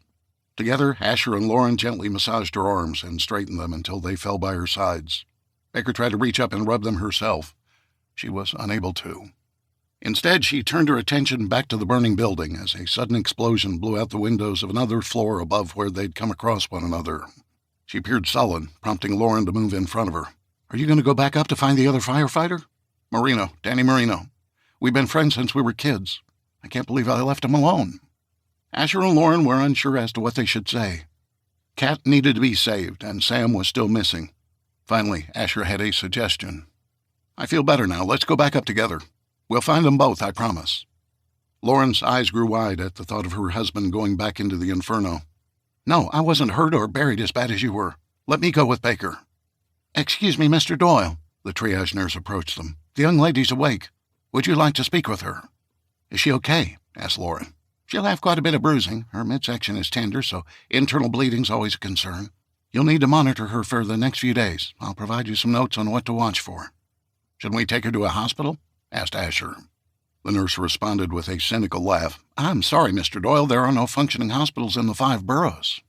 There are makeshift trauma and treatment tents like this one, but that's about it. Best we can offer is initial diagnosis and treatment, followed by a pat on the head together with a wish for good luck. Asher ran his fingers through his soot-covered hair. That was when he discovered for the first time that the flames had singed a bald spot in the back. He abruptly pulled his hand away and examined it, half expecting to find a handful of hair in it. He glanced at Lauren and responded, Okay, we'll come see her for a moment, but then we have to go back and find her partner and the young girl's grandfather who are trapped inside. They're not going to allow you in, Mr. Doyle. Nobody, even the firefighters. I'm sorry to tell you this, but they're on their own. Her words hung in the air as a woman began to wail in despair over the loss of a loved one. Her cries of agony at her husband's untimely demise didn't make Baker feel any better. She turned to stare at the flames shooting out of 30 Rock, making no attempt to hide her tears. Marina was utterly dumbfounded. The bottom line was this: Sam wasn't there. He'd simply vanished. With the flames closing in, Marino used his flashlight to surveil his surroundings for the 4th or 5th time.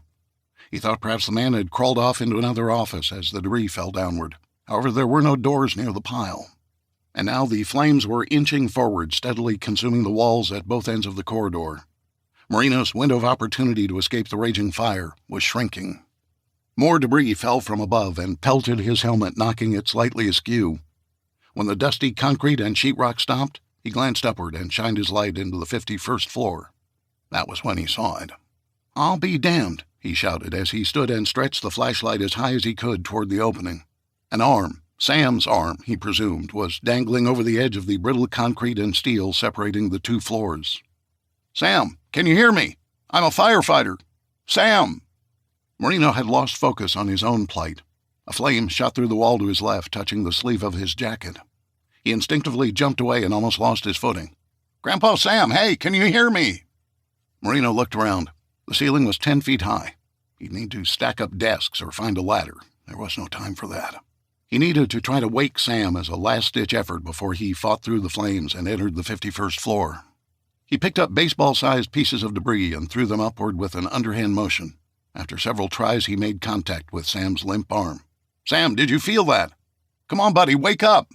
Marino tried again. The previous attempts had helped him find his mark. On the second try, he made solid contact, actually drawing blood from Sam's knuckles. "Ow!" Marino heard it. He was sure of it. Sam said, "Ow." He began to jump up and down in his gear. Sam, did you feel that? Hey!" Sam didn't respond verbally. However, he did move his arm, drawing it out of the opening and out of sight. Marino was screaming at Sam now, telling him the others were safe and that they needed to go. Sam still didn't respond. More debris began to fall from the opening, causing Marino to duck for cover. He knew the building was becoming unstable, and it was a matter of time before it was reduced to rubble. He wiped the dirt from his face and began to look upward. He directed his light into the opening, and there he was. Sam had crawled on his belly to stick his head over the edge. His blood-soaked hands had a death grip on 2 pieces of rebar sticking out from the side of the floor. "Where's Kat?" "They took her outside. Lauren, Asher, and my partner are with her. She's alive." "Great," said Sam, who began to cough. Marino thought he detected blood spray coming out of the man's mouth, but he wasn't sure. It could have been dripping from the wounds on his hands. He had to stay calm, although he needed to instill a sense of urgency in the older man. "Sam, listen, we got to get out of here. This floor is almost covered in fire. What's it like up there?" Sam rose, and his head disappeared for a moment. He returned to the prone position to answer the question. He pointed forward toward the north side of the building. "There's a lot of fire over there. Nothing behind me but smoke." Marino nodded up and down rapidly. Okay. Can you walk, or crawling is better?" "Either one. My chest hurts and my head. I got hit by something." "Okay, Sam, here's what we're going to do. I need you to make your way back to the fire escape, the concrete stairwell. Can you do that?" "Yeah, but there's a lot of smoke in there." "I understand, Sam, but I'm going to roast if I don't get out of here. Can you meet me?" "On my way." Sam disappeared from view. Marino turned toward the south side of the building. The entire hallway was engulfed in flames. He tried to remember what he'd observed as they entered the space. Office after office, small, sparsely furnished. Doors were closed. He'd give it a shot. He had no other option. Lauren and Baker stood arm in arm behind the cordoned-off area in front of 30 Rock. There were several people awaiting loved ones to exit the skyscraper. Some were distraught and others angry at the fact they couldn't help. Asher stood slightly behind the 2 women, allowing Kat to lean against him. The young girl had been through a lot and was still having difficulty taking a deep breath. The nurse had given Asher some antibiotics and inhalers to help her recover. She admonished him to be judicious about the use of the antibiotics. The infection needed to be completely eliminated. There were no hospitals to help her, the nurse had reminded him. "It's been too long," muttered Baker. "Where is he? I can't lose Grandpa Sam." Kat began to cough as she sobbed. "Hang in there, guys," encouraged Asher. "Give Marino time to—" 2 silhouettes appeared against the backdrop of the entrance. One had his arm slung over the other. "That's Marino! Grandpa Sam!" It was a jailbreak the officers responsible for containment couldn't stop. All 4 of them pushed the police tape over their heads and began racing toward Marino and Sam. Even Kat, whose chest was heaving as she gasped for air, couldn't be deterred. In the shadows of the once mighty 30 Rock, aflame and near destruction, a joyous reunion took place between the group who'd come together to survive. Chapter 38. Friday, Cubbison's Farm, Hartford, Pennsylvania. Eventually, the 3 county commissioners stepped in to tamp down the potential riot over sleeping accommodations. John was within seconds of telling them all to get the hell off his property, however he thought the better of it. After the group calmed down and cleared their heads, several farmers who lived within an hour's walk offered to take some of the stranded guests home with them. John instructed Luke and Matthew to hitch an old wagon to a horse to provide transportation. With the first successful run to the nearest farm, they did it again. For hours, the boys led families and their guests away from Cubbison's farm. As a result, half the group of visitors was sent away. The rest lived near Montrose or New Milford, both 10 miles away as the crow flies. John found accommodations for them on the property, with the assurance the boys would take them home by horseback and wagon at first light. "I'll make sure of it," he thought to himself. On John's instructions, they'd refrained from starting the generators. His plan was to evict all the overnight guests as soon as possible in the morning, before the stored foods became too warm. However, confident that the dozen or so refugees of the solar storm weren't a threat to his family or property, John deployed his alternative power. The summer heat was overwhelming and would quickly cause the refrigerated foods to spoil. He'd suggest to Emma that she consolidate as many of the perishables into the house as possible. He had to consider preserving their fuel resources. Meanwhile, Emma kept busy preparing bedding for those who stayed in her home. Everyone was appreciative and naturally offered to help. She considered them her guests, and the trepidation on their faces brought out Emma's compassion. As midnight approached, the evening wound down, and Emma finally found herself alone in their bedroom. She kicked off her shoes and sat on the edge of the bed. That was where she broke down, crying. She tried to control her sobbing, but the best she could do was stifle it. Under the unusually quiet conditions, every voice carried throughout the farmhouse. John slowly opened the door and closed it behind him, turning the knob to avoid the loud click of the latch. He was done for the evening and needed some quiet time with his wife. He heard her sniffles before he entered the room. It broke his heart to see her so distraught. John peeled off his sweaty shirt and took off his boots. He sat on the bed next to her and playfully raised his elbow to expose his armpit. "Hope this doesn't scare you off, ma'am." Emma leaned her shoulder into him, ramming his body hard enough to make him tilt to the side. She was grinning and wiping away the tears as she spoke. "You can't make me laugh when I'm crying. That's bad form." "Worked, didn't it?" asked John as he eased back up next to her. "Maybe. Just the same, you can keep your arm by your side and your smelly pits to yourself." I know. If I can't take a shower in the morning, I'll find a spot in the creek." Emma leaned away from him and retrieved a battery-powered lantern off the nightstand. She handed it to him. "Why wait?" John studied her face and saw the sweet smile that caused him to fall in love with her. He also looked into her soul, prodding behind her eyes in search of answers, although he already suspected the cause of her despair. He'd been suppressing the same feelings all night, until now. He dropped his chin to his chest and sighed. He began nervously rubbing his knees as he thought of the best way to broach the subject without sending his wife into an emotional tailspin. However, the strong woman that she was, Emma broke the silence. "She's okay, right? I mean, even if they were on that rooftop where everything went bad, it's only a short walk to their hotel. I checked it myself on Google." John swallowed hard. He didn't want to give her false hope, but he certainly had no intention of dashing them either. Dad's a pretty smart old codger. Safe, too. He'll get to the hotel. Know that. Then what? John, they're 150 miles away. Do you think New York got hit with this, too? Grandpa Sam's truck won't run. Are they supposed to walk back to the farm? Stay put? I mean, there's no way to speak to them. Emma started crying again, rocking back and forth, looking for solace. John patted her knee reassuringly and took her hands in his. "I've thought about this off and on during the past few hours while I concentrated on getting as many people off the farm as possible. First of all, I didn't want to show them we had multiple generators that ran on our farm diesel. That'd make our home an inviting place to ride out the storm or to come back to at some point, you know?" Emma nodded without responding verbally. She was trying to keep it together. Her kids were her greatest emotional weakness. John continued, "We also have the truck. I don't know for certain, and I wish Dad were here to talk to.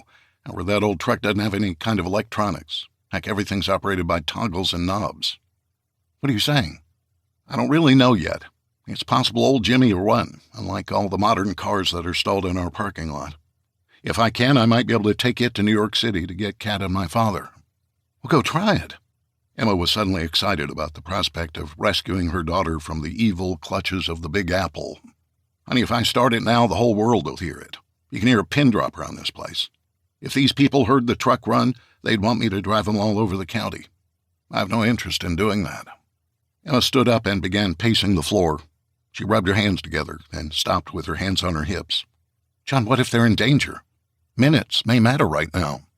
He stood with plans of hugging her, but she pulled away slightly. "I understand that. If I start up the truck and leave here, these restless natives will be pounding on your bedroom door, demanding an explanation. I have to believe Dad will keep her safe, and I need to think through all the ramifications of what I have in mind." "Such as?" she asked. Emma was still somewhat perturbed. She wanted desperately to tuck her daughter into bed. "I can only assume the blackout conditions apply to New York City, too. If so, they don't have transportation. What if they decide to leave the hotel or the city, because they're anxious to get home to us? Or because it's too dangerous to stay?" John thought to himself. He was not going to say that aloud. "So?" Emma didn't understand his point. "Well, we could end up missing each other. New York City's a big place, and the routes from there to here provide a lot of opportunities for us to be like two ships passing in the night." She flopped back onto the bed, turning her back to him slightly. "Are you going to let them fend for themselves?" "No, not necessarily. I just want to see what the morning brings and make sure I'm not missing something. That's all." Emma slipped under the covers and curled up into a ball. She retrieved a stuffed lamb off Kat's bed with a purple ribbon affixed to its neck. It was the first prize she'd earned as an entry in a baby contest when she was 2.5 years old. Emma held it tight as the tears flowed again. "I understand," she whispered, choosing to trust in her husband's unemotional judgment. For a few minutes she stared at the window overlooking the outdoor dining area. The string lights continued to brighten up the darkness. She smiled as she mentally patted herself on the back. She'd done a great job pulling the event together. However, now all that mattered was getting Kat home. Part 5. Saturday. From Lights to Looting. Chapter 39. Saturday, Haleakala Observatory, Maui, Hawaii. Sunrise brought an end to Burgoyne's all-night vigil admiring the skies over Hawaii. After he'd given instructions to his young staff to hustle around and gather anything they thought might be useful to survive the coming weeks and months, he'd retrieved his bank account information from his modest apartment. He'd driven off the dormant volcano into the small community of Pukalani to the First Hawaiian Bank branch before it closed. He withdrew the entirety of his checking and savings accounts in cash, to the astonishment of the tellers and the branch manager, who had to approve the transaction. It took nearly 10 minutes to fill out the paperwork required by the IRS and the Department of Homeland Security and to gather the thousands of dollars. The branch manager, who knew Burgoyne personally, questioned him more than once as to whether he was sure he wanted to withdraw such large amounts. He questioned Burgoyne's plans for the cash. Then, as Burgoyne was leaving, the news reports hit Hawaii of the massive power outages across the continental United States. Burgoyne was walking toward the bank's exit just as dozens of people could be seen walking briskly toward the ATM and the front door. He smiled slightly, pleased with himself for beating the rush.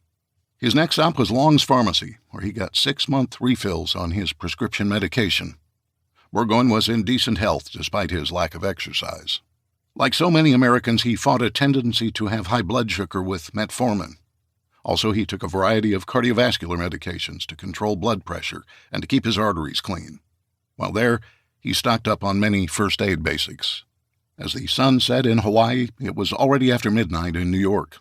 Some of his students were glued to the television in the break room as the BBC managed to stream via satellite some video from New York City. Burgoyne credited them for having the foresight to protect their portable video and satellite equipment from an electromagnetic pulse. He lost interest in the broadcast as the night went on. Although not surprised at how quickly society in the city collapsed, it saddened him at the same time. Yet deep down, didn't he expect the same in Hawaii? His first inclination, as soon as he returned to the observatory, had been to send everyone on errands to prepare for a long-term power outage. No, he didn't expect the solar flare to be strong enough that far south to affect their grid.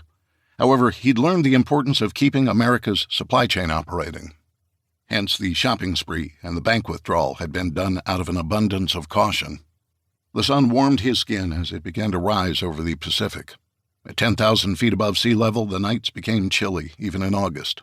The sun glistened on the volcanic rocks surrounding Deekist. Burgoyne often referred to their peak as being like the moon. There was little or no vegetation until the lower elevations. Burgoyne had had a conversation at the end of Friday with some of the other administrators at Deekist. None of them shared his concern about food and supply shortages, although they did plan on taking a long weekend away from the observatory to see how things played out. Burgoyne was going to observe the way Hawaiians handled the crisis from afar. In his opinion, if he waited to see how things played out, as his colleagues said, it would be too late. His experiences at the bank and drugstore proved that. Baxter appeared unexpectedly and startled the tired professor, who hadn't been that deep in thought since the day he was offered the position in Hawaii. It was a strange world compared to his former home in upstate New York. He missed the rural living and the change of seasons. However, he felt like he had a calling to study the sun from the new state-of-the-art facility. In this moment, he was very glad to be standing atop this dormant volcano, Haleakala, a Hawaiian word that meant House of the Sun. Professor, the reports from the BBC are beyond comprehension, especially in New York City. It's hard to fathom. Burgoyne nodded. He slowly turned around, taking in a 360-degree view. Below the clouds, he wondered how long it would take for Hawaii to come apart at the seams. Chapter 40. Saturday, Rockefeller Plaza, New York City. It was Kat who insisted that Grandpa Sam get checked out by the paramedics who'd set up tents at Rockefeller Plaza. She really liked the nurses, and they seemed to have taken a shine to her because of her bravery under the circumstances. Besides, she explained, she'd told them all about her grandfather and had promised to introduce them. She was, after all, a woman of her word. Other than his body having been battered like the others, Sam's biggest issues related to the amount of toxic smoke he'd inhaled. Because he'd been entrapped in the enclosed space with the smoke and fumes, he'd breathed in the toxins. Sam had soot around his nose and mouth, as well as singed nasal hairs. His breathing was labored and noisy. Because of his incessant coughing, his voice was becoming hoarse. Otherwise, the symptoms that would have concerned them most, such as a change in his mental condition or edema in his airways, were not present. They insisted he spend 15 minutes in a portable oxygen tent. The pure oxygen helped clean out his lungs. He was also given an inhaler in case he had difficulty later, along with some antibiotics. An hour later, the group was reunited, and they found a part of the plaza where they could speak without being interrupted by people milling about. They sipped water provided by the medics and took in their surroundings. "These people have lost their minds," said Sam as he slowly drank the water, pacing himself per the doctor's orders. "I mean, you can see it in their faces. Some are panicked, others determined to get from one place to another, but mostly they look lost." Lauren, who was administering first aid to the back of Asher's head and neck, managed to laugh. "I know the feeling. I've never experienced anything like this in my lifetime. I guess I don't go to work on Monday?" That's a given, right?" "Yeah," added Asher, who winced as she applied burn gel to his neck. "We're all creatures of routine. Next week we had a full schedule filming the Sunday dinners. Now nothing. Does this mean I don't have to pay the rent? You can bet I'm not paying Con Ed." Lauren laughed, but Sam and Kat didn't know that Con Ed was the shortened name for the New York City Power Company. Kat tried to relate. "No more school, I guess," she said in a dejected tone of voice. "I like school and my friends." Sam tried to console her. "You know, Kat, life in the country might be different than this. I bet they'll find a schoolhouse for you kids like the old days." "What about church?" she asked. Sam laughed. "You think God's going to give us a break because the power's out? He's been around a lot longer than electricity." The four of them made small talk until the sound of gunfire filled the air. It frightened many of the people in the plaza, but Asher kept the group calm. That was probably off in the distance. Even with the sounds of people talking and milling about, this is the quietest I've ever experienced in the city. Sounds will carry farther and echo off the buildings. "It's becoming less safe," said Lauren. "They were looting these stores before everyone emptied out of 30 Rock. Can you imagine other parts of the city?" "Times Square is probably mayhem," began Asher before he caught himself. Sam and Kat's hotel was in the midst of said mayhem. He tried to imagine what they would have to face in the mile-long walk back. Lauren picked up on his concern.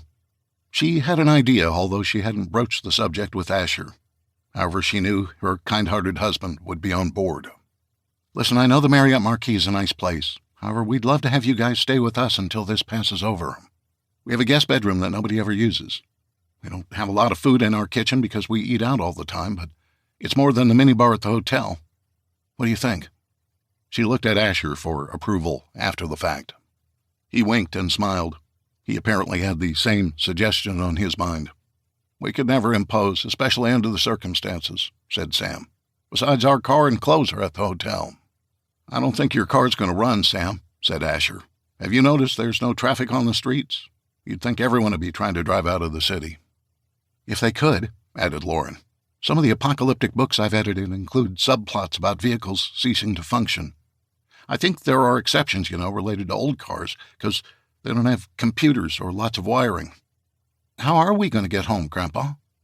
Sam looked down into Kat's face. He lovingly licked his thumb and wiped a smudge of soot off her cheek that the paramedics had missed. "I don't know, honey. I think Lauren's right about the car. After we rest and heal a little, I suppose we could walk." "How far is home, Sam?" asked Lauren. He shook his head vigorously from side to side.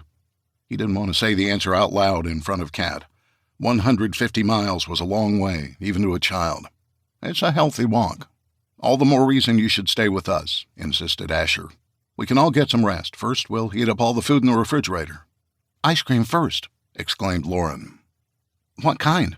Kat asked, genuinely excited about the prospects of sitting around by candlelight eating ice cream before it melts. "Okay, don't judge," she replied. "I love Ben & Jerry's ice cream. I buy a lot of different flavors for variety. Chocolate chip cookie dough, strawberry cheesecake, brownie batter, chunky monkey." "The list is long," added Asher with a laugh. "Personally, I'm a straight-up keep-it-simple Hershey's chocolate lover." "You'd like Pennsylvania, then," said Sam. "We're all about our homegrown Hershey's chocolate." Lauren knelt down in front of Kat. "What do you think? You up for a slumber party? I've got a neighbor your age who might give us some clothes for you to wear." Our building is like many others on the Upper West Side. We have gravity-filled water storage on the roof. We might even be able to take a shower. Might be cold, though." "I'd swim in the lake to get this smell off me," said Sam jokingly. Then he became serious. "If you're sure we aren't imposing. Resources are, "They're not worth anything if we can't help our friends," said Lauren, cutting off the debate. She took Kat by the hand. "Come on. We've got a long walk ahead of us." Chapter 41. Friday, Central Park, New York City. Initially, the 3-mile walk to the Doyles' condominium was uneventful, although slow-going. Asher and Lauren had walked the route many times, even at night. What struck them as odd, considering it was 3 a.m, was the number of people in the streets. Whether the normal homeless souls or the late-night partiers on any given night in New York, the sidewalks were occupied. Even at this hour, the sidewalks were shoulder to shoulder in many areas. Oddly, people still couldn't bring themselves to walk on the street despite the sea of stalled vehicles. The short route to their home would have entailed a walk through Central Park, much along the same route Kat and Sam had taken to visit the Museum of Natural History. That was a risky proposition at 3 a.m. during normal times. Prostitutes, drug addicts, and mentally unstable homeless people roamed at night without the threat of police intervention. There was no way Asher would subject his wife and new friends to what might lie in wait amidst the chaos. They stuck to the main streets near landmarks like the New York Athletic Club and Columbus Circle. Even as they zigzagged along West 57th over to West 59th Street, the southern edge of Central Park, Asher urged the group to stay close together and remain focused on their surroundings. He led them down the middle of Central Park West, a heavily traveled connector between the high-rise office buildings of Manhattan and the residential areas on the Upper West Side. Buses, taxis, and all other manner of vehicles were left where they died at the time the perfect storm hit. Doors were flung open and trunk lids popped as people retrieved their belongings to walk home. Delivery vans were looted, the locks on the roll-up doors pried open, and the goods inside strewn about in search of anything of value. Fortunately, during the hour-and-a-half walk, they weren't accosted by anyone. Certainly, they could all feel the eyes peering at them from the shadows of the buildings. An NYPD police car blocked the intersection near the Doyles' condo. The cops had been working a fender bender caused by someone driving a Jeep with Virginia license plates the wrong way on a one-way street. The patrol car had its windows broken and the dashboard vandalized. The Jeep's top had been torn open with a knife and its interior rifled through by looters. Nothing was off-limits to those who took advantage of the power outage and lack of law enforcement protection for the innocent. In the early hours following the peak of the solar storm, opportunists ransacked businesses and stole anything of perceived value. "This is just the beginning," thought Asher, as he led the group through the wrought iron fence toward the courtyard at the front of their building. His eyes searched the darkness, hoping to see the 24-hour doormen who prevented people from wandering into the building. They were gone. Lauren noticed, too. "I'm surprised there's nobody here. Even if the security guards took off, shouldn't the homeowners be watching the entrance?" especially with all the looting going on," added Asher.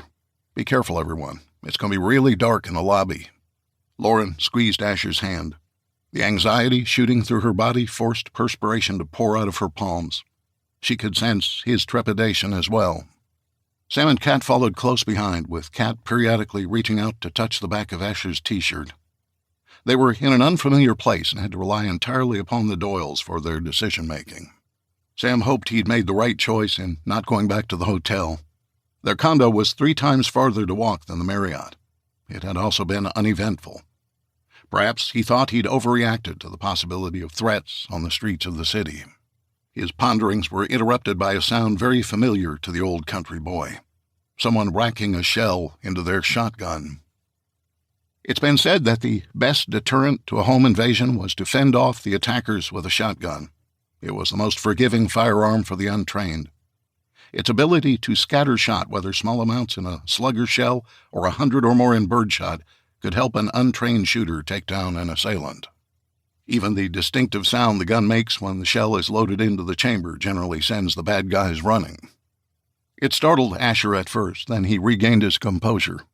He'd worked around weapons on the set of Blue Bloods his entire career. It was always safety first on the set, thanks to an excellent armorer and actors who were trained in the proper handling of their assigned firearm. "Hey, easy. I'm Asher Doyle. I live here with my wife, Lauren." 23B, she added. A penlight was illuminated from behind several large pieces of furniture that had been turned on their sides and arranged haphazardly in the lobby.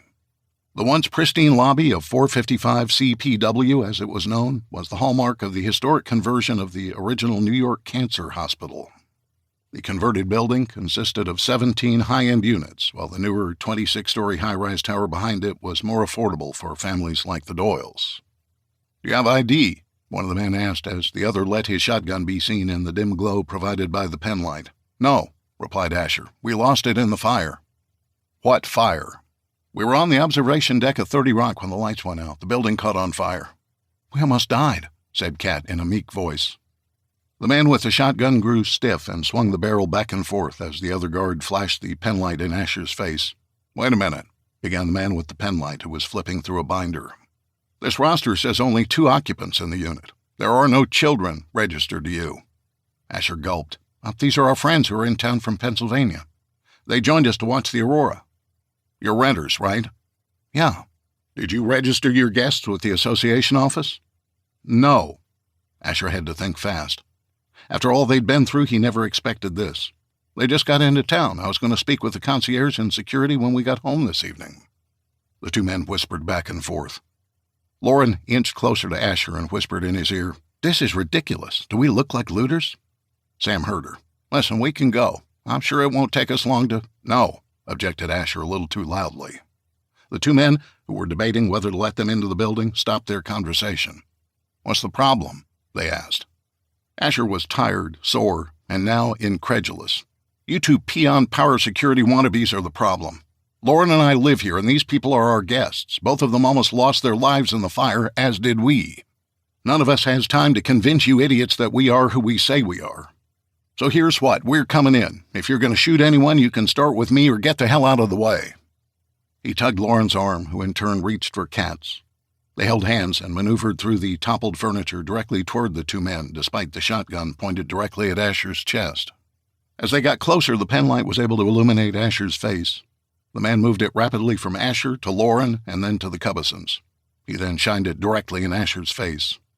"All right, pal, I'm going to go out on a limb and let you pass. But know this, all this will be recorded and the association will be notified. They have a 0 exceptions and 0 tolerance policy in effect." "I'm sure they do," said Asher in a snarky tone. He walked a little faster as he cleared the obstacles and headed for the far end of the lobby where the double doors leading to the high-rise units were located. "You can expect a visit from Mrs. Santori in the morning. She'll not be happy about your caustic attitude, pal." Asher kept walking in the dark, but raised his right hand to give the middle finger. Lauren couldn't see what he did, but she knew her husband. She giggled. "You're so bad." "Well, they're assholes." Chapter 42, Friday, 455 Central Park West Condominiums, New York City. Ambient light from the aurora mixed with the orangish glow of fires across the city invaded the spacious living room of the Doyles' condo. The corner unit provided views west toward the Hudson River just 6 blocks away.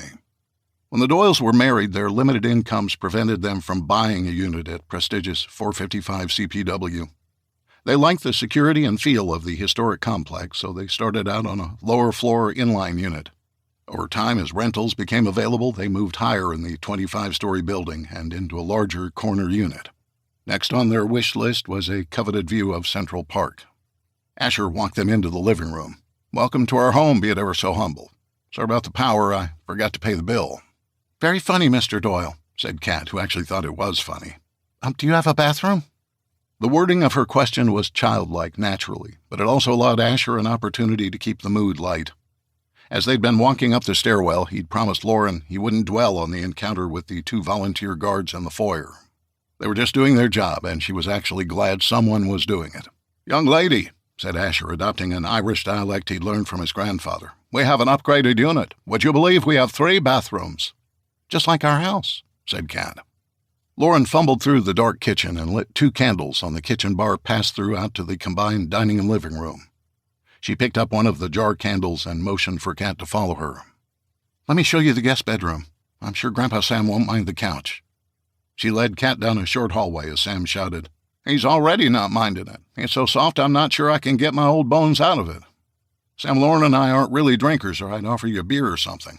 Or probably a couple bottles of wine if you'd like." "No thanks, Asher. Haven't had a drink in years. Back in the day I used to like it too much." Asher understood. He grew up in a family of Irishmen in which alcohol was a part of their daily nourishment. "Hey, Ash, we have water. The toilet flush." Asher moved into the kitchen. Just because the toilet initially flushed didn't mean it would refill.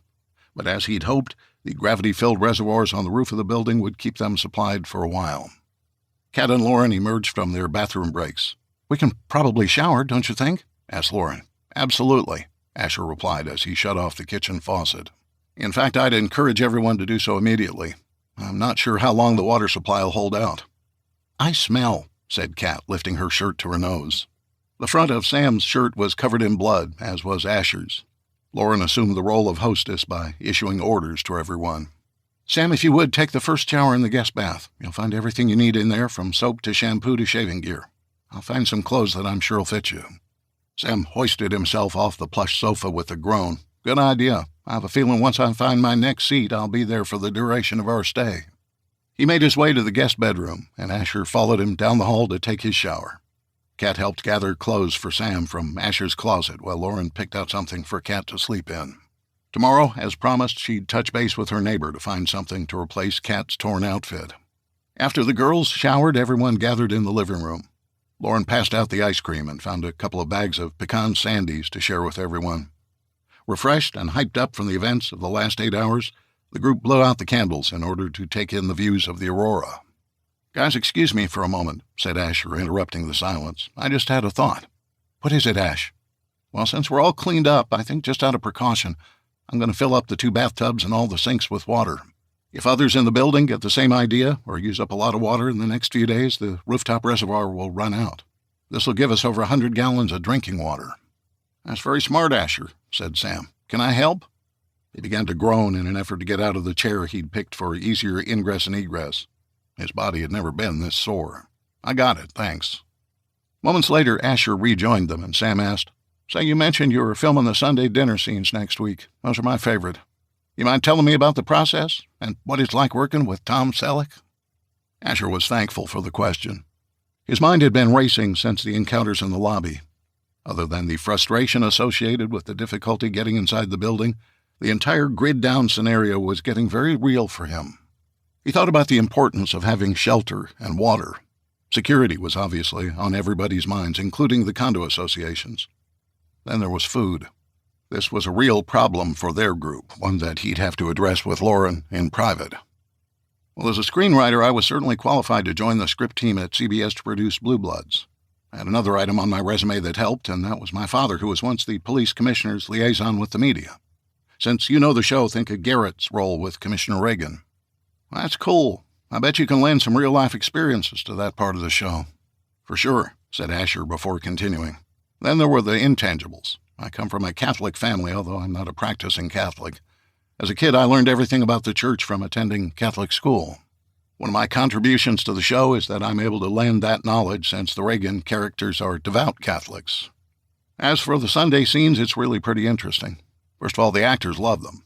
You'd think the action scenes in the streets would be their favorite, but it's not even close. They love the interaction around the Sunday dinner table at Frank's house. Tom knows the dinner scenes are very important to the Blue Bloods fan base. He and I work closely together to get it right. We all like it, especially the actors, because believe it or not, it's one of the rare occasions when they're on the same set together. It takes a lot of coordination to bring them all into town for that purpose. Asher was enjoying himself, so he really provided the production details. Now this week we were going to film 5 dinner scenes, 1 per day. It takes us 6 to 8 hours to get our final cut. And without exaggeration, it requires the actors to eat and eat and eat, literally the same food all day long. Yeah, here's something viewers don't know. Years ago, we quit using real silverware at the dinner table scenes. You know that clinking the forks make when it hits the plate, for example? The highly sensitive microphones on set amplify it to the point it ruined the quality of the sound. The decision was made to ditch the silverware in favor of plastic. We dub in audio of silverware during the final production edits. He paused to laugh. The family dinner scenes are what we all look forward to filming. The camaraderie between the main cast members is like a rowdy family at any dining table in America. They laugh, they joke, they intentionally screw up lines to aggravate one another. They throw food in dinner rolls. And although their antics make for some long shooting days, every minute is worth it. I have to say I'm going to miss it. Asher grew solemn and choked back his tears. Lauren, who sat in a chair next to him, reached over and squeezed his hand. He waited for Sam to ask questions about the filming, or Tom Selleck, but none came. Sam had fallen asleep in his chair, and Kat had curled up with a pillow on the sofa, blissfully dreaming about something other than raging infernos and power outages. Asher leaned over and kissed his wife. If nothing else, he was good at bedtime stories. Chapter 43, Saturday, Cubbison's Farm, Harford, Pennsylvania. Emma's biological clock woke her up before sunrise, just like always. Her state of exhaustion had kept her asleep. As was often the case, her mind kicked into hyper-overdrive as she stirred awake. Her days had always been filled with tasks around the farm or caring for her family. Since her days in college, during which her well-organized schedule enabled her to graduate in 3 years rather than 4, Emma would wake up and visualize her to-do list as well as her appointment calendar for the day. This day was no different, except for the fact there was only one item on the schedule: bring Kat home. She lay in bed staring up at the ceiling, her eyes occasionally searching the nightstand for the LED clock that no longer functioned. She chuckled to herself as she thought about how she could easily be labeled a creature of habit. Her life was full of routines. Yet when there was turmoil within the family, she could easily be thrown off course. She rolled over slightly toward her husband. She looked past him through the bedroom windows. The eerie bluish-green glow of the aurora continued to enter the room. She couldn't decide whether to admire its beauty or curse what it had done to her family. Emma desperately wanted to wake her husband and ask him to leave for New York, now. She'd go with him. The boys would be fine. Who cared about the guests? She wanted her daughter back. Feeling compelled to do something, she slid out of bed and got dressed. She went to the bathroom and flushed the toilet afterwards. The gurgling sound in the tank and the sudden silence was a reminder that the power outage impacted their water availability. She remembered Grandpa Sam talking about how excited the family had been when they got city water, as folks in the country called it. They'd been tapped into the municipal water supply, bringing them into the 21st century. Now that modern convenience they so relied upon had been taken away. In the dark, Emma pulled off the lid to the toilet tank. She felt inside with her hand until she reached a small amount of water for the next flush. Not enough, she muttered to herself. Then she had an idea. She quietly moved through the farmhouse, listening to the strange snores and deep sleeping of the guests who'd remained overnight. She went through the back door to a concrete trough they kept for their horses on the occasions they tied them off at the house. After filling a pail, she made her way back upstairs. She emptied half the pail of water into the toilet tank until she could feel it reach the overflow pipe. Then, like a scientist holding her breath to see if an experiment worked, she flushed the toilet. The successful result was not magical, nor was it novel. However, for Emma, it was a reminder that there were ways to adapt to a powerless world. It brought a smile to her face and lifted her spirits. She filled the tank again and hustled outside, quietly of course, to fetch another pail of water. This was a light-hearted, pivotal moment for Emma. She now understood how their lives would change. However, she was not afraid, nor would she be deterred from protecting her family. "Honey, are you all right?" John Cubbison's sleepy voice startled her somewhat. Gathering herself, she found her way back to bed and slid in next to him. "Good morning," she said softly, kissing her husband on the cheek. "Guess what?" "It's a little early to be guessing," he mumbled. "Guess what I did?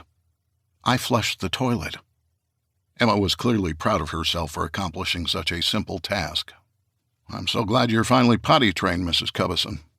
John's attempt at humor earned him a playful shove and another kiss. "Don't you realize what this means? We can do this. We can live our lives without all the things that make it easy, like water and electricity. We can find a way." John was fully awake now.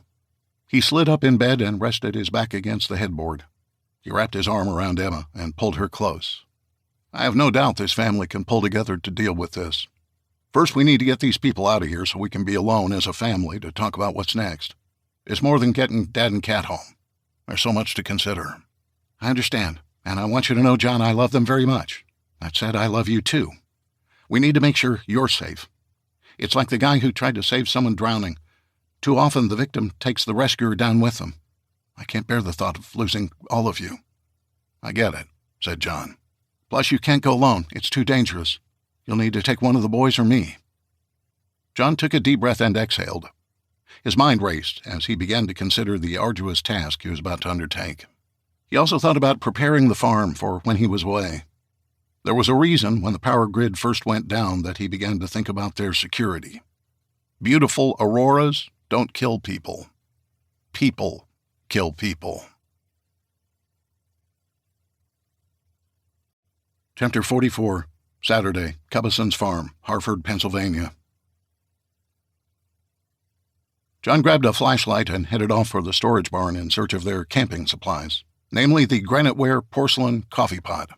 Both he and Emma required coffee to start their day. Black, no frills, unspoiled by creamer or sugar, full octane with caffeine guaranteed to brighten anybody's sleepy eyes. Years ago, when the boys were in grade school, they went through a phase where they wanted to camp out. The family farm had an abundance of unique places to pitch a tent, from a ridge overlooking the creek, to woods, to grassy knolls in the middle of the pasture amidst the livestock. There was a girls' tent for Emma and Kat, as well as a larger boys' tent for the 4 guys. Sam assumed the cooking duties. He fashioned himself somewhat of a chuck-wagon cowboy cook. He had a cast-iron grate that he laid over the fire, capable of holding the coffee pot and 2 other pots for oatmeal or stew. The Cubbison family had handed down cast-iron cookware through the years, and soon the campouts became the family's version of a getaway. There were no trips to Walt Disney World or beach trips to the Jersey Shore. Their farming operation didn't take a week off so they could go see Mickey Mouse. Instead, they found ways to create a respite from the daily chores, and camping was one of the family's favorites. By the time John returned to the backyard lugging the cooking gear, Emma had a fire going using the seasoned oak they'd cut in the early spring. As the sun began to peek over the horizon, they were pouring their first mugs of coffee. John was the first to bring up the subject of retrieving Sam and Kat from New York City. You have to know those 2 are on my mind constantly. I mean, there are a lot of weighty things like what our future holds, but they're my priority. "What are you thinking?" she asked. "Okay, first I have to assume that the old truck will make it. Face it, the most it's traveled in the past 10 years were the occasional trips into Montrose for a parade. 20-some miles is a far cry from a 300-mile round trip to New York." "Is there any reason it wouldn't?" she asked. "We have enough gasoline to get there and back. The engine and transmission would be my biggest concerns. First of all, I want to change all the fluids. It's been July 4th a year ago that we took it to Montrose. Condensation can mess with the oil. The moving parts can get stuck and corrosion sets in." "You guys start it from time to time, right?" John nodded as he took another sip of coffee. "Yep, that helps. I still want to change the fluids just to be sure." "What about the fact that you're going to stick out like a sore thumb?" she asked. Emma had warmed some leftover dinner rolls from the night before and handed one to John together with a small bowl full of melted butter. He dipped a roll in and eagerly gobbled it up. "We don't have a choice," he replied as he munched on the bread. "Here's the way I see it. Well, in the country, anyway, which is most of the trip, we should be all right. I'm going to drive the back roads through the mountains." "I assume the interstates would be a mess," Emma interjected. For a lot of reasons. Stalled cars and trucks, people walking in all directions, plus I don't want to go anywhere near Scranton. Once you cross into New Jersey, you're going to have to deal with a lot of population. John's chin dropped to his chest. He knew what he was trying to accomplish was near impossible. He'd have to study a map to determine how to cross the Hudson River and get to their hotel in Times Square. He did know that Secaucus and Hoboken were in very urban, densely populated cities. I'm thinking about hiding the truck in the suburbs, on the outskirts of the cities. From there, Matthew and I can ride the boys' bicycles into New York. Wait, Matthew, have you already decided to take him and not me? John sighed. Honey, I know you want to go, but we need you here to watch over the farm. This will be dangerous enough without one or both of us getting hurt and leaving the kids to fend for themselves. Emma didn't like the thought of that happening. It would be easy for her to counter his argument by saying it would be all right. However, she knew it might not be. Okay, I agree. Why Matthew? John gulped and stood from the cut tree stump he'd been perched on. He topped off his coffee and did the same for Emma. This is hard to say because I love our boys equally. Face it, Luke is more responsible and reliable. Which is all the more reason he should go with you, said Emma. Honey, if something happens, and I pray it doesn't, Luke is better capable of handling things here while I'm away. Matthew can't. All I need on this trip is a warm body to be another set of eyes. You won't have to worry about him burying his head in his phone on social media. Exactly, said John. He sighed as he took another sip of coffee. I regret not training him more with our guns. Emma shook her head and buried her face in her hands. They needed guns to defend themselves on the road. She wondered what it might be like in the city. A shotgun? They're pretty forgiving. You also can't hide them. I think we might be inviting trouble if we waltz into New York toting long guns. We can conceal pistols better. Remember that Christmas when Dad bought us all Ruger 44 Magnum revolvers? Emma chuckled. How could I forget the look of glee on our 8-year-old daughter's face? She asked sarcastically. Emma shook her head as she recalled everyone unwrapping their special gift. Since then, only Grandpa Sam and John occasionally carried the powerful handgun when out on the farm, primarily to deal with feral hogs. While we have 6 matching weapons with plenty of ammo for each, Matthew's never fired it, but neither has Luke for that matter. I'll teach him both the basics before we leave. They make sense because you can hide them under your shirt. I've got leather paddle holsters for our jeans. We'll both tuck one in on each side. Aren't you the cowboy? She said jokingly. As a mother, she was concerned about her husband. Then she thought about his prior statement. You said both? Well, all of us, actually. Honey, we got to protect ourselves now. That means carrying a weapon at all times. Handguns and rifles when out on the farm. A handgun around the house. Doesn't have to be the 44 Magnum. We have lighter, easier-to-handle pistols, too. Really? Do you think this is necessary? We live in the country, for Pete's sake. That's true. But, honey, desperate people do desperate things. If you really give it some thought, we have a lot of resources to survive this whole mess as long as we can protect ourselves and our way of life. Remember this, though, if we can't protect it, it isn't ours. There may come a time when somebody tries to take advantage of our generosity, or worse, our perceived weakness. We have to be able to turn away people by force if necessary, any threat. Suddenly they were interrupted by 2 of their uninvited guests who'd emerged from the house. Hey, got any more of that coffee? Yeah, we're hungry, too. What's for breakfast? In that brief encounter, Emma was beginning to see where John was coming from. Chapter 45. Saturday, 455 Central Park West, New York City. Befitting their experience in New York City, Kat and Sam were rudely awakened by pounding on the Doyles' door. Because the condo unit faced the west, the sun didn't wake them like the other tenants. Their mental and physical fatigue would have kept them asleep for many more hours. It took Sam a moment to get his bearings. Waking up in a strange place was difficult enough to comprehend. The incessant knocking, jolting him awake, made it worse. Grandpa? Stay here, Kat, he replied, patting her on the head as he slowly walked past her. Before Sam could get to the door, Asher hustled out of the bedroom wearing nothing but his boxer shorts. Sam, he said in a loud whisper. He motioned for his guest to move back into the living area. Stay out of sight and be quiet. Sam was beginning to remember the events of the last evening and the unwelcome reception they'd received upon their arrival at 455 CPW. He wondered if this early morning visit related to their presence in the Doyles' condo. Asher reached the door as the knocking began again, much louder this time. He turned to confirm the Cubbisons were out of sight before responding to the knock. Who is it? A gruff voice responded. Doyle, open up. Bart Patterson here. Asher knew who the young man was. He was the son of a prominent resident in the building. Asher considered the young man to be friendly, so his demeanor was certainly out of character. His family had been longtime residents and were close to the association's president, Jesse Santori. Some in the building had cried nepotism when Patterson was hired as Santori's special assistant and liaison to the maintenance and security personnel at 455 CPW. Asher thought it seemed like a waste of money, but he didn't care as long as their rent didn't go up. Asher opened the door slowly, allowing only a small crack. A flashlight was immediately shined in his eyes, temporarily blinding him. "Come on, Bart. Is this necessary? We've had a rough night." The young man had changed. "We called a mandatory meeting of all residents in the courtyard outside. There are no exceptions, except, of course, your unauthorized guests." News travels fast, Asher thought to himself. He wanted to snap back at Bart, but he didn't. He tried to keep his cool. "Bart, can't you give me a summary of what it's all about? We've been through hell and back."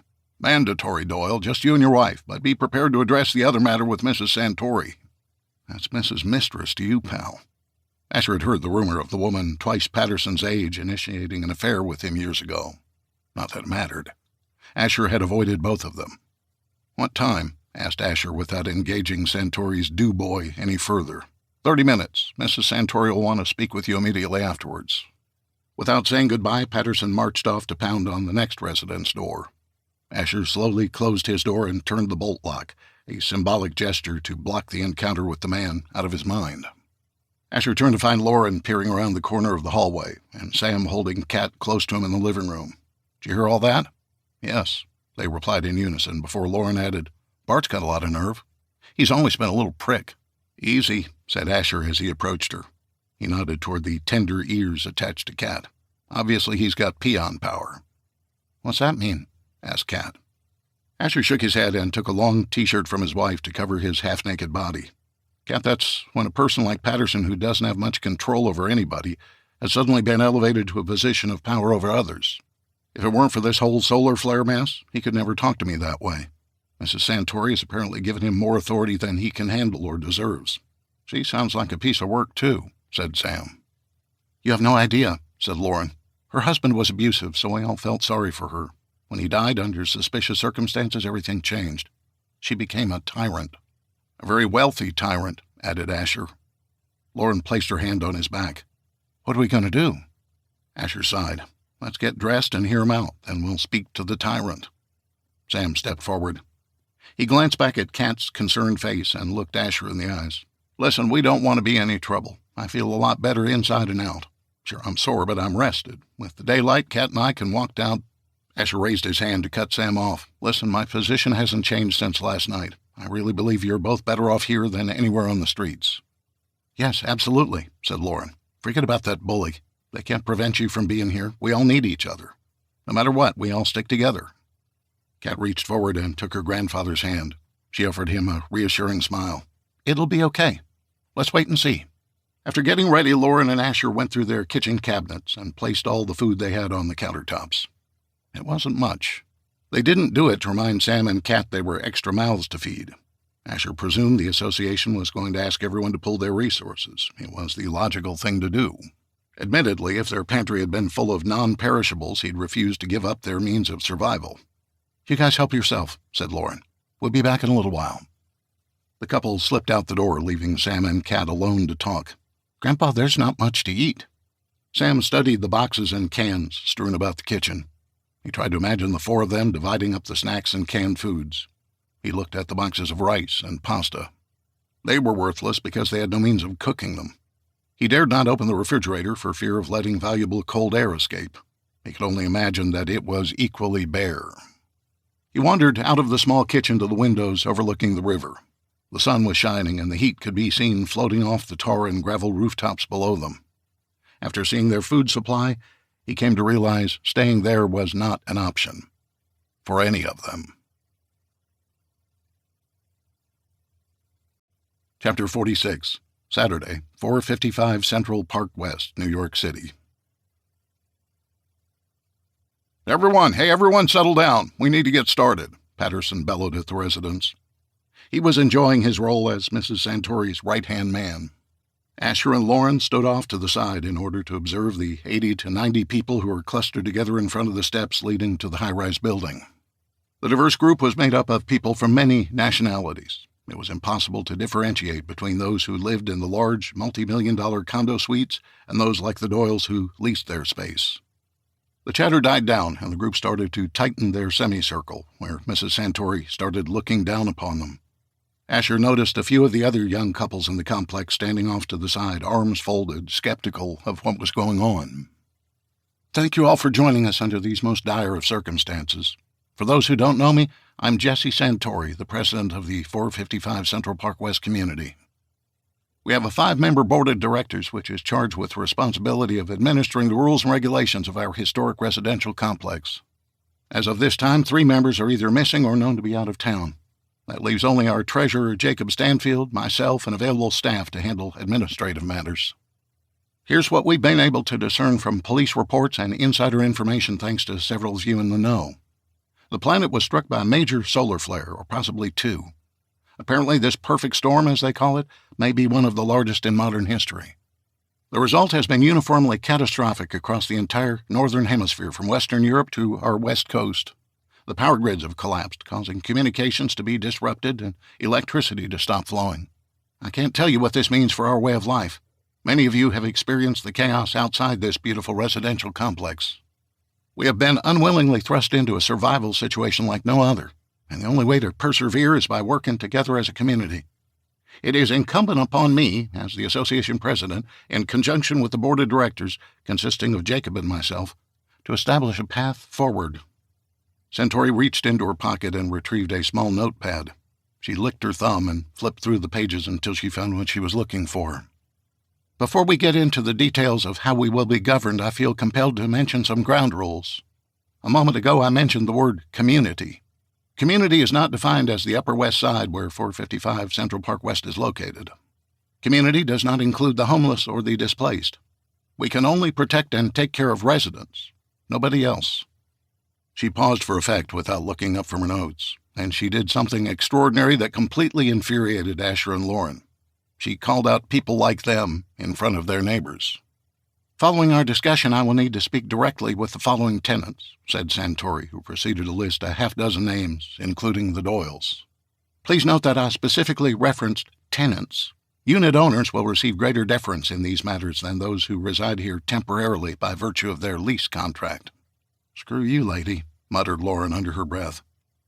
Asher glanced around the crowd and noticed several people nervously shifting their weight from foot to foot. It was obvious who else had been exposed as harboring unsavory guests. "As for the rest of the members of our community, we need to do everything possible to ensure our health and well-being for as long as possible, until Con Ed and the government can make the necessary repairs.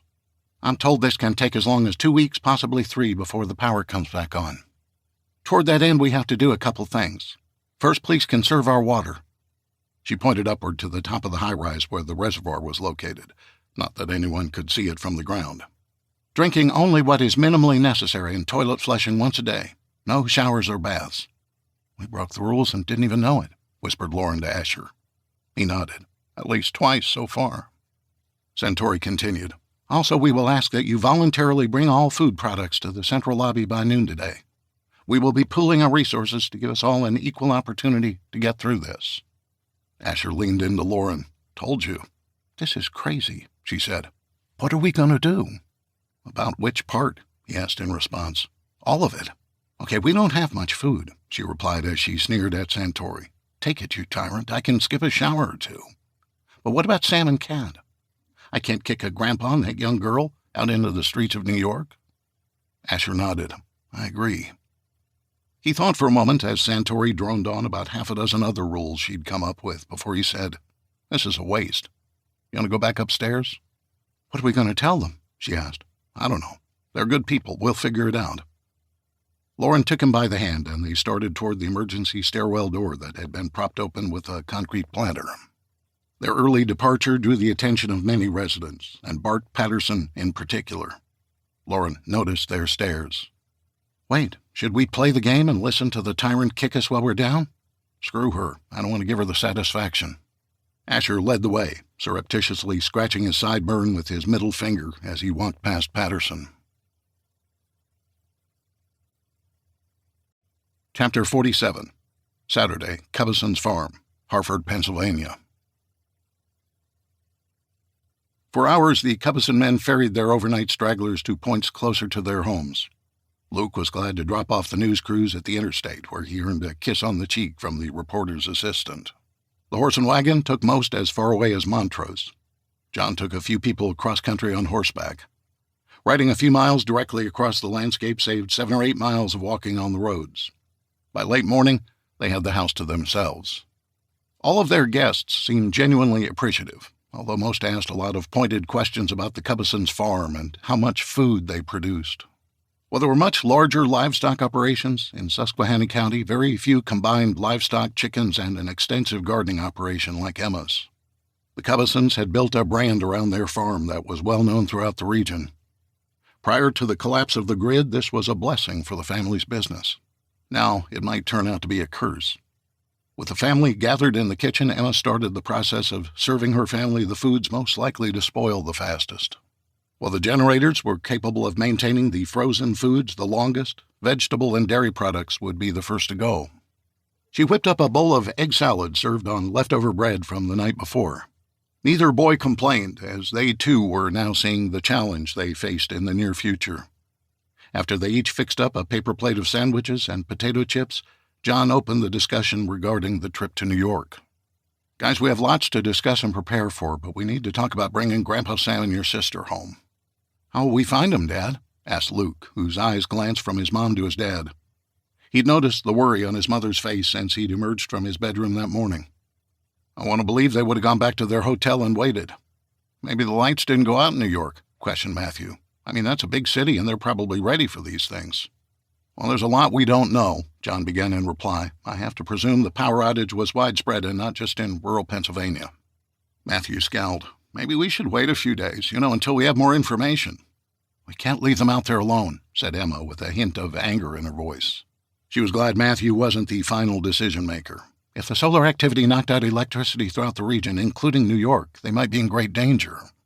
"Mom's right," said Luke. "When she won that trip that day, my first thought was New York was no place for my sister." John swallowed hard. Luke's statement stung, although he didn't mean it that way. John had felt the same way. However, he didn't want to prevent her from having the learning experience. "That's why we made the decision to go find them," he said. "Talk about a needle in a haystack," argued Matthew. "What if they're not at the hotel? What if they started driving home already?" "Cars aren't working," said Luke, who gave his brother a dirty look. John added, "Besides, Grandpa Sam knows his way around our part of Pennsylvania. I bet I can show how they'd find their way home." "I know where to look," said Luke. "Route 6. Right, Dad?" John nodded. He hates the interstates anyway, and I'm sure after what he probably witnessed last night, he'd choose a less congested route. Matthew shrugged and looked outside. He instinctively felt for his cell phone. He'd become addicted to his social media accounts and game apps. Anytime he became bored or disinterested in a family discussion, he turned to his phone. "How many miles is it, Dad?" asked Luke. "Roughly 150. I haven't had the chance to map it out in our old atlas. That thing's probably from the 90s. "Nothing's changed since then," said Emma, who was staring at Matthew. She was growing concerned about how much help he'd be to John on this dangerous endeavor. Luke, who continued to be positive about their prospects of finding Cat and Grandpa Sam, turned to his dad and asked, "When are we leaving?" Emma reached out and touched John's arm before answering the question for him. "We're not sure yet. There are benefits to traveling at night versus the day." Luke asked, "We taking old Jimmy? Will it make it?" "Are we all going or just you and Mom?" asked Matthew. John sensed his wife's concern. He processed the boy's questions while reassessing whether he was making the right decision. Protection of his wife and farm was still a priority. "Okay," he began, his eyes darting from one family member to the next. "Matthew will be going with me. Luke, I need you to tend to the farm while your mom handles everything else." "I'm going?" said Matthew, surprised at the revelation. "Really, I don't know how I can help." "You'll be a big help, and I'll explain it to you while we change all the fluids in the truck and move the dead cars out of the parking lot with the dozer." "Dad, I can be a big help to you on the road," said Luke. "I know, son. Both of you will need to step up as we face this dang mess. Luke, you're better suited to handling the livestock." Matthew shook his head and stared at his empty plate. He let his displeasure with the decision be readily apparent through his demeanor. "John, have you decided between traveling at night or day?" asked Emma. It's going to take us a few hours because of stalled cars and the roundabout trip through the countryside, he explained further for the benefit of the boys. As of now, I'll play it by ear as we approach. I plan on hiding old Jimmy before we get to the densely populated areas. We'll switch to bicycles for the last 20 miles or so. As for time frame, I want to pull out of here at 3 a.m. People will follow their same sleep patterns for a while. We'll be on the road when they're not out and about, and if New York is chaotic, as I expect it might be, they might be burned out by the early morning hours. Dad, you know I'd like to go with you, insisted Luke. Even if I can't, I think you have a solid plan. Chapter 48, Saturday, Cubbison's Farm, Hartford, Pennsylvania. The rest of the day was spent preparing the farm for as many contingencies as they could imagine. The family worked together, with John being the one spearheading the effort. He and the boys worked on the truck and cleared the parking area by towing the disabled vehicles with the bulldozer. The decades-old dozer, devoid of electronics, was unaffected by the solar flare. Everyone was in good spirits as they went about their day. Even Matthew began to warm up to his role. As the afternoon progressed, John tried to remind Matthew of the strengths he possessed that would help them. Despite the dogged heat, the family worked together without complaint. They gathered under the canopy of trees where just the night before a large party had taken place. The string lights were still in place, as were the tables and chairs. All the wine was left behind as well, except for several bottles pilfered by guests when they left that morning. John took the opportunity to discuss a few things. Let's talk about security. We need to shrink the size of our farm in order to patrol its perimeter. Luke, tomorrow drive the cattle to the fields adjacent to the house next to Mom's garden. All of them? Asked Luke. They'll overgraze it in no time. Just for now, son. When Matthew and I return, we'll have 4 of us capable of protecting our land on horseback. Luke had a thought. Dad, what do you think about that old Cushman with the dump bed in the barn? You think it runs? John laughed. Your grandfather refused to get rid of that old thing. I really don't know, son. We pulled the battery out years ago. The batteries from our new Kawasaki mules might work in it. It's got a dump bed which will let me take hay to the cattle. I'll try to fix it in the morning. Emma volunteered. I'll help you get the cattle shuffled around. If you can drive them toward the gate, I'll pen them in. Also, Luke, before we leave the subject of security, your dad has suggested we carry pistols at all times inside the house, while carrying a rifle as well when outside. Also, I think one of us should always be awake. I'll take the late shift, offered Luke. You get up early anyway. Your mom's right, added John. Stay around the house, the store, and the outbuildings.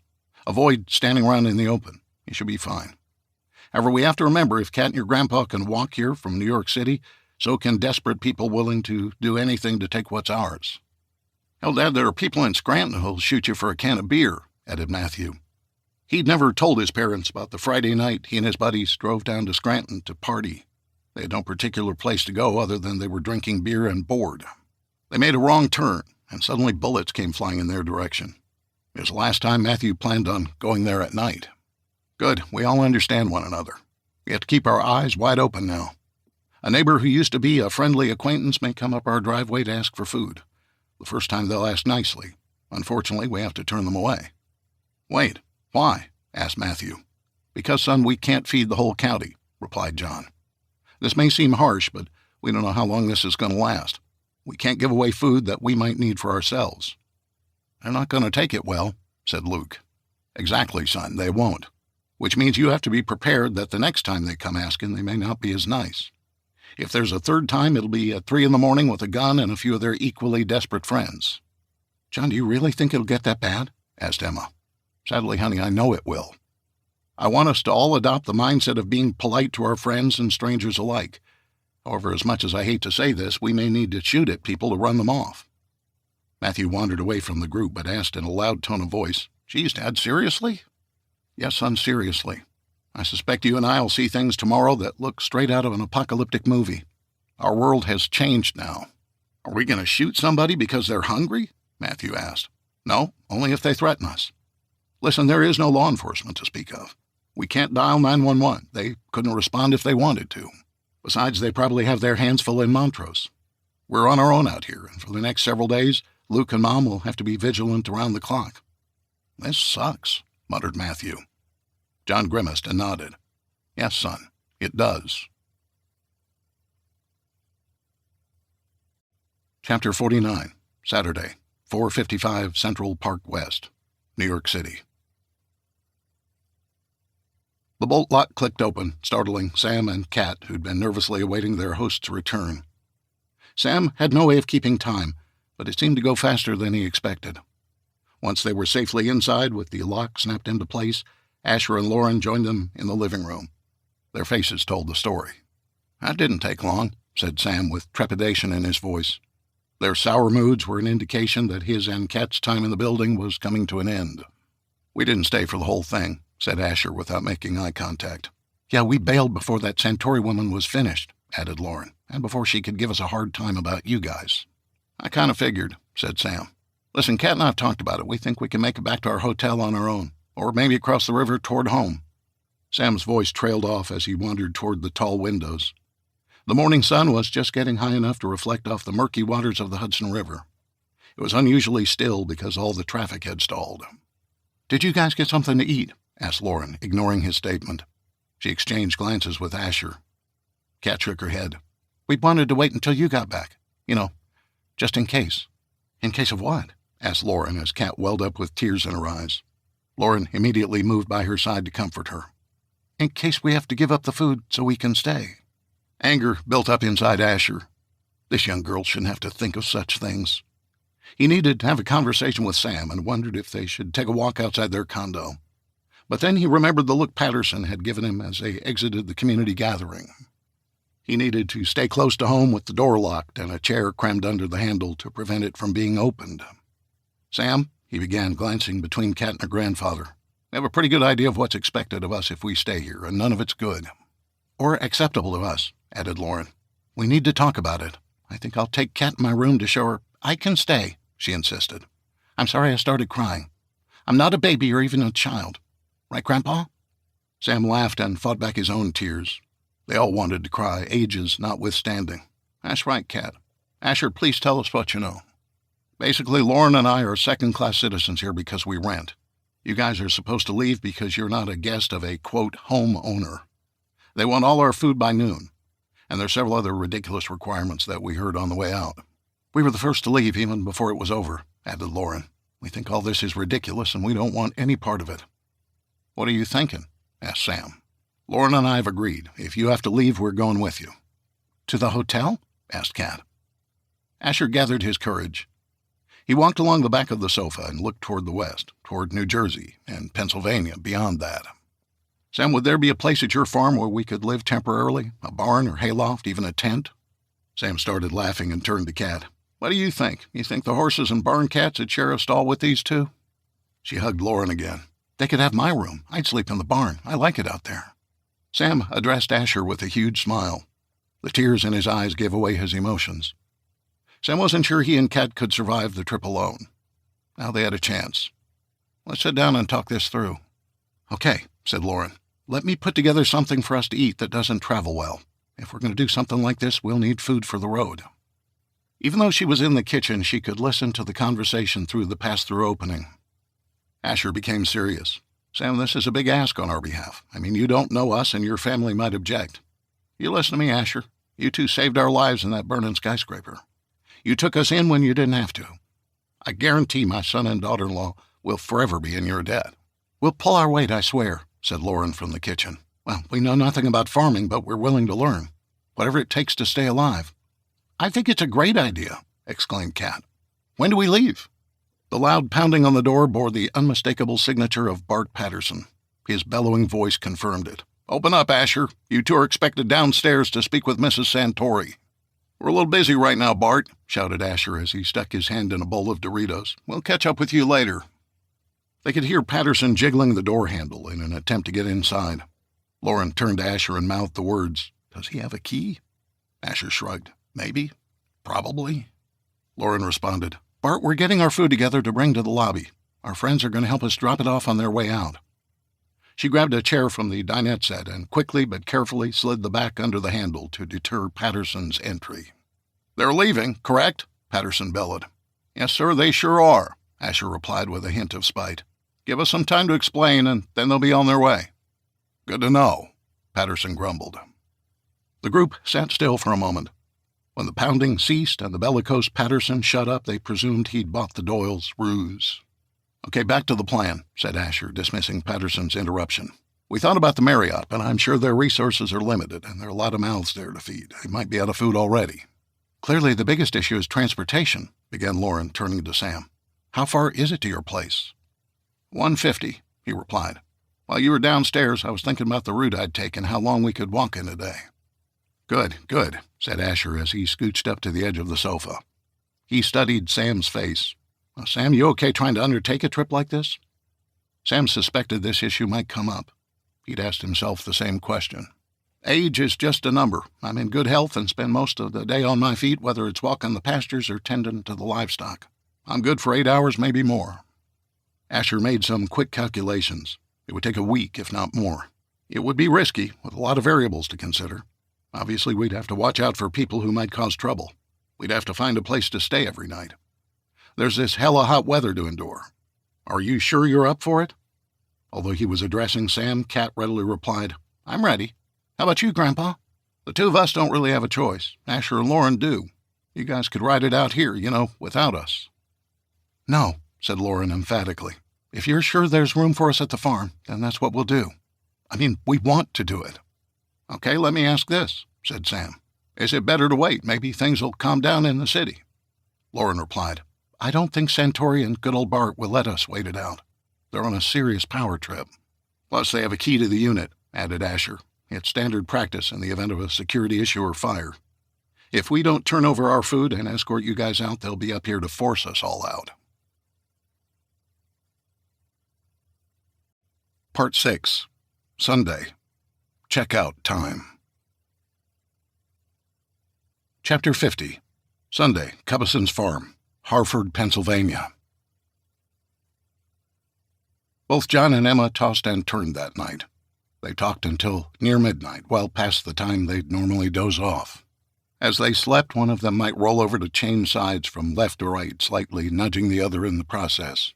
That was followed by a whisper. Are you awake? And a brief conversation would ensue about the arduous task John and Matthew were about to undertake. Emma was fraught with worry for Kat as well as the guys seeking to rescue her. John still had his doubts as to whether he could find them. He'd resigned himself to leaving it to fate. Well before dawn, Emma, as usual, was the first to rise. She fixed the family a lumberjack breakfast, as Grandpa Sam liked to call it. Scrambled eggs, ground sausage from a feral hog slaughtered weeks ago, and skillet biscuits. She made sausage, egg, and cheese sandwiches for the road, lovingly wrapping them in aluminum foil. Throughout those early morning hours, Emma's mind was on their trip, but also on their day-to-day life. She found an unused spiral notebook in Kat's room and began to make lists. She had no illusions as to whether she'd be able to procure these items, as the nearest grocery store was miles away and most likely emptied by now. No, Emma was thinking ahead. In the coming days and weeks, when others would be hungry, they'd be looking to the Cubbison family to feed them, offering worthless dollars in exchange for a bushel of string beans, whipping out the plastic credit card as they'd grown accustomed to doing. Emma was beginning to realize that she'd like to stock her shelves with backups of essentials. Flour and yeast for making bread, more canning supplies, the ingredients to cure meat, first aid supplies in the event someone got hurt. Ammunition, Emma wrote at the top of its own page. Guns were John's thing. He was an accomplished hunter, as was Sam. Luke was a natural, priding himself on his long-range marksmanship. Since the power outage, John seemed obsessed with their security. He wasn't explicit, but his thoughts continually came back to the threat their family would face from their fellow man. Whether it be for hunting or defense, ammunition was a precious commodity. You can't just run down to the nearest Walmart or New Milford Hardware to pick up a few boxes, she thought to herself. Would people trade their own weapons and ammo for food to sustain themselves another week? How much would the local corporate farmers who relied upon GMO seeds to satisfy their bosses at Koch Industries give for Emma's heirloom seeds? Emma was sure she was on the right track. As she prepared her lists to supplement what she had and to acquire what she didn't, she began to consider a new enterprise, one that was not dissimilar to the market she already ran, only the currency would change from cash or credit card to goods and services, a barter market. John's plan of leaving by 3 in the morning became more like 4. The breakfast the family shared and long goodbyes pushed their schedule back. He took the time to provide Luke some last-minute instructions on taking care of the livestock and chickens. He jotted down a list of priorities for his son to consider throughout the day. Not surprisingly, security was at the top of the list. "It's all about situational awareness," he began by using a term he'd picked up reading a novel. He motioned for Matthew to pay attention. "Bear with me while I explain." "I'm listening too," said Emma as she prepared food for the guy's road trip. "Most of the time our minds are tuned out. As you go through the routine of your day, like feeding the cattle or cleaning out the barn, your mind wanders. Sometimes I've driven into town and realized I couldn't recall what I'd seen for the last 10 miles. Now, if I lived in Scranton or Binghamton, I'd be more careful about my driving because there are a lot more cars. My level of awareness is subconsciously raised from being tuned out, like Matthew right now, to a relaxed frame of mind, which allows me to comfortably drive while watching out for some idiot to run into me." "I'm listening," protested Matthew. John laughed and said half-jokingly, "I know, buddy. Listening is different from awareness. Listening is hearing me talk. Relaxed awareness involves absorbing my words while being mindful of what your mother is doing, or whether someone is standing outside the window with a gun." Matthew's head turned to look at the window. Now he was paying attention. John continued, "Suppose it's raining outside or there's snow on the road. You may be confident driving, but you stay focused on your every action behind the wheel. Don't brake too hard, watch your speed, slow down in plenty of time to stop without skidding into the car in front of you. They call that focused awareness. And here's the most important level, the 4th of 5. Matthew interrupted him. "Shouldn't the 5th level be the most important?" "A good question, and the answer is sort of," replied his dad. "The 4th level, and most important for the situation we're in right now, is what most people would call high alert. Using my driving analogy, suppose you have a green light at an intersection, but out of the corner of your eye you see a car speeding toward you from the right. You know he's not going to stop, so you have to make a defensive maneuver to protect yourself. Your adrenaline is pumping. You might pray for help from God. You might be breathing heavily. Your body is on high alert for the danger, and it responds accordingly to protect itself from harm." John caught his breath as he told them about the 5th level of awareness. Number 5 is comatose. In the above scenario, that's when you literally freeze at the steering wheel and brace for impact. Your mind doesn't think you can react, so it shuts down.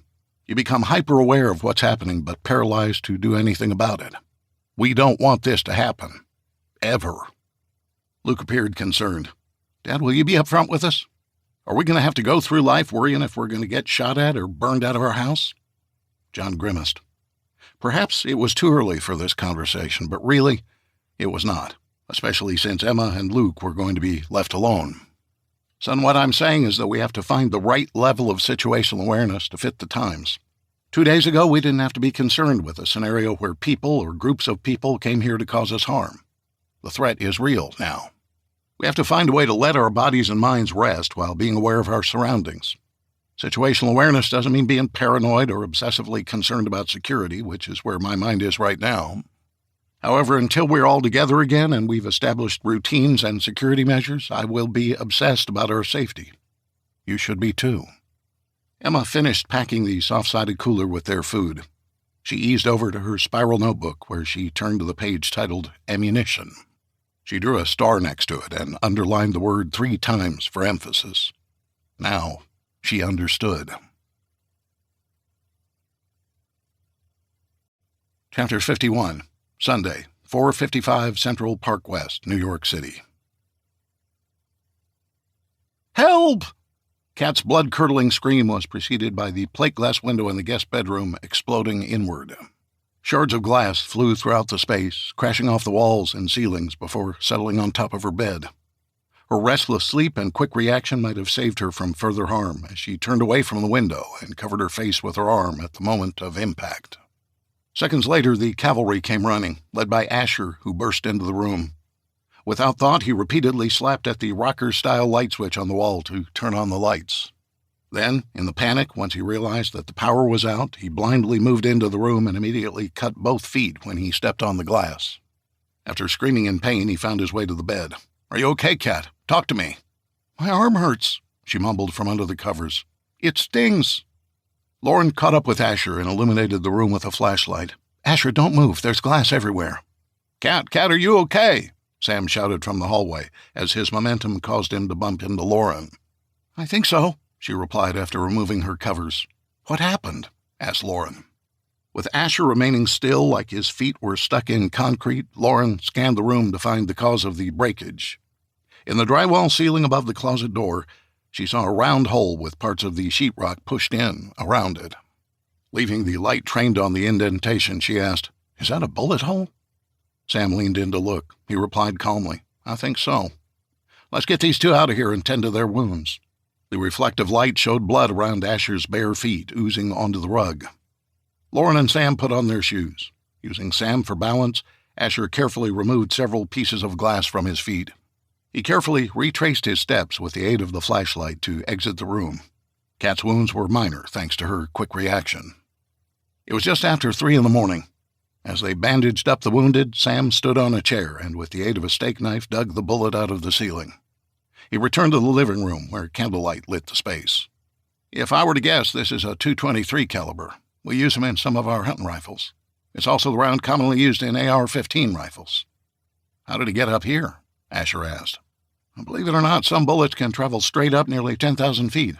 Heck, there are sniper rounds that can record a kill shot over 2 miles away.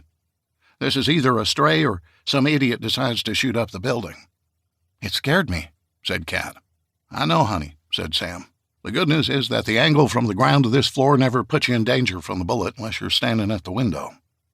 He casually walked away from the window where he stood. "Either way, this is an example of why New York is too dangerous to stay," added Lauren. "Santori, Patterson, and their cop wannabes can't protect us from this." Asher stood to test his feet. They'd be sore and would have difficulty healing if he walked for miles every day, but it was necessary. He vocalized his thoughts. "Those people left us alone last night. Maybe they forgot about us or had more pressing issues to address. Nonetheless, we insulted Santori and Patterson by walking out on their little meeting. When everyone gets their day started, I expect they'll be banging on the door again." "I agree," said Sam. "Let's start gathering our things and prepare to hit the streets at sunup." "Should we tell them we're leaving?" "I'll leave a box with the food we can't carry at the front door along with a note," replied Lauren. "There's no sense in initiating a confrontation. The fire exit doors we need to take are on the west side of the building, away from the guarded entrance."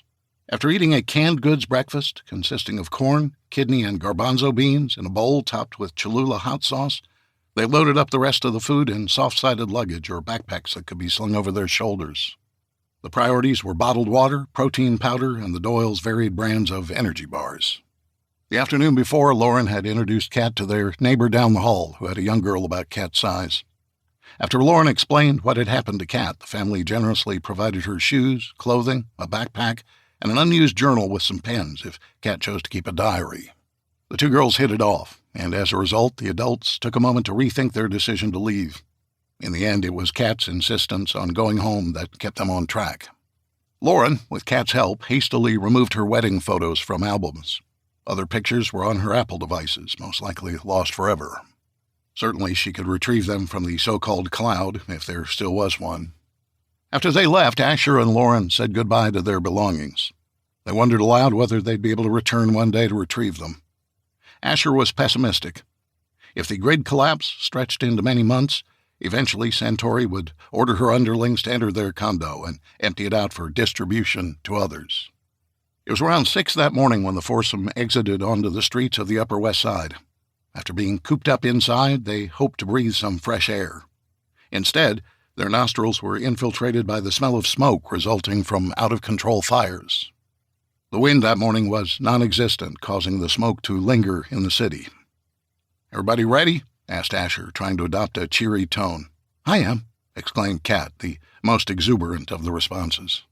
Lauren asked, "What are you thinking? Take Columbus all the way down or make our way over to the Hudson River Greenway?" "Along the river would be safest, but I have an idea I'd like to run past Sam." They began walking at a steady pace toward the river.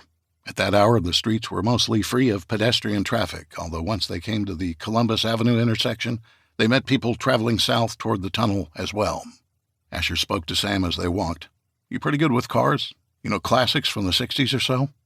Sam slapped the younger man on the back. "I'm a farm boy. When I wasn't feeding cattle or mending fences, I had the hood up on a car or truck fiddling with the engine." "Why?" Asher took a deep breath and studied Sam's face. "How do you feel about stealing cars?" Sam's head snapped toward Asher. He paused for a moment. "I'm not much for stealing anything, but these are unusual times. What do you got in mind?" Asher pointed toward the intersection of West 100th Street. "Let's turn here. I want to check on something. Then I'll explain." Chapter 52, Sunday, Cubbison's Farm, Harford, Pennsylvania. It took Emma a few minutes to overcome her emotions after she saw the guys off. She stood alone in the gravel driveway in front of the market, watching the taillights as the old truck puttered onto the road. She forced herself to focus on the day ahead of them. She and Luke had their regular chores to do in addition to continuing their preparations around the farm. Earlier, John had come up with a list of priorities that she hoped to adhere to. She'd gone into Sam's bedroom and retrieved his old pocket watch that had belonged to his father. The self-winding watch kept perfect time. Without electricity, it was impossible for them to determine the precise time, although Emma knew sunrise was around 6. She set the pocket watch accordingly, vowing to keep it wound. For what it was worth, she retrieved the John Deere wall calendar from the barn and tacked it to the kitchen wall. She thought it was important to keep up with the days and dates. Her gardens were designed for the plants to mature at certain times of the year. Clearly, her expert eye was able to determine when a vegetable was ready for harvest.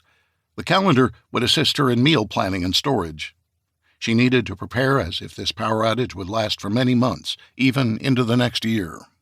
She and John had discussed their refrigeration needs and gasoline supply. They determined that if they ran the generators for 1 hour, followed by a 3-hour break, they could maintain the temperatures in the refrigerators and freezers in both the house and the market.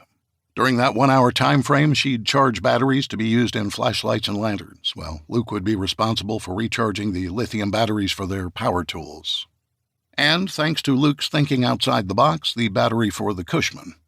As expected, the battery from the four-wheelers fit the old utility cart that had been mothballed when the farm was stocked with a Polaris and a couple of Kawasaki mules side-by-sides. The Cushman would be a huge benefit to Emma, as her organic gardens relied heavily upon manure and compost for fertilizer. Emma was proficient at canning fruits and vegetables. In fact, the market shelves were packed with ball jars featuring the Cubbison's label, each of which had been prepared by Emma. Canning was already a part of her daily routine, and she kept a storage building full of the supplies. That morning she was going to try bringing the pressure cooker up to temperature over an open fire. It was a reminder of how much firewood they'd need year-round, not just to heat their home during the winter. Throughout the farm, fallen trees had been cut, split, and stacked for future use. She suggested to Luke that every trip he made into the fields to haul hay to the cattle should result in a return trip full of firewood. There were outbuildings scattered around the property, containing farm implements, tools, and pesticides. Throughout the day, as Luke went about his chores, he systematically emptied the outbuildings and brought these farming essentials closer to the farmhouse.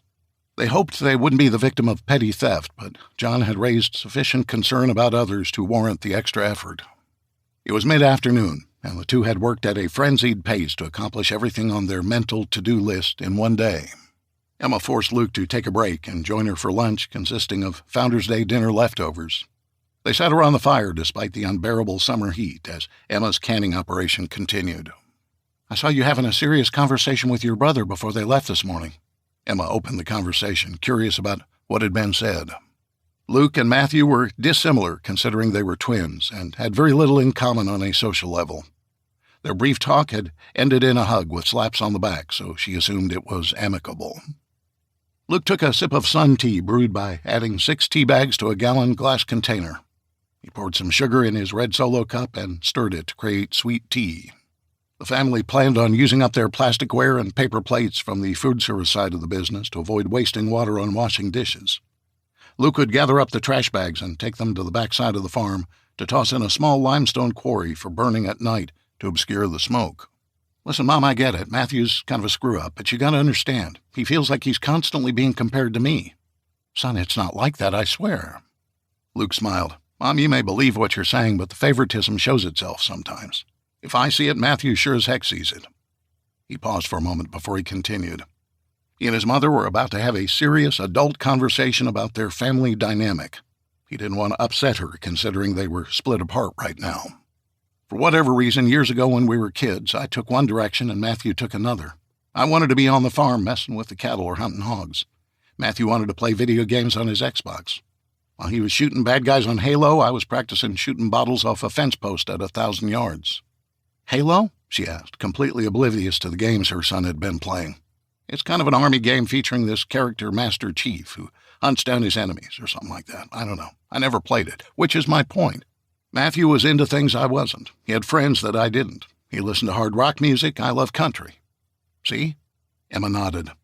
Before she spoke, the astute young man continued while he had the opportunity to reveal both his and his brother's inner feelings.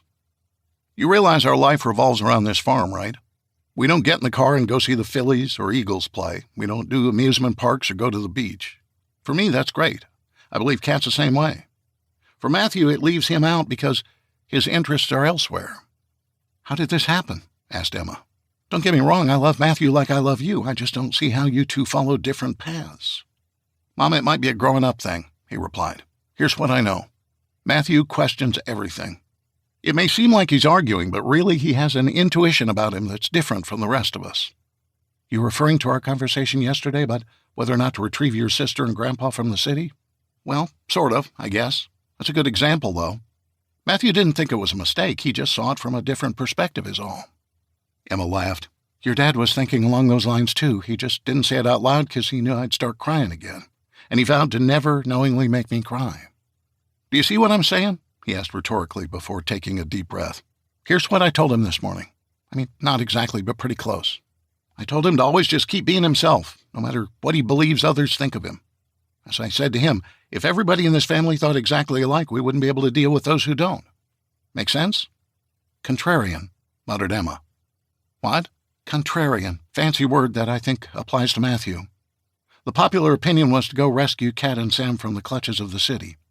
Matthew just wanted to look at it from a different perspective. Exactly. You may not know it, but it happens around the farm all the time. Dad gets frustrated with him because he thinks Matthew is being argumentative or just wants to avoid working. He has ideas, too. They may not be the same as Dad's, but most times they're worth considering. I just think we need to listen instead of shutting him down. That's all. Emma felt terrible. She'd never taken the time to understand why Matthew was different. Instead, it was a consistent source of division within the family. She fell silent as she processed what Luke had told her. He was not done. Mom, can I make you feel better? Please. At the moment, I feel like a horrible mother. Well, don't. Matthew's more mature than he lets on. He's what I call a deep thinker. Those times when he's reclusive, like he doesn't care about what the rest of the family is doing, he's thinking. He knows that he turned out different from me and he's accepted it, but not in a man-in-jail-for-life kind of way. It's just allowed him to be at peace with his uniqueness. When he left with Dad this morning, he was like a different person. He was like me. He was strong, confident, and ready to do whatever it takes to bring them all home safely. Emma began to cry, partly because she'd misread Matthew for years, partly out of a sense of relief that he would be more of an asset to John than a hindrance. She couldn't wait to hug her other son when he got home. Chapter 53, Sunday, Upper West Side, New York City. Asher hoped to stop by the New York Police Department's 24th Precinct to gather information. Mostly he was concerned about the safety of the streets in the 4 miles between here and the Lincoln Tunnel. However, he was searching for a glimmer of hope that perhaps the power outage wasn't widespread. The closer they got to the 4-story, mostly concrete building, the more his hopes were dashed. The parking lot in front of the entrance to the 24th was littered with dead bodies. As they came into view, Lauren steered Kat aside and pulled her head close to shield her from the carnage. Asher and Sam slowed to take in the scene. "How did we not hear this?" asked Asher rhetorically, his eyes darting in all directions to ensure the battle was over. He pulled his shirt over his nose and mouth to avoid the smell. "We're not that far from the condo." "I don't know," Sam replied. He tried to look over the low-rise buildings to catch a glimpse of the tower at 455 Central Park West. "I can guess when it happened, though. A wild shot or stray bullet from the gun battle hit your building." Almost all the glass in the aluminum-clad windows on the upper floors had been shot out. A parking enforcement cart had been turned over on the steps leading to the entrance. It had been set on fire. Beyond that, Sam and Asher were able to see signs of fire inside the precinct's entryway. "Asher, do you know whether they have holding cells here?" "Probably. I think all of them do." He paused and pointed to the west and east side of the building. The precinct was flanked with windowless concrete towers rising slightly above the office in between. Those look like they'd hold jail cells. Sam studied the bullet-riddled bodies strewn about the parking lot. "Is there gang activity around here? Look at how these guys are dressed." The dead were dressed in black and gold clothing, most of which had a 3-point or 5-point crown associated with it. 10 years ago, the Upper West Side, where we are now, was the second safest in the city behind the Upper East Side. That was mostly because the residents welcomed police protection, whereas other neighborhoods joined the anti-cop movement. Over time, though, the gangs have moved in. "I bet they were here to bust their pals out of holding cells," said Sam. Asher nodded and was about to add a thought when Lauren hollered for them from the next intersection. "Guys, can we keep moving?" Crap, thought Asher. Now was not the time for sightseeing. As the sun rose in the sky, more people were exiting their homes. Some were curious about the shootout at the 24th Precinct, while others searched for answers as to when it would all end. He and Sam walked briskly to catch up, and they began moving toward the Lincoln Tunnel again along Amsterdam Avenue. The one-way street was littered with stalled cars. The ground floor retail spaces had all been looted, except those with steel grates or iron grates to protect them. Residents of the upper floors of the older residential units had opened their windows to allow in some air, despite its smokiness. Off in the distance, through the haze, the 55-floor skyscraper at 200 Amsterdam tried to touch the sky. Asher pointed toward it. "That's where we're headed first," he said. "What's there?" asked Lauren. Asher gathered his thoughts and proposed his idea. "There's a company called Cooper Classic Cars here in the city. Their first location was in Greenwich Village, selling mainly foreign sports cars and other small exotics. They provide movie and TV production companies with vehicles when the script calls for it. Once we got a film car from them to use in a scene featuring Tom and a love interest. During a break-in shooting, a gaffer and his best boy were moving a lighting rig and lost control of it. It fell on top of the car and crushed the convertible top. The best boy must not have been the best," quipped Sam. Asher laughed. "Yeah, sorry, that's production lingo for the guys in charge of lighting and electrical matters. Anyway, Cooper Classics expanded recently to Amsterdam Avenue with a larger facility. In this location, they sell classic muscle cars and trucks." "You plan on doing some shopping?" asked Lauren, unsure of why Asher was bringing this up. He sighed before responding. "If any of us object, then we won't do what I propose. Here's what I know about the car dealerships in the city. The Fire Department of New York was able to get a resolution passed that required local dealerships near residential buildings to keep a minimum of 2 gallons of fuel in the tanks of their inventory. Also, they had to eliminate all stored gasoline, whether in drums or portable cans. Plus, the keys had to be accessible behind a glass panel, a break-in case of emergency type deal. That way, in the event of a fire, the vehicles could be moved so they wouldn't provide the blaze any kind of accelerant or explosive potential to put the firefighters at risk." "Pretty smart," said Sam. "I think I sense what you're thinking," said Lauren. "I mean, are you okay with stealing a car?" "I am," replied Asher matter-of-factly. "I can't think of anything else except our survival. If stealing any form of transportation gets us closer to Sam and Kat's farm, then I will do it without hesitation. However, I want us all to agree." Both Lauren and Asher turned to Sam, who stared at a beer delivery truck featuring Blue Moon beer. All of its side doors had been pried open and the beer inside stolen. The thieves had been so sloppy in their haste they dropped more than a dozen cases of the bottled beer on the asphalt, where it soaked into the pores. The irony of this happening across the street from a Catholic church was not lost on him. "I say we go for it. They have insurance, right?" Sam's irreverent joke brought a chuckle from everyone as they continued forward, relieved that the first 2 miles of their journey had not resulted in any confrontation with others. They still had 148 miles to go. Chapter 54, Sunday, New Jersey.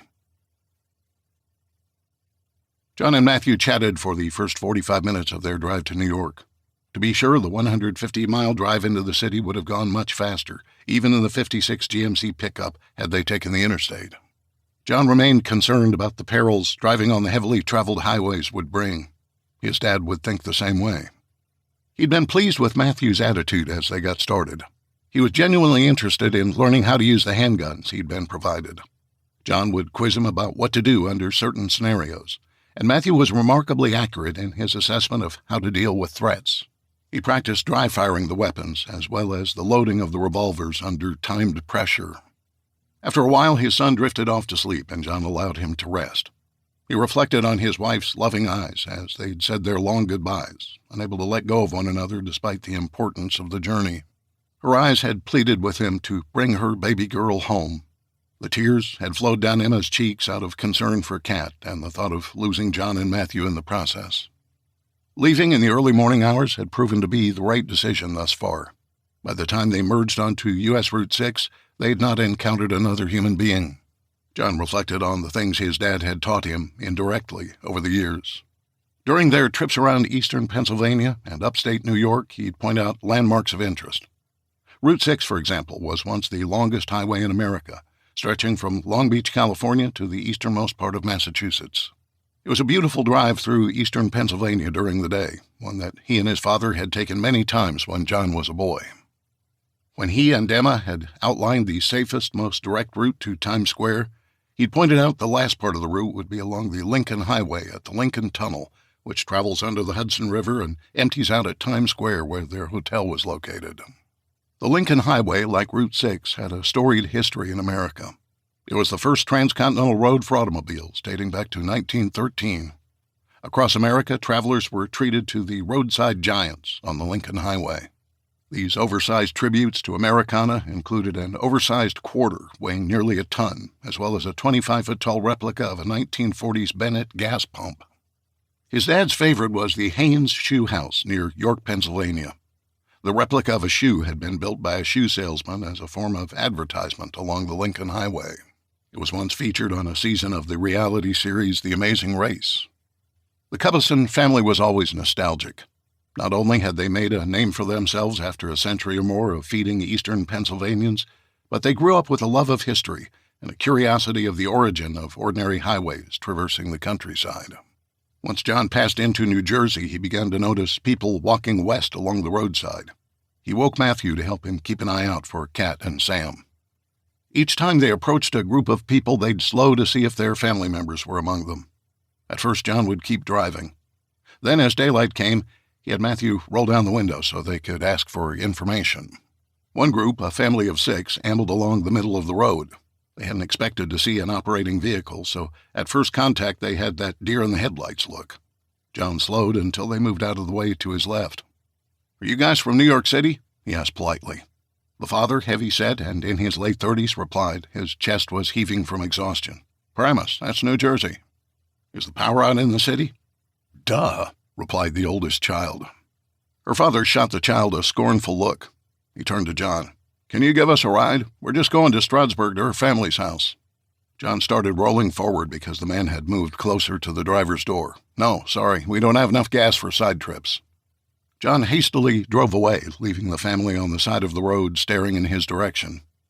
He'd loaded 3 5-gallon cans of gasoline plus the bicycles, which filled the bed of the pickup. Besides, there was no way he was going to pick up hitchhikers traveling in either direction. As the day grew brighter and they came closer to the bedroom communities stretching near Interstate 80, the number of people fleeing the populated areas of New Jersey and New York grew. John tried several more times to ask questions, and he wasn't able to learn anything useful. After the last attempt, he promised Matthew he wouldn't do it again. They were about 25 miles from the Lincoln Tunnel when he slowed to speak to another group. "Can you tell me about the city?" asked John, slowing to a crawl. "How is it up there?" Without warning, one of the refugees pulled a gun from behind his back. John saw him reach awkwardly for the pistol. It got caught in his waistband momentarily, which was all John needed. He didn't hesitate as he pressed the gas pedal to the floorboard. "Don't fail me," he begged old Jimmy, as the truck lurched forward and began to speed away. Fortunately, the man didn't fire at them, although it provided a lesson learned. It was time to switch transportation. He began looking for places to hide their truck where it wouldn't be noticed by the many people traveling on foot. He followed the route marked on the atlas to the Great Peace Meadows Preserve, a 7,000-acre park made up mostly of a freshwater swamp.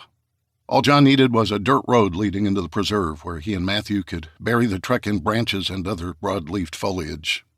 It took them an hour to drive around the preserve to find a suitable place. In the center of the preserve, just past a gun club, was a landscape supply store. The owners apparently resided nearby, as they had a long, winding driveway that led into the freshwater swamp. John drove into the preserve as far as he could until he found a 4-wheeler trail into the woods. It was the best they could do under the circumstances. They worked together to top off the gas tanks before removing their mountain bikes from the truck bed. Their camouflage job wasn't perfect, but it was enough, he hoped, to avoid casual scrutiny. "Here we go, son," said John, who had a little difficulty with his balance as he mounted the bike. He hadn't ridden one in decades. "Good luck, Dad," said Matthew, laughing at his father's struggles. "Would you rather walk?" "I'll get the hang of it. It's because we're on this dirt road." "Yeah, okay. I'll ride behind you in case I need to scoop up any body parts when you wreck." John laughed heartily. He needed the relief from the tense situation they'd just left behind. He wondered what might have happened had the man started shooting. He had no idea how bad it could get. Chapter 55, Sunday, Upper West Side, New York City. "Is this the same Broadway by our hotel?" asked Kat innocently, as the most famous street in New York crossed Amsterdam Avenue, creating a similar intersection as Times Square. "It is," replied Lauren. "It cuts past Central Park and Columbus Square where we walked home the other night." "Should we get our things?" she asked. Sam stared down Broadway, looking past the dozens of disabled taxis and people milling about. He hoisted his canvas tote bag a little higher on his shoulder. It was full of food and supplies for the long walk home. "Cat, unless there's something you just have to get, we shouldn't take the time," he replied. "Besides, we don't have the room to carry it in our bags." Cat thought for a moment and subconsciously tugged at the straps of the backpack she'd been given. It, too, was heavy with food and clothing from her new friend. "No, there's nothing, really." After the brief pause, Asher pointed down the street, urging them to continue. The number of people out and about began to concern him. "Where is it, Ash?" asked Lauren. "You remember Flywheel, the place you took spin classes years ago?" Lauren was embarrassed. "Yeah, you bought me a membership, and I think I went 3 times in a year. I was hoping you forgot about that." "I did. Well, until I saw the dealership had taken the entire ground floor of the building after that fancy kindergarten and preschool closed." "Now they sell used cars in the space?" asked Lauren. "Babe, they're more than used cars. They're classics, vintage collectibles. You'll see, 'cause there it is." Asher pointed toward the building that contained retail space on the ground floor and a parking garage on the upper levels. The 12-foot-tall plate glass windows that once contained the lettering and logo of the classic car dealership had been broken out. Roll-up steel doors were still in place, protecting the vintage vehicles from theft or vandalism. "Follow me," he instructed. He led them to the street corner and waved for them to follow him down West 66th Street. "We filmed a scene under this tree canopy once." "How are we supposed to get inside?" asked Lauren. "We aren't," replied Asher. "Sam and I will. We need you guys to stay visible on the street corner. Try not to make eye contact with anyone or strike up any conversations. If we can't do this quickly, then we'll skip it. Okay?" Lauren agreed. Asher and Sam handed over their bags. She led Kat to a group of several taxicabs that seemed to have rolled together when the solar flare hit. By maneuvering around the open doors, they were able to position themselves in the middle of the cabs and hidden from casual passers-by. "Come on, Sam. We're going to have to jump down about 10 feet off the wall. You okay with that?" "Swell," Sam replied hesitantly. Asher led him up the ramp to the parking garage, and then they moved on to a grassy area in the midst of tall oak trees. To their right was a small homeless encampment, which had been abandoned. The homeless, Asher surmised, probably took up residency in the high-rise apartments adjacent to the car dealership. "We used to sit on this ledge in between shots to avoid the heat. It was a small crew for a brief afternoon shot, so we didn't set up the tents and cooling fans like normal. While we waited for the director to fire up production again, I watched the dealership move cars in and out of this utility yard. I forgot about this dumpster being here." "Do you want to jump into the dumpster?" asked Sam, looking over the ledge. "It looks like a soft landing, doesn't it?" "Actually, it does. A stinky soft landing." Sam had gotten a whiff of the decaying garbage. "I'll go first to make sure there aren't any car parts that might surprise us." "Wait." Sam urged Asher to think it through. "What if we can't get inside? How are we going to get out?" Asher pointed to a steel fire ladder that led to the first floor of the parking garage. "We'll climb up there and then jump out through the openings at the front of the building. We'll use the car dealership's awning to break our fall." "You thought this through, haven't you?" asked Sam. "Yeah, sort of," he replied, as he eased off the retaining wall and dropped the 8 feet into the dumpster. He maintained his balance for a moment before falling on his backside. Asher quickly scrambled upright and provided Sam a thumbs up. Sam smiled and joined the escapade. "You only live once," he muttered as he dropped downward. Asher was there to help Sam keep his balance on the bags of trash. The two men climbed out of the dumpster and brushed off the debris and stench. Sam walked behind Asher as they headed to the rear utility doors. There was a corrugated steel roll-up large enough for the cars to be moved in and out, as well as a double door for employees to use. It had a simple door handle with no bolt lock. "Let's find something to pry the door open," suggested Asher. Piles of odds and ends related to the maintenance of the dealer's inventory was stacked on short plastic shelving throughout the utility yard. After some searching, Sam found a 4-way tire iron. "What if we beat the door handle until it breaks?" asked Asher when Sam showed him the tool. "Well, between removing the doorknob and this, we can pop it open," replied Sam, who produced a grease-covered screwdriver from his back pocket. The guys went to work, taking turns bashing the lever-style door handle until it surrendered. Then Sam manipulated the locking mechanism with the flathead screwdriver until the door popped open. Seconds later, they were inside a garage full of auto parts and supplies, which led them to the showroom. It was time to go shopping. Chapter 56, Sunday, Upper West Side, New York City. Like kids in a candy store.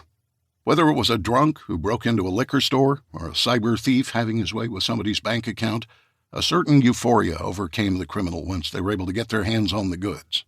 Asher and Sam were no different.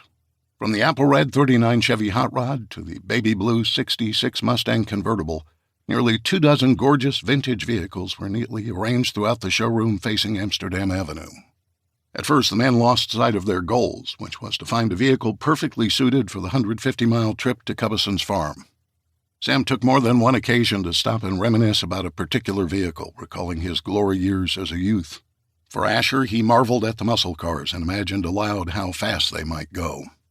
However, when several pedestrians on the sidewalk stopped to peer through the steel grates at the vehicles, nearly discovering the 2 rookie burglars, the men got down to business. First, they discussed what made the most sense. They debated gas mileage, which was a crucial element because fuel would be very difficult to procure along the way. Sam suggested a diesel truck because they stored hundreds of gallons on the farm, and he knew how to make it from corn as well. The diesel criteria limited their options until they came upon an '85 American General Humvee. The olive drab truck with a matching soft top appeared to be straight off the battlefield where it had hauled troops. The military surplus vehicle was in incredible condition, having been restored to its original appearance. The dealership had enhanced it with the addition of interior upgrades from the consumer model, the Hummer H1. "It's a beast," said Asher as he strolled around the truck. "Look, it's got tow hooks front and rear, plus a winch," added Sam. "I think these bumpers and the grill guard will help us push other cars out of the way." "It's a diesel," muttered Asher as he looked inside the spacious interior. "I think this is the one." Sam readily agreed, and the men moved through the dark offices in search of keys. It was a 1985 model, not quite as old as Sam thought might be necessary to avoid the effects of the solar flare. The keyed ignition with an aftermarket alarm connected to it might be a problem. They'd know in a moment. Asher slid into the driver's seat with key in hand. Sam made his way to the front of the showroom to give Asher the all-clear once any pedestrians had cleared the area. A minute later, Asher was ready. "Here goes," he said loudly. He turned the key and the powerful 6.2-liter diesel roared to life. The loud rumble of the Humvee was deafening inside the showroom, even with the windows broken. Sam ran toward him, waving his arms, indicating Asher should turn it off. The motor ticked for a minute as it cooled down from the brief time it was running. "Did you notice the fuel level?" asked Sam. "Half full. They don't have a lot of diesel vehicles, so I guess they kept a little more in this one." Sam stood by the door of the truck and looked around. They'd need to maneuver a couple of cars to the side to make room for the beast of a Humvee to exit. "The roll-up doors open with a keyed lock together with a chain and pulley system. Must find the keys to this old Trans Am and the Continental. We can back them up just enough for the Humvee to fit through that opening." He pointed toward a roll-up door directly in front of the truck. "I'll look in the same place we found these keys," said Asher. "Sam, rummage through the offices and look for anything useful. There's a huge storage area in the back of this beast." Sam hurriedly walked away. He spoke loudly. "There's a VW camper down here. I'll start with its bedding." They methodically stripped the dealership of anything that might make their trip to the farm easier, or that might be of particular value once they arrived there. They called out to one another as they did so, being mindful of the time that Lauren and Kat had been alone. Confident that they'd accomplished their purpose, Sam took over the driving duties while Asher moved the cars blocking his path. After a check of the sidewalk, they felt comfortable driving the truck out of the showroom. Asher nervously fumbled with the lock until it opened. The door rose slightly on its own from the tension created by the chain and pulley system. Then he reached up and grabbed the chain. Asher furiously pulled the chain down to raise the heavy door, which curled up within a metal housing. When it was almost fully opened, Sam fired the diesel motor, and Asher scrambled to the passenger side to join him. "Hell yeah," he shouted, slapping the restored dashboard multiple times. Sam put the automatic transmission into drive and forced down the gas pedal. The truck spun the tires on the polished floor until he let off the gas. Despite his inclination to flee to avoid being caught, he realized there wasn't anyone to stop him. So he eased through the opening, careful not to damage the protruding soft top as he drove over a 6-inch concrete curb. Within seconds of Sam wheeling the behemoth onto Amsterdam, heading the wrong way on a once busy one-way street, people were running toward the dealership to make an acquisition of their own. Lauren emerged from the protection of the taxicabs with Kat in tow. "Are you kidding me? A giant Hummer?" "Nice, right?" replied Asher as he jumped out of the truck to load their bags into the back storage compartment. "You two are such boys," she responded as they tossed the last of their bags on top of everything else Sam had found inside the dealership. "It's perfect," Asher said with a smile. He nodded to Sam. "We're ready. Go down about 5 blocks and turn right. That'll take us directly to the river. 12th Avenue is a wide road with turn lanes. We should be able to get around any stalled cars easily. If not, we'll just push them out of the way." "Absolutely." Asher laughed as the guys exchanged high fives. In the back seat, Lauren whispered to Kat, "Look at these two. You give a boy a new toy and he's happy, right?" Kat looked around the interior and peered over the back seat at their gear. She shrugged and looked out the window at the entrances to the apartment buildings that had been broken open. In fact, Kat noticed every glass window along the sidewalk had been smashed. When she saw a dead body, she quickly turned her head in an attempt to avoid reality. She just wanted this adventure to be over. Chapter 57, Sunday, Hell's Kitchen, New York City. For many years, the neighborhood known as Hell's Kitchen in the west side of Manhattan was a misnomer. When it was first inhabited by Irish immigrants in the early 1800s, it was a notorious slum known for poverty, corruption, and debauchery. Tennessean Davy Crockett once said he'd rather risk himself fighting Indians than venture among the creatures who lived there, who were too mean to swab Hell's Kitchen. The name stuck until over time the neighborhood was revitalized as young urban professionals, yuppies as they were once called, looked for inexpensive housing near Midtown Manhattan. Eventually, the negative connotation associated with Hell's Kitchen disappeared. After the collapse of the power grid, the community reverted back to its roots. Sam slowly navigated through the streets until he was able to turn onto 12th Avenue, the westernmost street on Manhattan, and best known for its access to the ship terminals. 8 lanes wide with multiple turn lanes, there was more than enough room for him to maneuver his way through the broken-down vehicles. Everyone was in high spirits as Asher gave the Pennsylvanians the nickel tour. He told them about the history of Hell's Kitchen and how immigrants played an important role in its development. He talked about the numerous piers that jutted out into the Hudson River to accommodate shipping and cruise traffic. There was a cross-section of humanity walking slowly toward the Lincoln Tunnel. Some pulled luggage on rollers, while others commandeered abandoned shopping carts from a local grocery store. As they approached Pier 88, the overhead parking for the cruise passengers ended, allowing them a view of the river. All their heads turned toward the west to view the water and the state of New Jersey on the other side. Sam had to maneuver into the northbound lane to avoid several dozen cars that had stalled at the upcoming traffic signal. He slowly took the truck over the median between 2 trees until it lumbered to the other side. He started to make a wide turn when suddenly 2 men hiding near a graffiti-covered car detail center rushed in front of the truck. Sam tried to inch forward, but they didn't budge. He and Asher both cranked down their windows and began yelling at the 2 men to move out of the way. He started to put the Humvee in reverse when one of the men grabbed the grill guard and hoisted himself onto the hood. "Get off the truck," shouted Sam. "I will run over you." Asher was furious. He flung the passenger door open and lowered himself out of the truck. He started toward the man with his fists balled up. "Get off our damn truck." "Or what, amigo?" The voice came from behind Asher, causing him to be momentarily confused. Before he could fully turn around, a fist came at his face as fast as lightning. It caught him on the cheekbone, tearing open the skin and cracking his nose. Blood flew across the front of the truck as Asher spun around to the ground. Another man caught Sam off guard. He jerked open the driver's door and pulled him onto the pavement. Another joined him, and they mercilessly kicked Sam as he rolled around on the pavement, trying to protect his face from the brutal beating. Lauren tried to lock the doors to the truck. She grabbed Kat by the arm and whispered loudly, "Hide in the back." As Kat crawled over the seat back and rolled into the rear compartment, Lauren tried to crawl through the bucket seats across the console to gain control of the truck.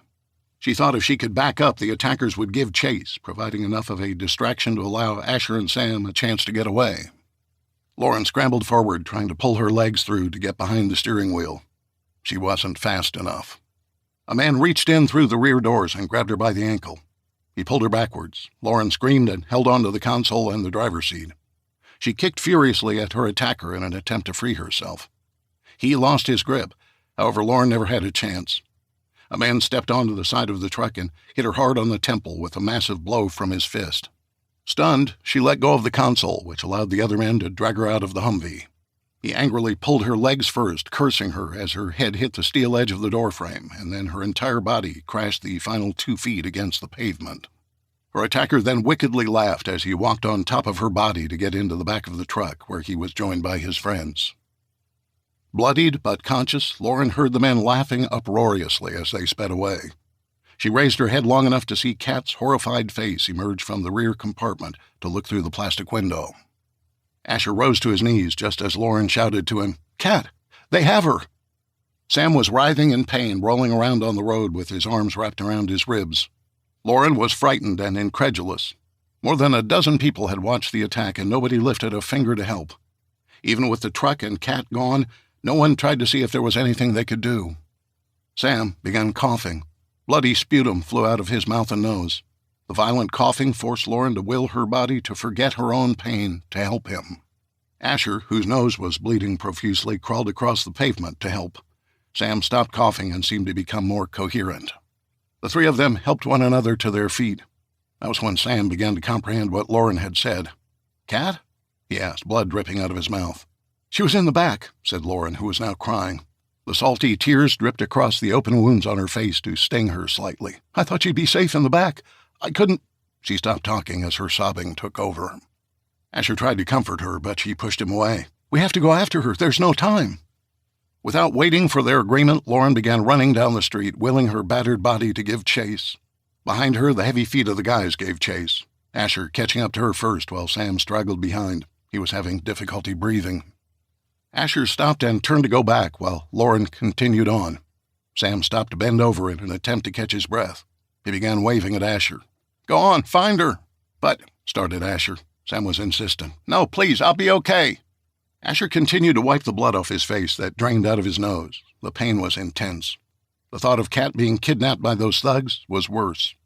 He blew the blood out of both nostrils and broke into a sprint to catch his wife.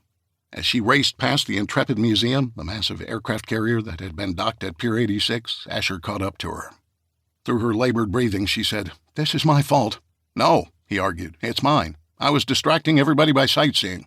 We should have never let our guard down." "I see them," shouted Lauren, pointing ahead several blocks. "They just turned onto 40th past the parking garage. They must be heading toward the tunnel.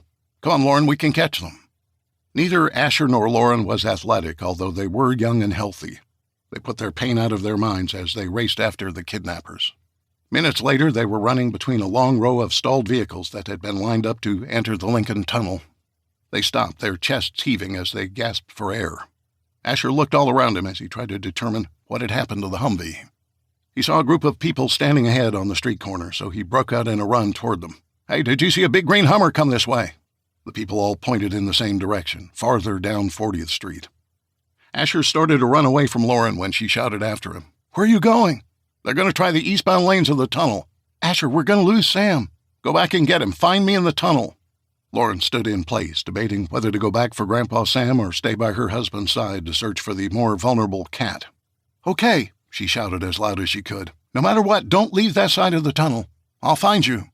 Asher waved his arm over his head before dashing between cars to hurtle over the concrete barriers. As he descended a concrete hill toward the tunnel's exit, he soon disappeared. Lauren stood in the middle of 40th Street amidst stalled vehicles and refugees fleeing the city through the Lincoln Tunnel.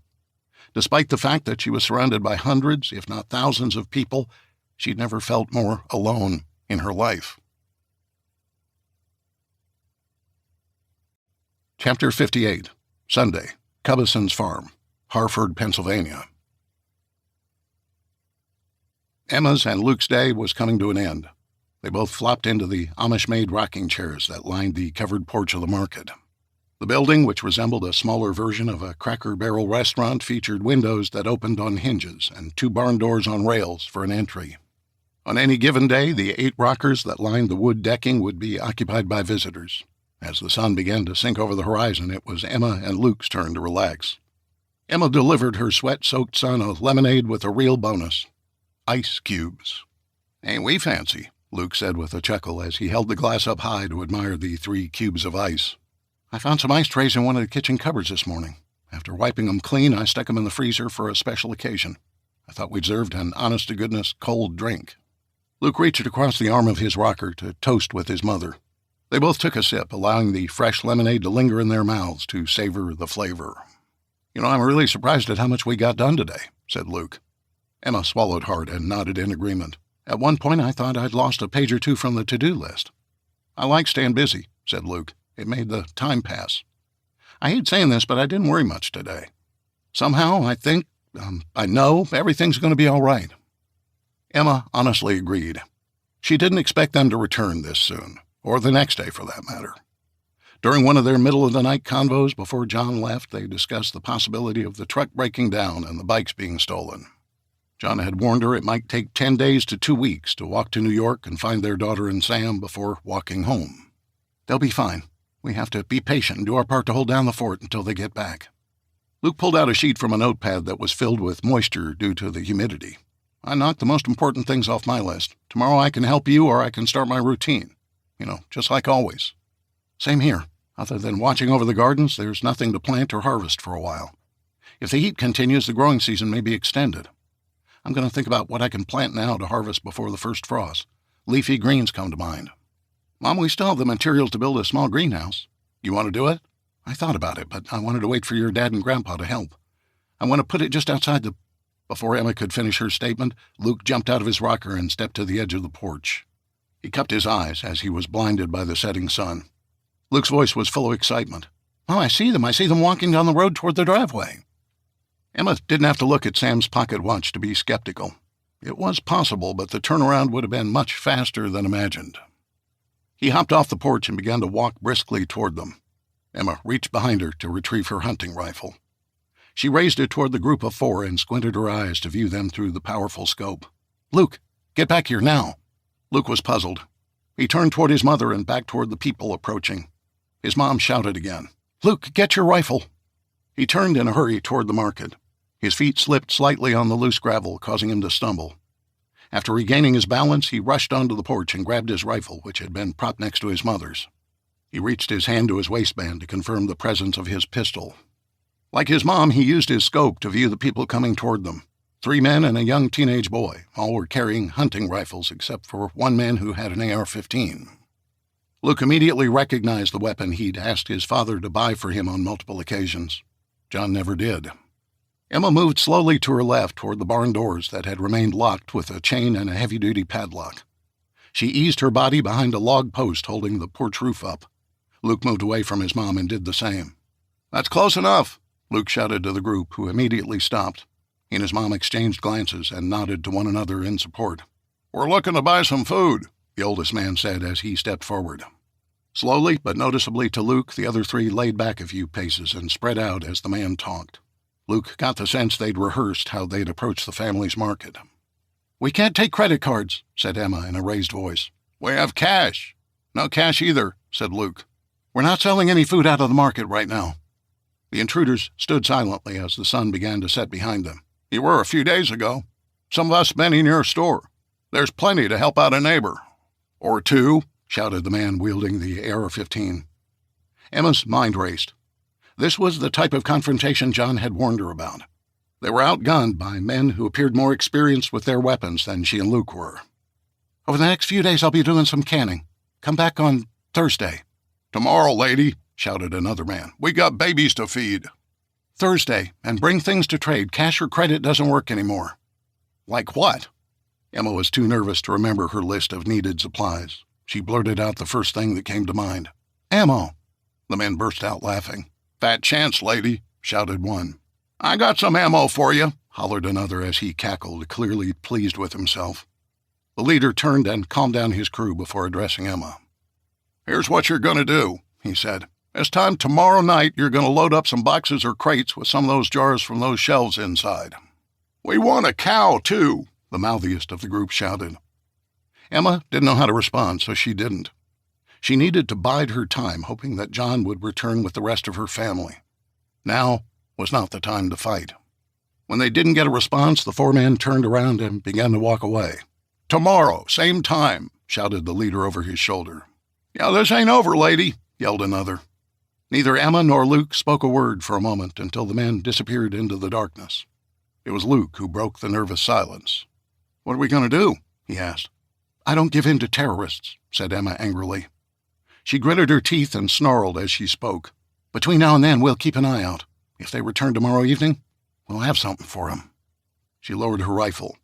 As her body relaxed, her hands began to tremble. She'd need to find the courage to back up her tough talk. Chapter 59, Sunday, New Jersey. It was roughly 20 miles from where John ditched the truck to the entrance of the Lincoln Tunnel. Early on, he went through a relearning curve, if you will, on how to ride a bike. He eventually grew in confidence, and the two were able to pick up speed toward the Hudson River. Except as they grew closer, the number of people wandering the streets of Secaucus grew exponentially. Quite simply, people had nothing better to do than wander around, strike up conversations, and loot. John had envisioned the collapse of society following a catastrophe of this magnitude. He thought it would take days, as people would be stunned by the sudden turn of events. However, as the second full day got underway since the power grid had collapsed on Friday night, Americans were beginning to realize it would take weeks or months to restore. Most of the people in the streets were trying to avoid the violence and looting. They were desensitized to it following years of crime skyrocketing in America's population centers. John and Matthew slowed down to avoid confrontations. At one point after they drove underneath Interstate 95, they saw a late 60s Camaro drive west toward the Meadowlands Sports Complex.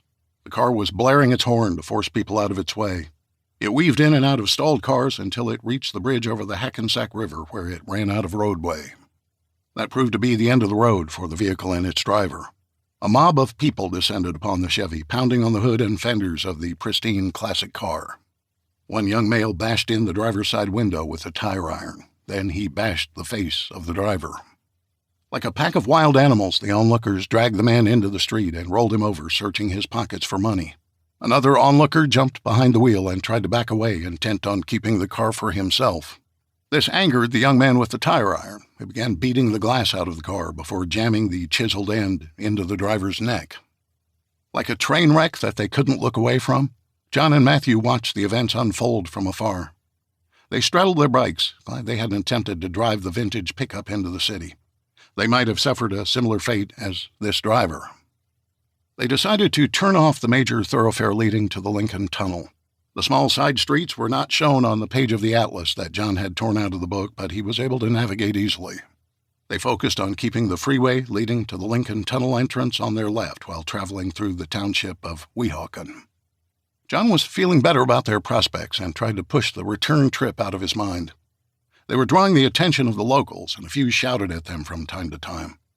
They just pedaled past a parking garage built to accommodate nearby Union City High School. The side street was packed with parked vehicles, as well as stalled cars heading westbound on the one-way street. "Careful, Matthew, it's a tight squeeze, and there's a speed bump up ahead." "I'll follow you," began Matthew, when he suddenly cut himself off. "Dad, watch out!" Without warning, two men ran down the steps of a porch, leapt onto the hood of a Honda, and flung their bodies toward John. Matthew tried to stop, but he was too close. He applied the brakes and lost control as he turned sideways and landed hard on the asphalt at the base of the speed bump. "Give me the bike," one of the attackers yelled. John was winded, but he'd wrapped his arms through the frame of the mountain bike. He'd locked his arms together by gripping his wrists. He had no intention of giving it up.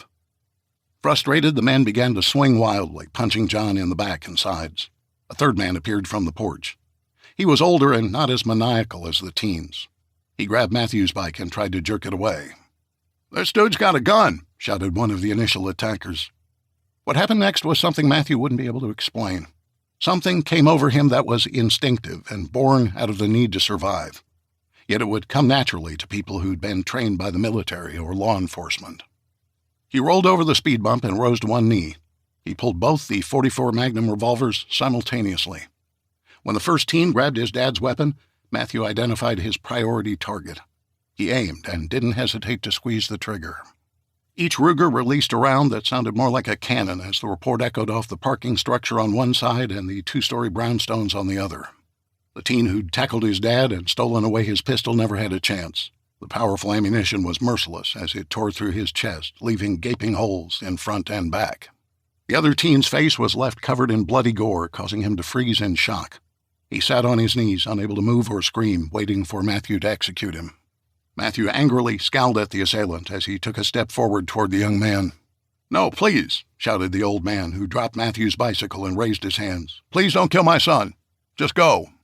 With eyes focused on the two attackers, Matthew moved closer to John. "Dad, are you all right?" John was coughing as he tried to recover from the blows to his chest. His hands were bleeding, as were his elbows. He was sure his insides had been rearranged by the bevy of blows from the teen's fists. Nonetheless, he was able to stand and set his bike upright. The front rim was badly bent, rendering it useless. Frustrated, John shoved the bike to the pavement. "You idiots! You got the kid killed for a broken bicycle! What's wrong with you?" John was incredulous for many reasons. The bike was the least of his concerns. And in a way, the dead teen was destined to his fate. He was concerned about the effect this would have on Matthew. As people flooded into the narrow streets from all directions, John retrieved his gun and immediately stood by Matthew's side. "We need to go. Leave the bike." "But won't we—" John cut him off. "No, son, we gotta go. Now. Come on." Matthew flung the bike down onto the pavement and walked backwards as John led him through the gathering crowd. Both had their weapons drawn, pointing them in all directions to warn off anyone who'd try to attack them. The two of them started walking briskly until the onlookers cleared out of the way. They began to jog. As the skyscrapers of New York came into view, they picked up the pace until both of them were winded. John noticed one building towering over the others in the distance. He led Matthew across Palisade Avenue and up a handicap ramp leading to the entrance of Reservoir Park, a man-made lake separating them from the entrance to the Lincoln Tunnel. John searched the area for threats and was pleased to see the only people near them were on the walking trail along the perimeter of the reservoir. There were hundreds of people frolicking in the water to find a respite from the heat. He turned to Matthew, who was still agitated by the encounter. "Son, you had no choice." Matthew felt for his guns to confirm they were secured in their holsters. "Daddy grabbed your gun. He could have killed you." "I know, Matthew. You saved my life. The fact that guy is dead is on him, not you." Matthew grimaced and nodded. "If I'd known what I was doing, I might have shot him in the leg. And if you'd missed because you've got a big heart, we might both be dead." John wrapped his arm around his shorter son's shoulder and pointed across the water. He wanted Matthew to focus on the task at hand and not dwell on the shooting. He imagined there would be time to process what had happened later. "Do you see the tall building in the middle with the pointed thing on top? The one with the spire?" asked Matthew. John pulled away and studied his son. "That's what you call the pointed thing?" "Yeah, Dad, it's a spire." "Did you know that's the Empire State Building?" Matthew nodded. "I've seen pictures." John led his son toward the walking path that sat atop the levee creating the reservoir.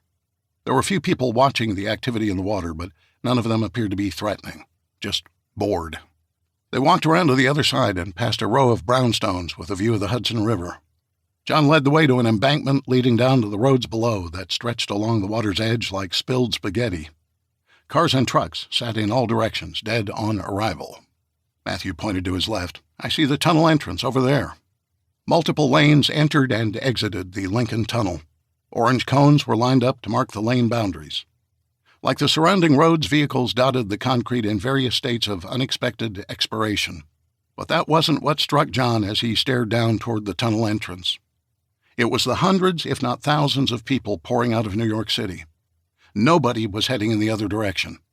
Only fools, it seemed, would head into the abyss. Author's Note, March 2022. For years, I've tackled the disaster thriller genre. As an author, the hardest part might be choosing how to destroy the Earth, therefore imperiling all of mankind. Look at all the options I've written about. Asteroids, nuclear electromagnetic pulse attacks, pandemics, earthquakes, volcanoes, bioterrorism, cyber warfare, pole shifts, etc. However, in a class by itself is severe space weather. If its ominous name didn't clue you in, severe space weather can cause some serious complications to life on our planet. Much like Earth-based weather, it's uncontrollable. It also has the potential for massive destruction and disruption of modern technology.